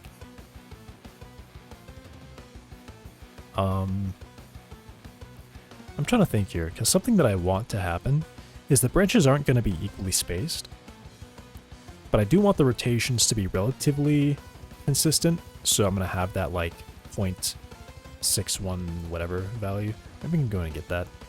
Is that in math? I think it's in math. math, like a constant value or something.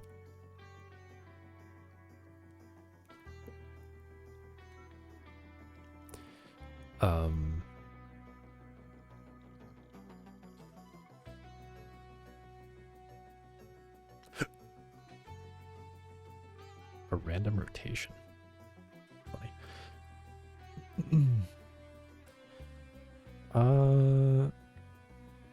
Constant float. Can I have a math equation? Equation?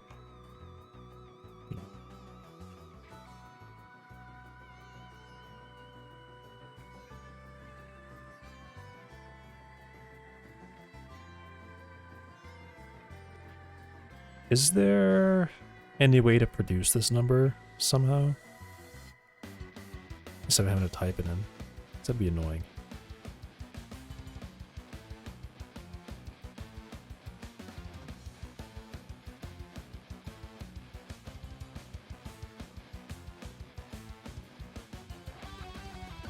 Radial tile. Probably not.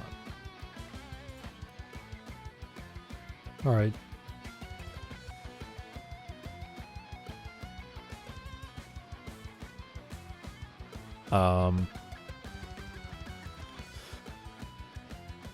Okay. Let's do math I. And we're just going to copy. It's probably enough precision there. Oh.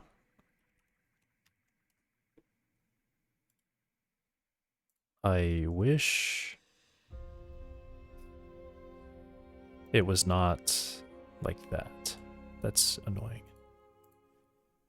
I wish it was not like that.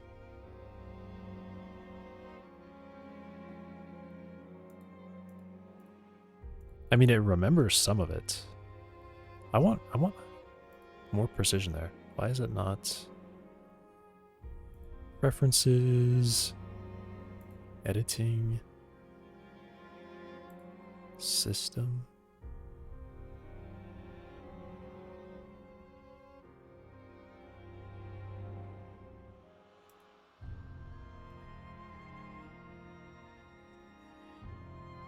It's somewhere. Input?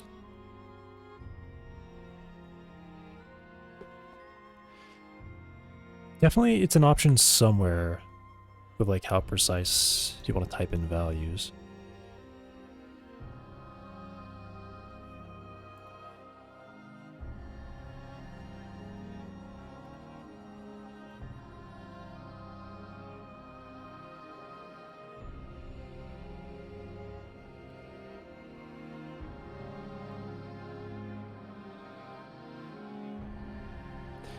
Interface?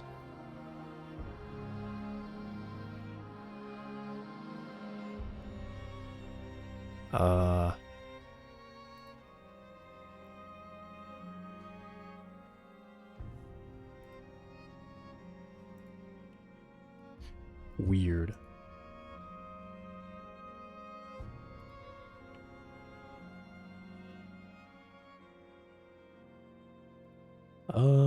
Blender, increase, float, input,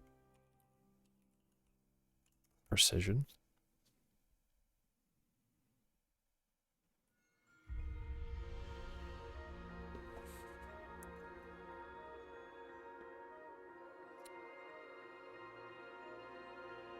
What is this?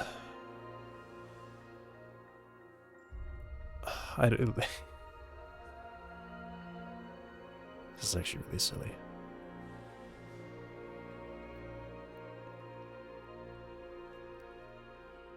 Oh my gosh. I hate this.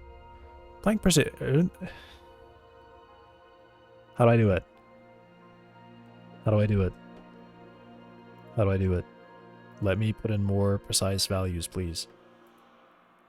I can have it. You can let me type in more than 3 decimals. In fact, single can represent, I think, like 10 decimals precisely. Maybe not that much. Definitely more than 3. It can absolutely do more than 3 decimal places precisely.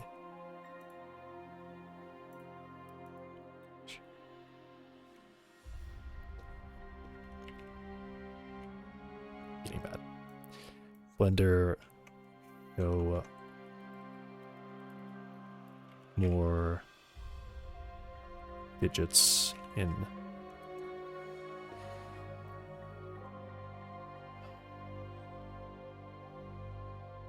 Scale? No. No. No. No.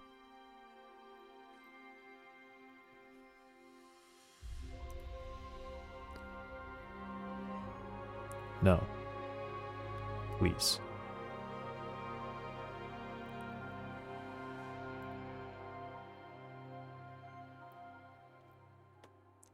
There's no way everyone who's ever wrote in here is like, oh yeah, 3 decimals was enough for me. No, no, no, no. No. I'm baffled. Why am I being lied to? I don't want to change the unit scale. That's not what I'm trying to do. It's not what I'm trying to do. It's not even here. Oh, it is. Like, why does this have so many decimal places? But this one has 3. Or 6. Whatever. Literally whatever. Can I lock it so I can't change it? Label? What's label? Oh.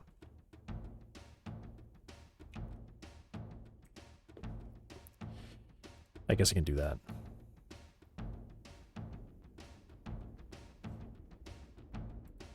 I guess I could also make it a group, couldn't I?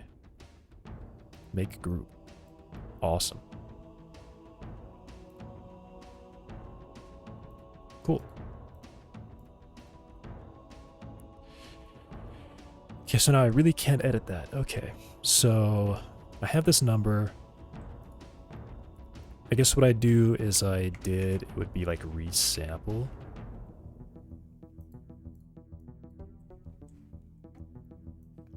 I don't really like it. I don't really like this. This seems bad to me.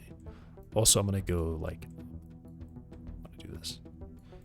So resample, I guess I'll do 10. And then what I want to do is I actually want to resample curve should give me points. Points. Curve. Points of curve. Oh.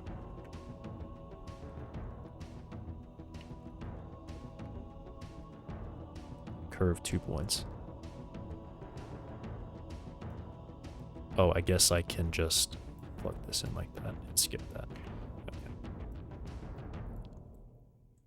So I have points. What's the way to see this? Is it like, what were they holding? Control?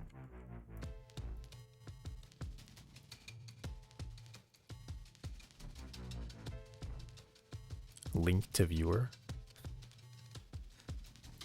Why are those points so large? Okay.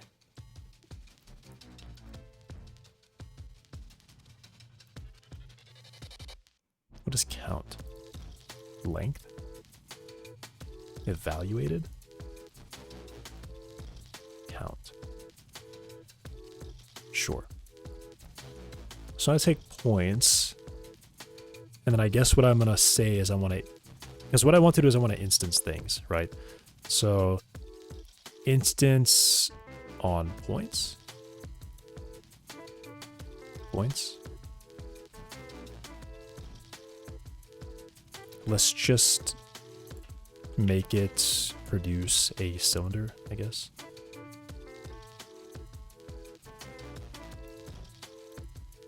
Cylinder. And then instances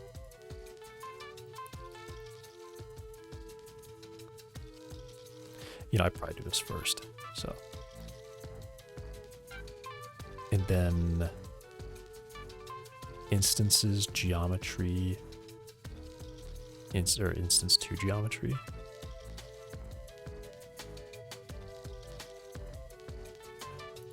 For some reason, they want to call it realize instances, I guess. And then do join.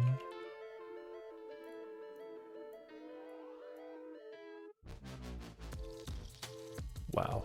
Okay. All right, so let's give them 90 degrees. Let's make these way smaller. These can definitely be like 4 or 5.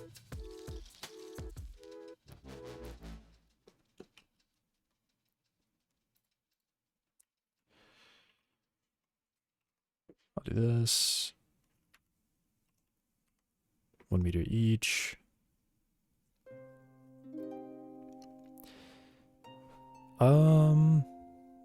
He used a curve here, right? So that's probably what, I mean, this is just to visualize it for now. So what was I going to do with this? I was going to, I wanted to shift these along the curve. How can I do that?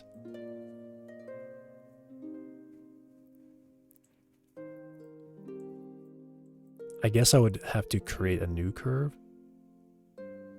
Is there a way to resample the curve and have it be like compress it or something? So it's denser near the middle, sparse, like, because that's what I want to do. I essentially want to have like a density map. So they're still going to be on the curve, but they're going to move along the curve. So maybe that's just something in curve, I don't know. Operations deform curves on surface, no. I guess it could be I mean, maybe it would just be offset point in curve. Offset a control point index within its curve. What does that mean? Offset? What? Oh, okay. That's a weird way to describe that.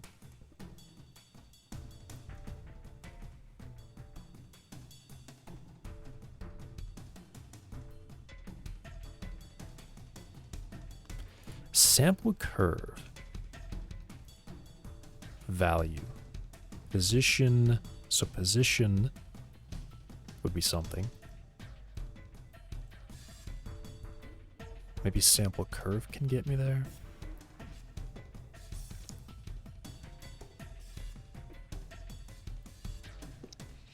Essentially, I want like a distribution thing. So I would have something like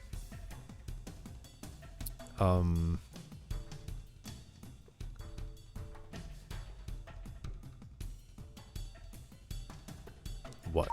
Value? No. Thanks for following, Yarn to Learn.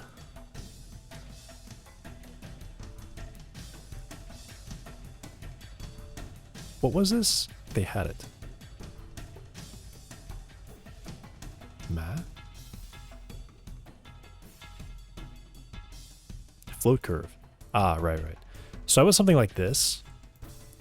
And essentially this would represent a linear density.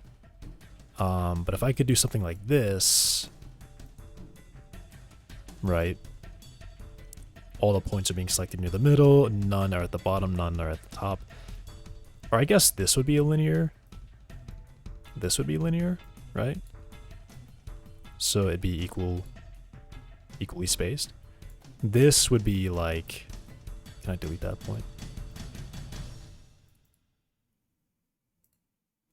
This would be like, there's none at the bottom and then maximum density at the top. So how could I do this?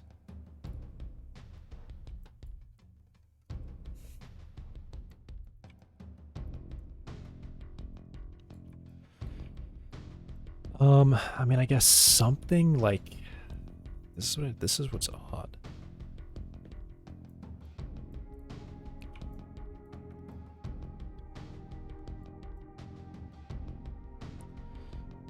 Because this would like produce a field, right? I do this and this is like gonna produce a field now, right?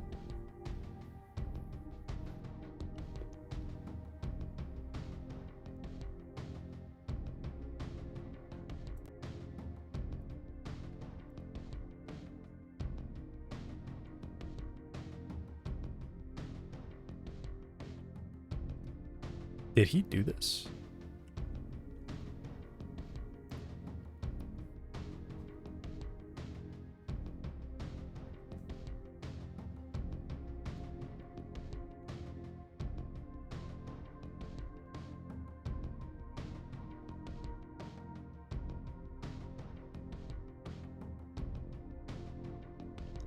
Let me watch this for a second and see if he does this at all. Beautiful thing. But obviously, you'll notice a problem. We want I can't think of tapering. Rotate how this a little bit so that it looks more like a base. to do We this. want the tapering of the trunk to be wider at the automatically if we drop. But if you Control Shift and click again on the curve, then you see this white to black value, which is Did you say essentially Control what? Shift and click again on Control the curve. Shift click. Then you What? see this white to black value, which essentially is 1 to 0 value, and then fade it. And this can be used for a lot of different things. We will use this value.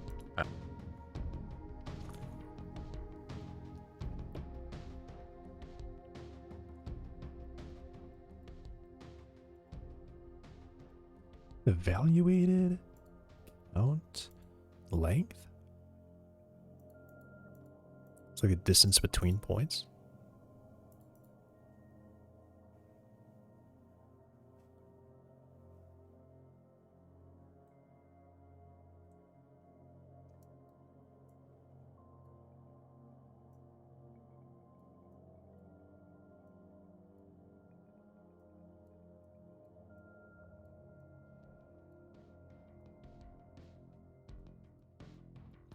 The last value is sampled. Huh.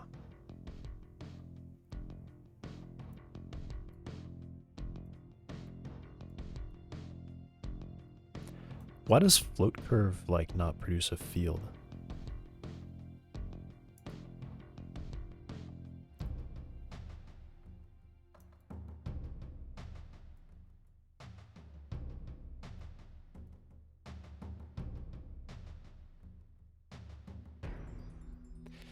Map an input float to a curve and output of float value. Oh.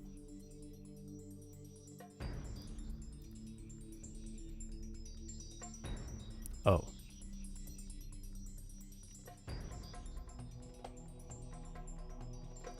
Curve.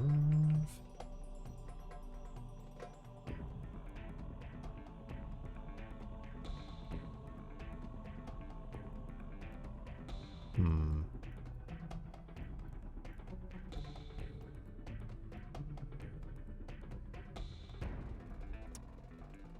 Yeah, it's not right.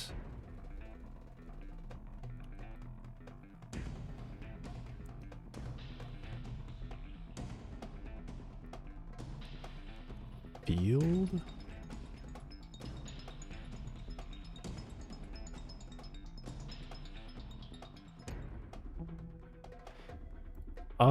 Anything here put out a field of float? So I want to see if I put it in, if that makes it.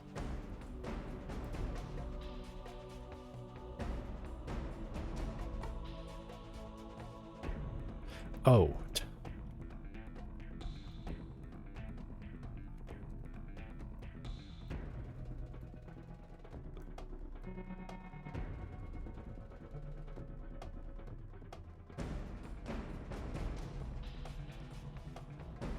Really? That doesn't do it?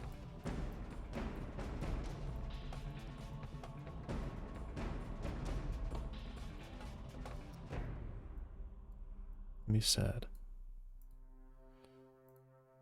Count?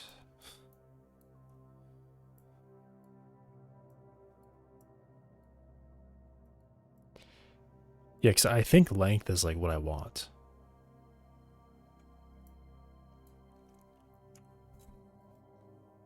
Hmm.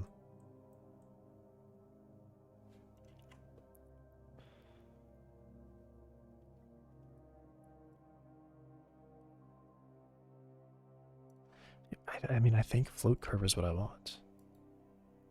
But it does output a single value, so then I'm not sure.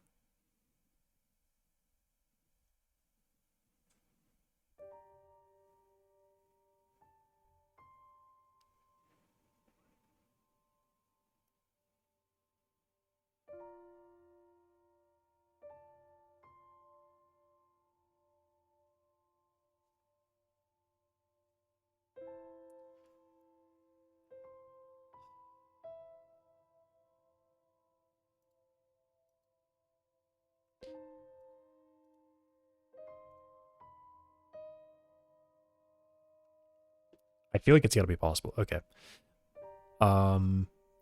Curve, read. The length.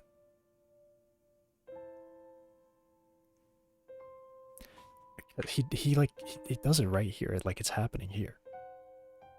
Spline parameter factor. Oh.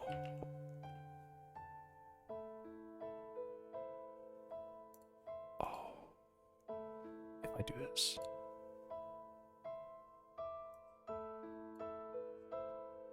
No.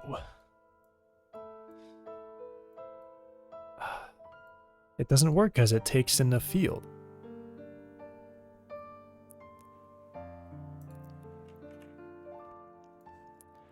If I do this, it's interesting. Actually, I'm actually really, because it should be 0 and it should approach 1. Why does it do that? Why does it do that?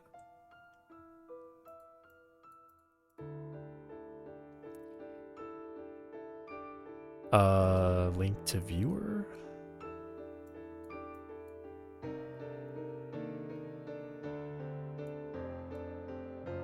What?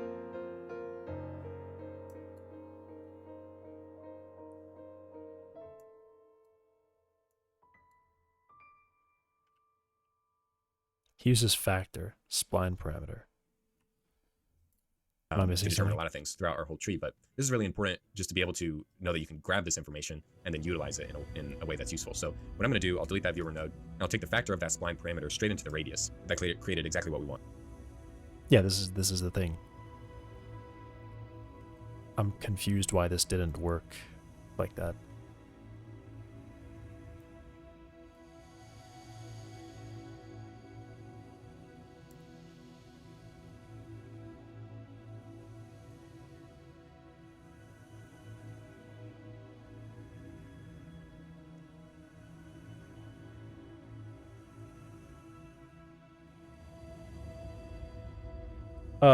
What if I multiply it? I don't know. Utilities, math.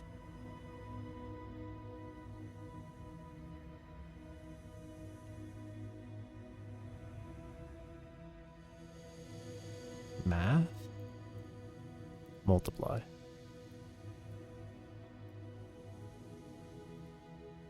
Two. 2.1. What is going on?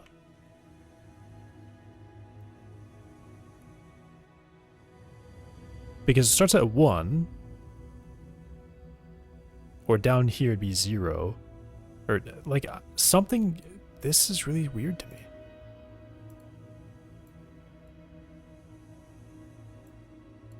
Why is that not happening?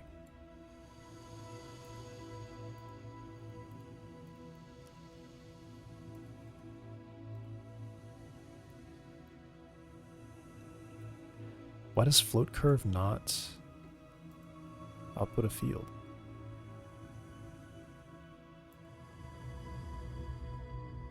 Running riot. So confused. Watching an ad RN. Watching an ad. Thanks for the Prime sub. I don't get it. This is really strange to me. this should be like, if I plug this into value, it's why? Is using 0? Like,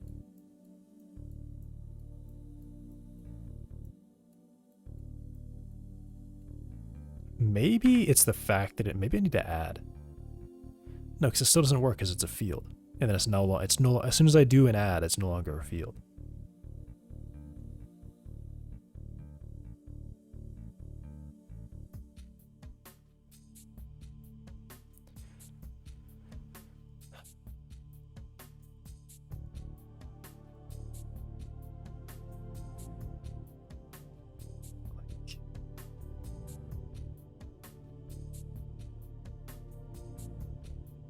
What am I missing?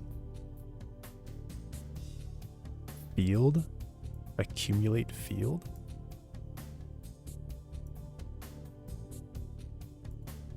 Float?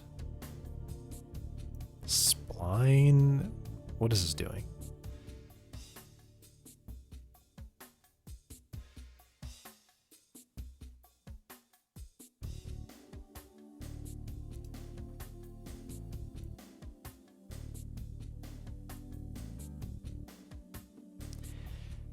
Field. Evaluate at index? Like evaluate what? Like I want to do a multiplication essentially.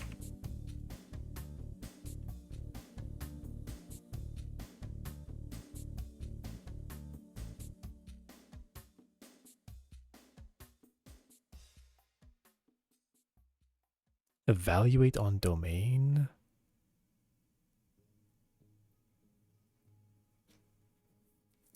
What are you talking about?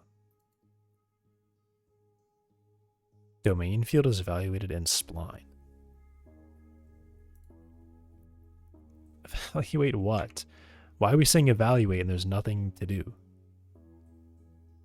How do I add something for each element? Oh my god.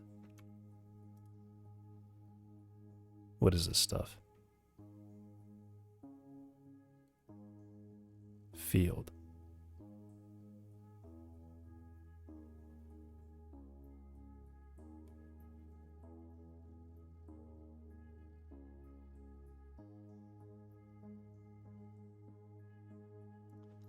Map range.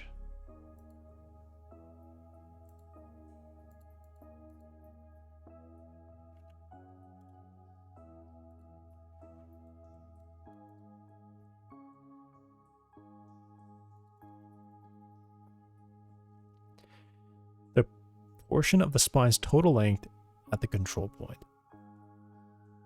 The factor of that spline within the entire curve. Why is that this value? Because I think what it's doing is because the first value is 0, it has an issue with that. It can't compute 0. So it defaults to just doing nothing. That's my thinking. But now how do I add?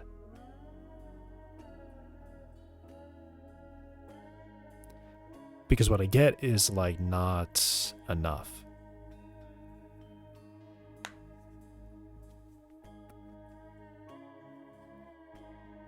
I guess evaluate at index and then value index 0. But do what? But do what? But do what? Like, do what? Evaluate what? What are we doing? Spline. What does this mean? Do what? Integer. Float. Do what?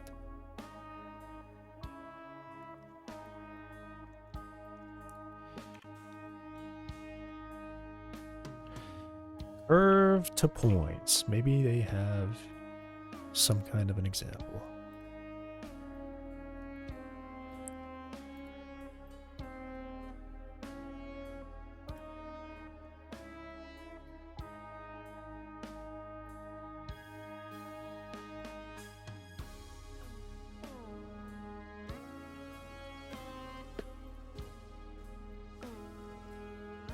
Sample each spline by splitting its segments within specified length. Length will be rounded down so that a whole number of samples will fit in each input spline. The trim curve node can be used with a multiplier of this length. What do you mean?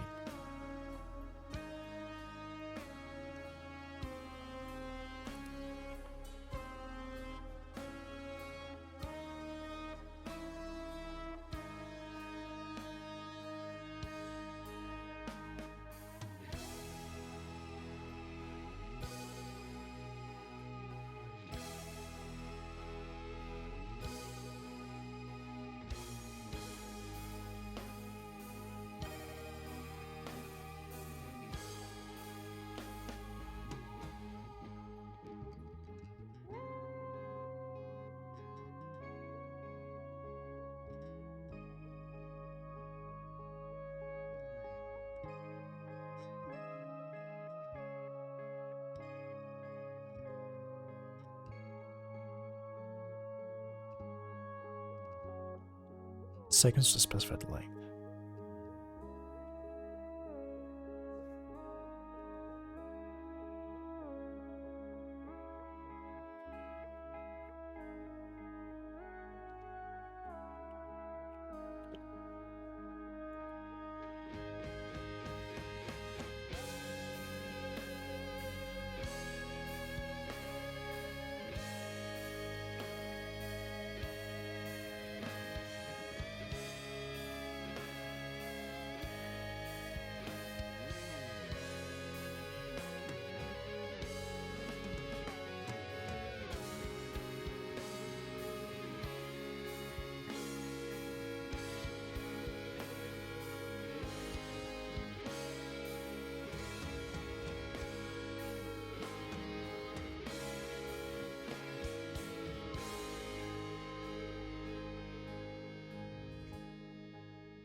Why can't I work with fields? Why is that impossible?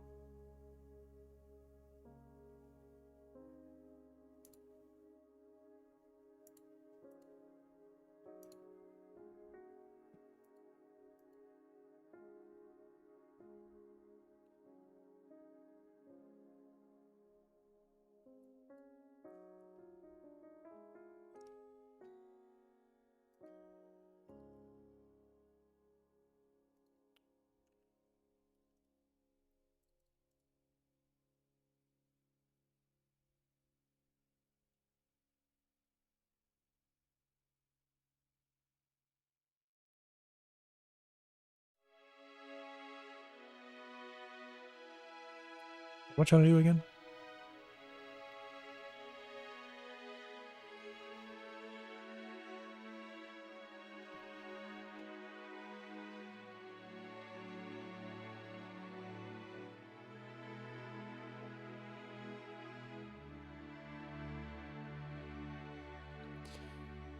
Retrieve data of other elements in the context geometry of other elements.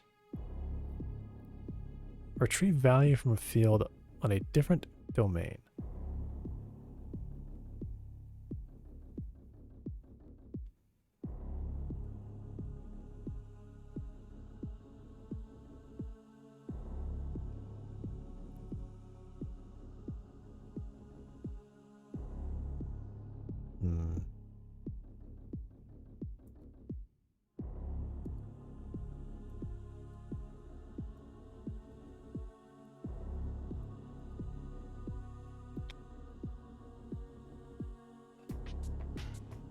This is annoying.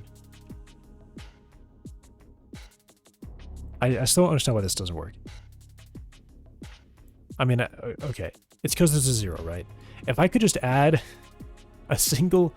If I could say, for each value in this field, add 1. That'd be nice. That would solve it. That would do it.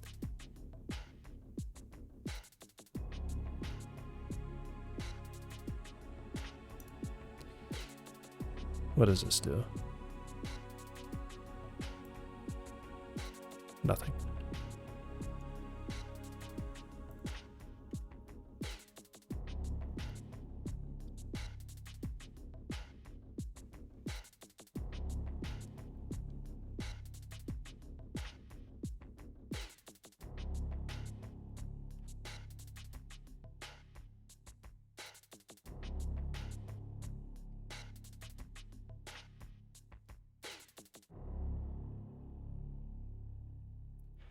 Why is this not possible?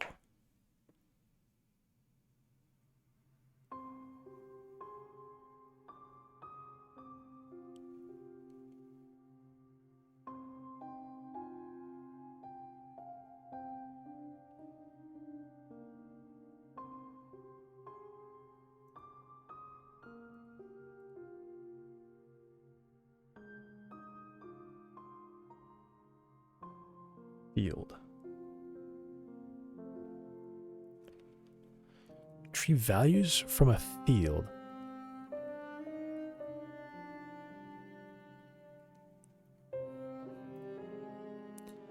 Am I missing something? This is what's weird to me. There's nothing to do here. There's nothing to do here. There's nothing to do here.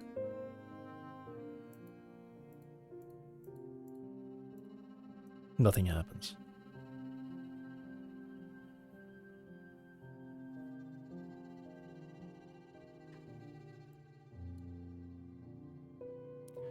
Like, what does this mean? What's happening?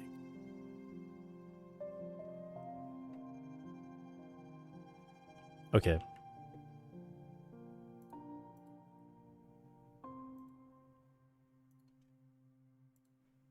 Field.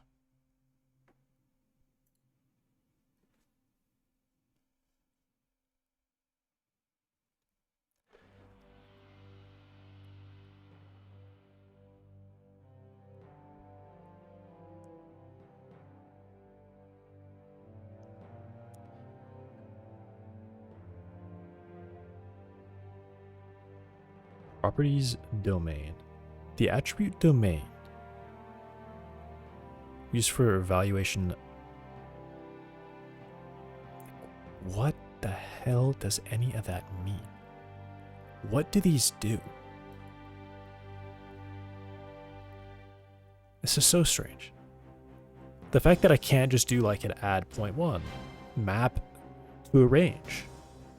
Why is it not a thing I can do here?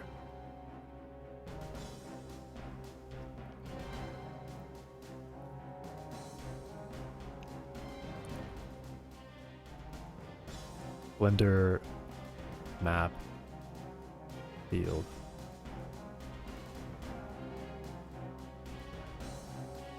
With float curve. Like,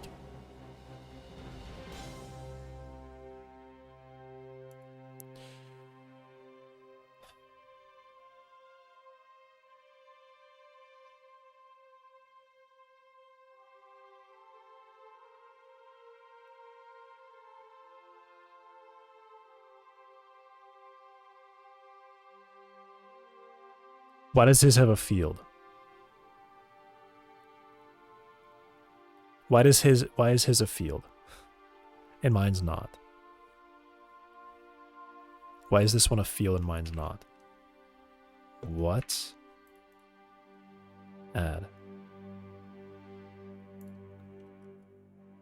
Float curve. Why is his a field and mine's not?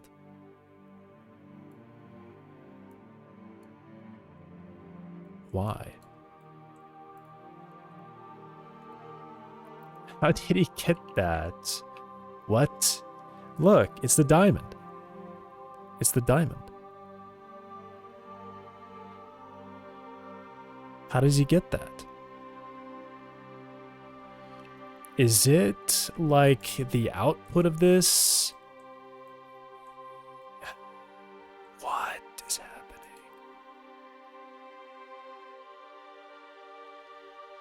Type float field. Field depending on spline parameter node.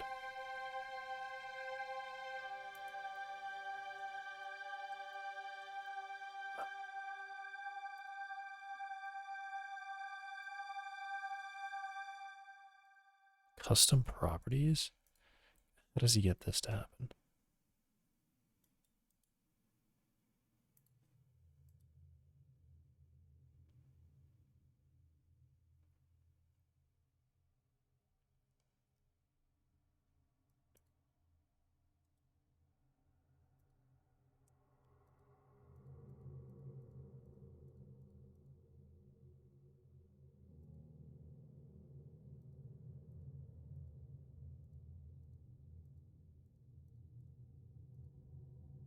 What's happening?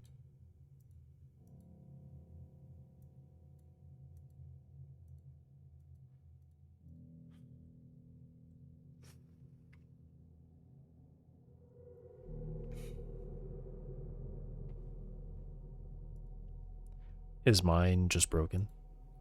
He's got the same thing. Position. Divide. What is going on?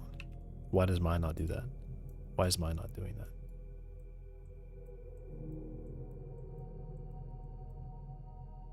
Why is mine not doing that?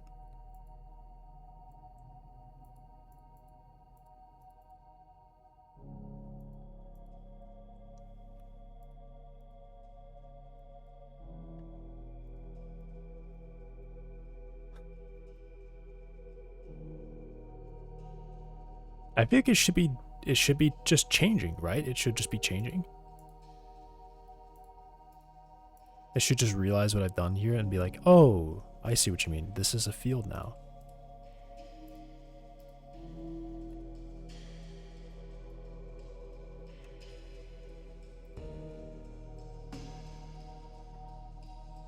But it's only, I mean, is it actually because of this at the bottom? That doesn't do anything. Like, it's still, the first value is the only one that matters.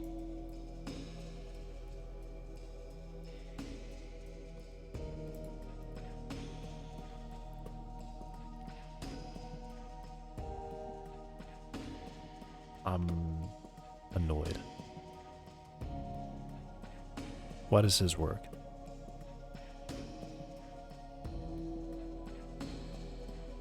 Why does his become that? And mine doesn't.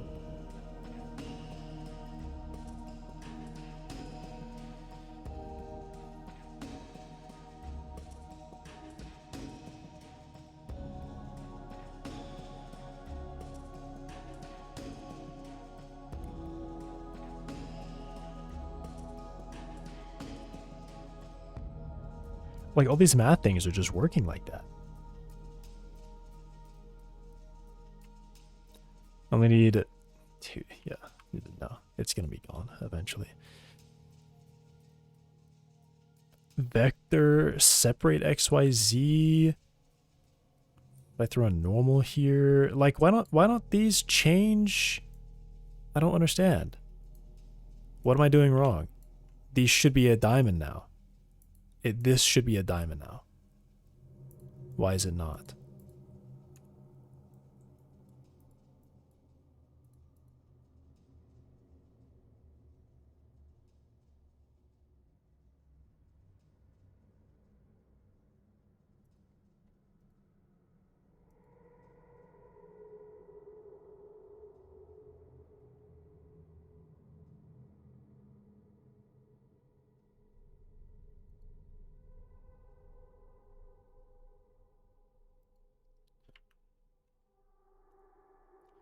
Blender,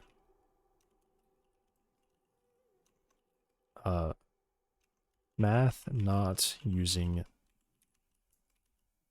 field input output.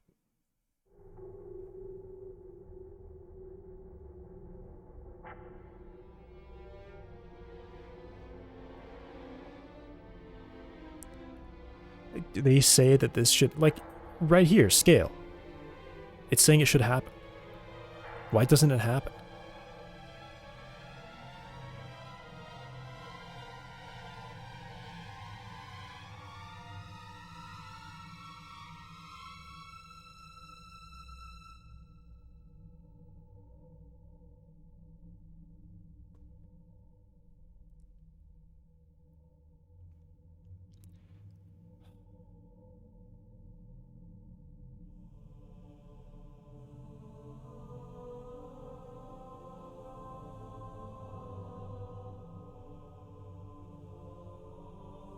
I don't understand.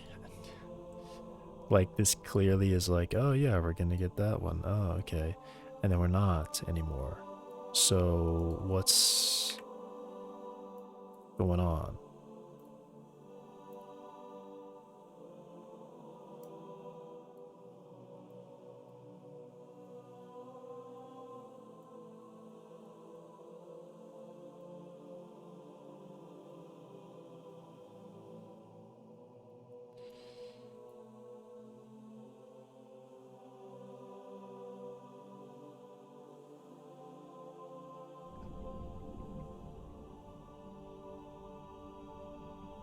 type float field.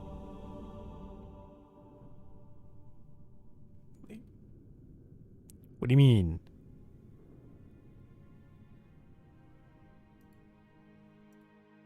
It's obviously not correct.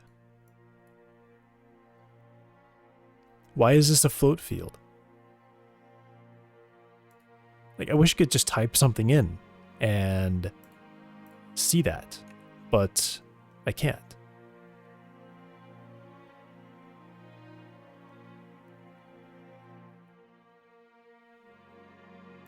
I understand it now. I understand it now. I just understood it. I just understood it. I just understood it.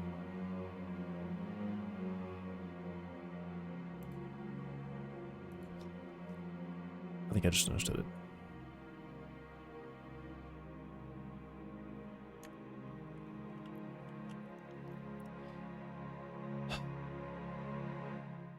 How can I do this? What is the issue? It's being odd. It's being weird. What I need to do is I need to somehow data from a point. Can I get the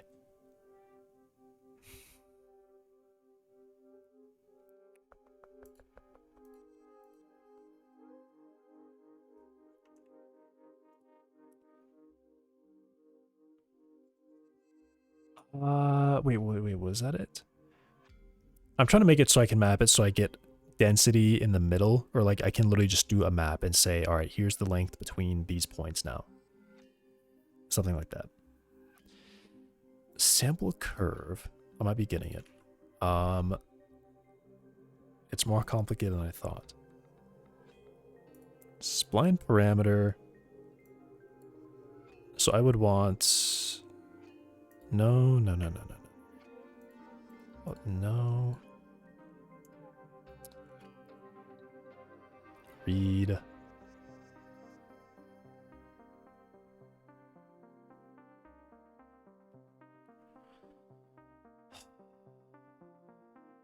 So just subdivide, like...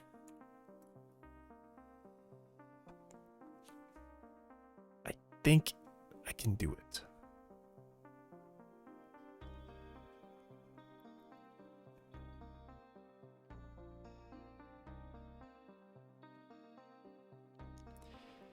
It's going to start with this one. It's going to start with this one. How far along each spline a control point is, right? So this is outputting... Maybe it is this. Maybe it's this. Although I think this is like crazy and like really hard to understand.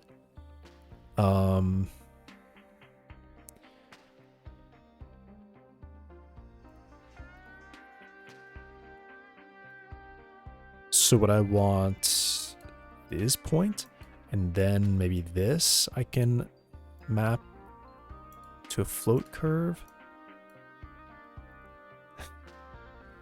No. No. Instance, for instance.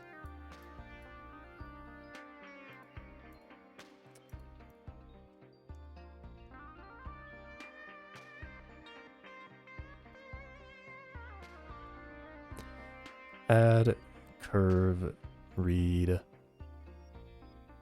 sample curve.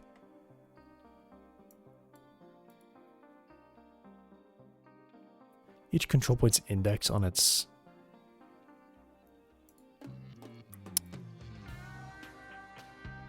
sucks.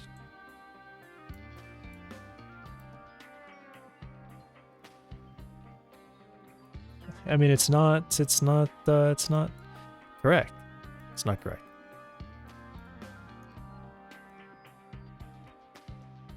There's just something weird going on here. This spline, because the thing is this, okay, so the thing is the spline parameter is essentially the field is like everyone. So even though I only have one spline, that's like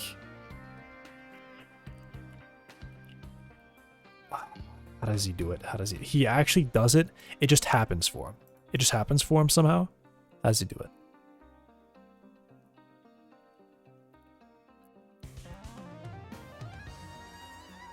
This is so weird. Why does that work? Why does that work? That's so strange. Because then this should be working. So I don't understand why that's not. Curve, read, handle positions. Did it plug in? No, I don't think so. That I mean, I don't know. Read.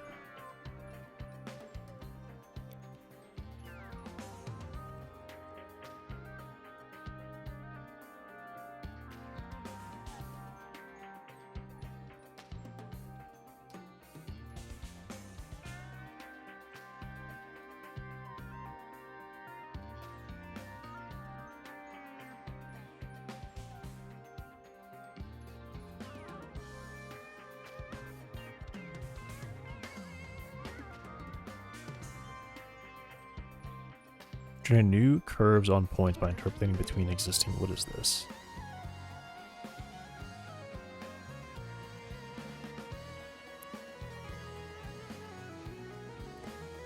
This is such a weird thing.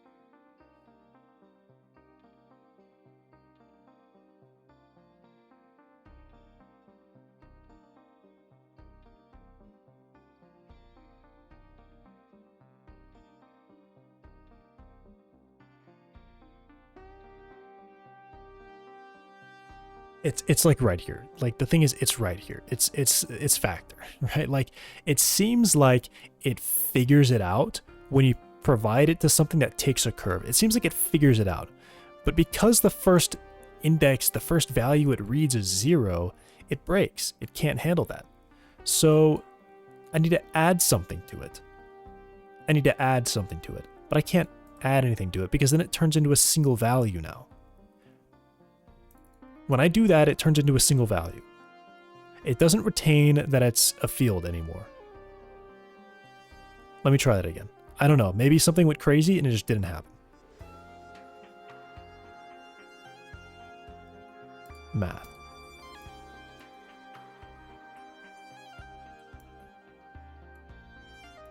Like, no, it's still just taking 0 and it's crashing.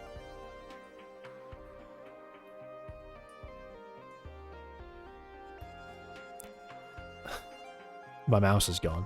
I don't have a mouse anymore. Can my mouse come back? Just move the curve up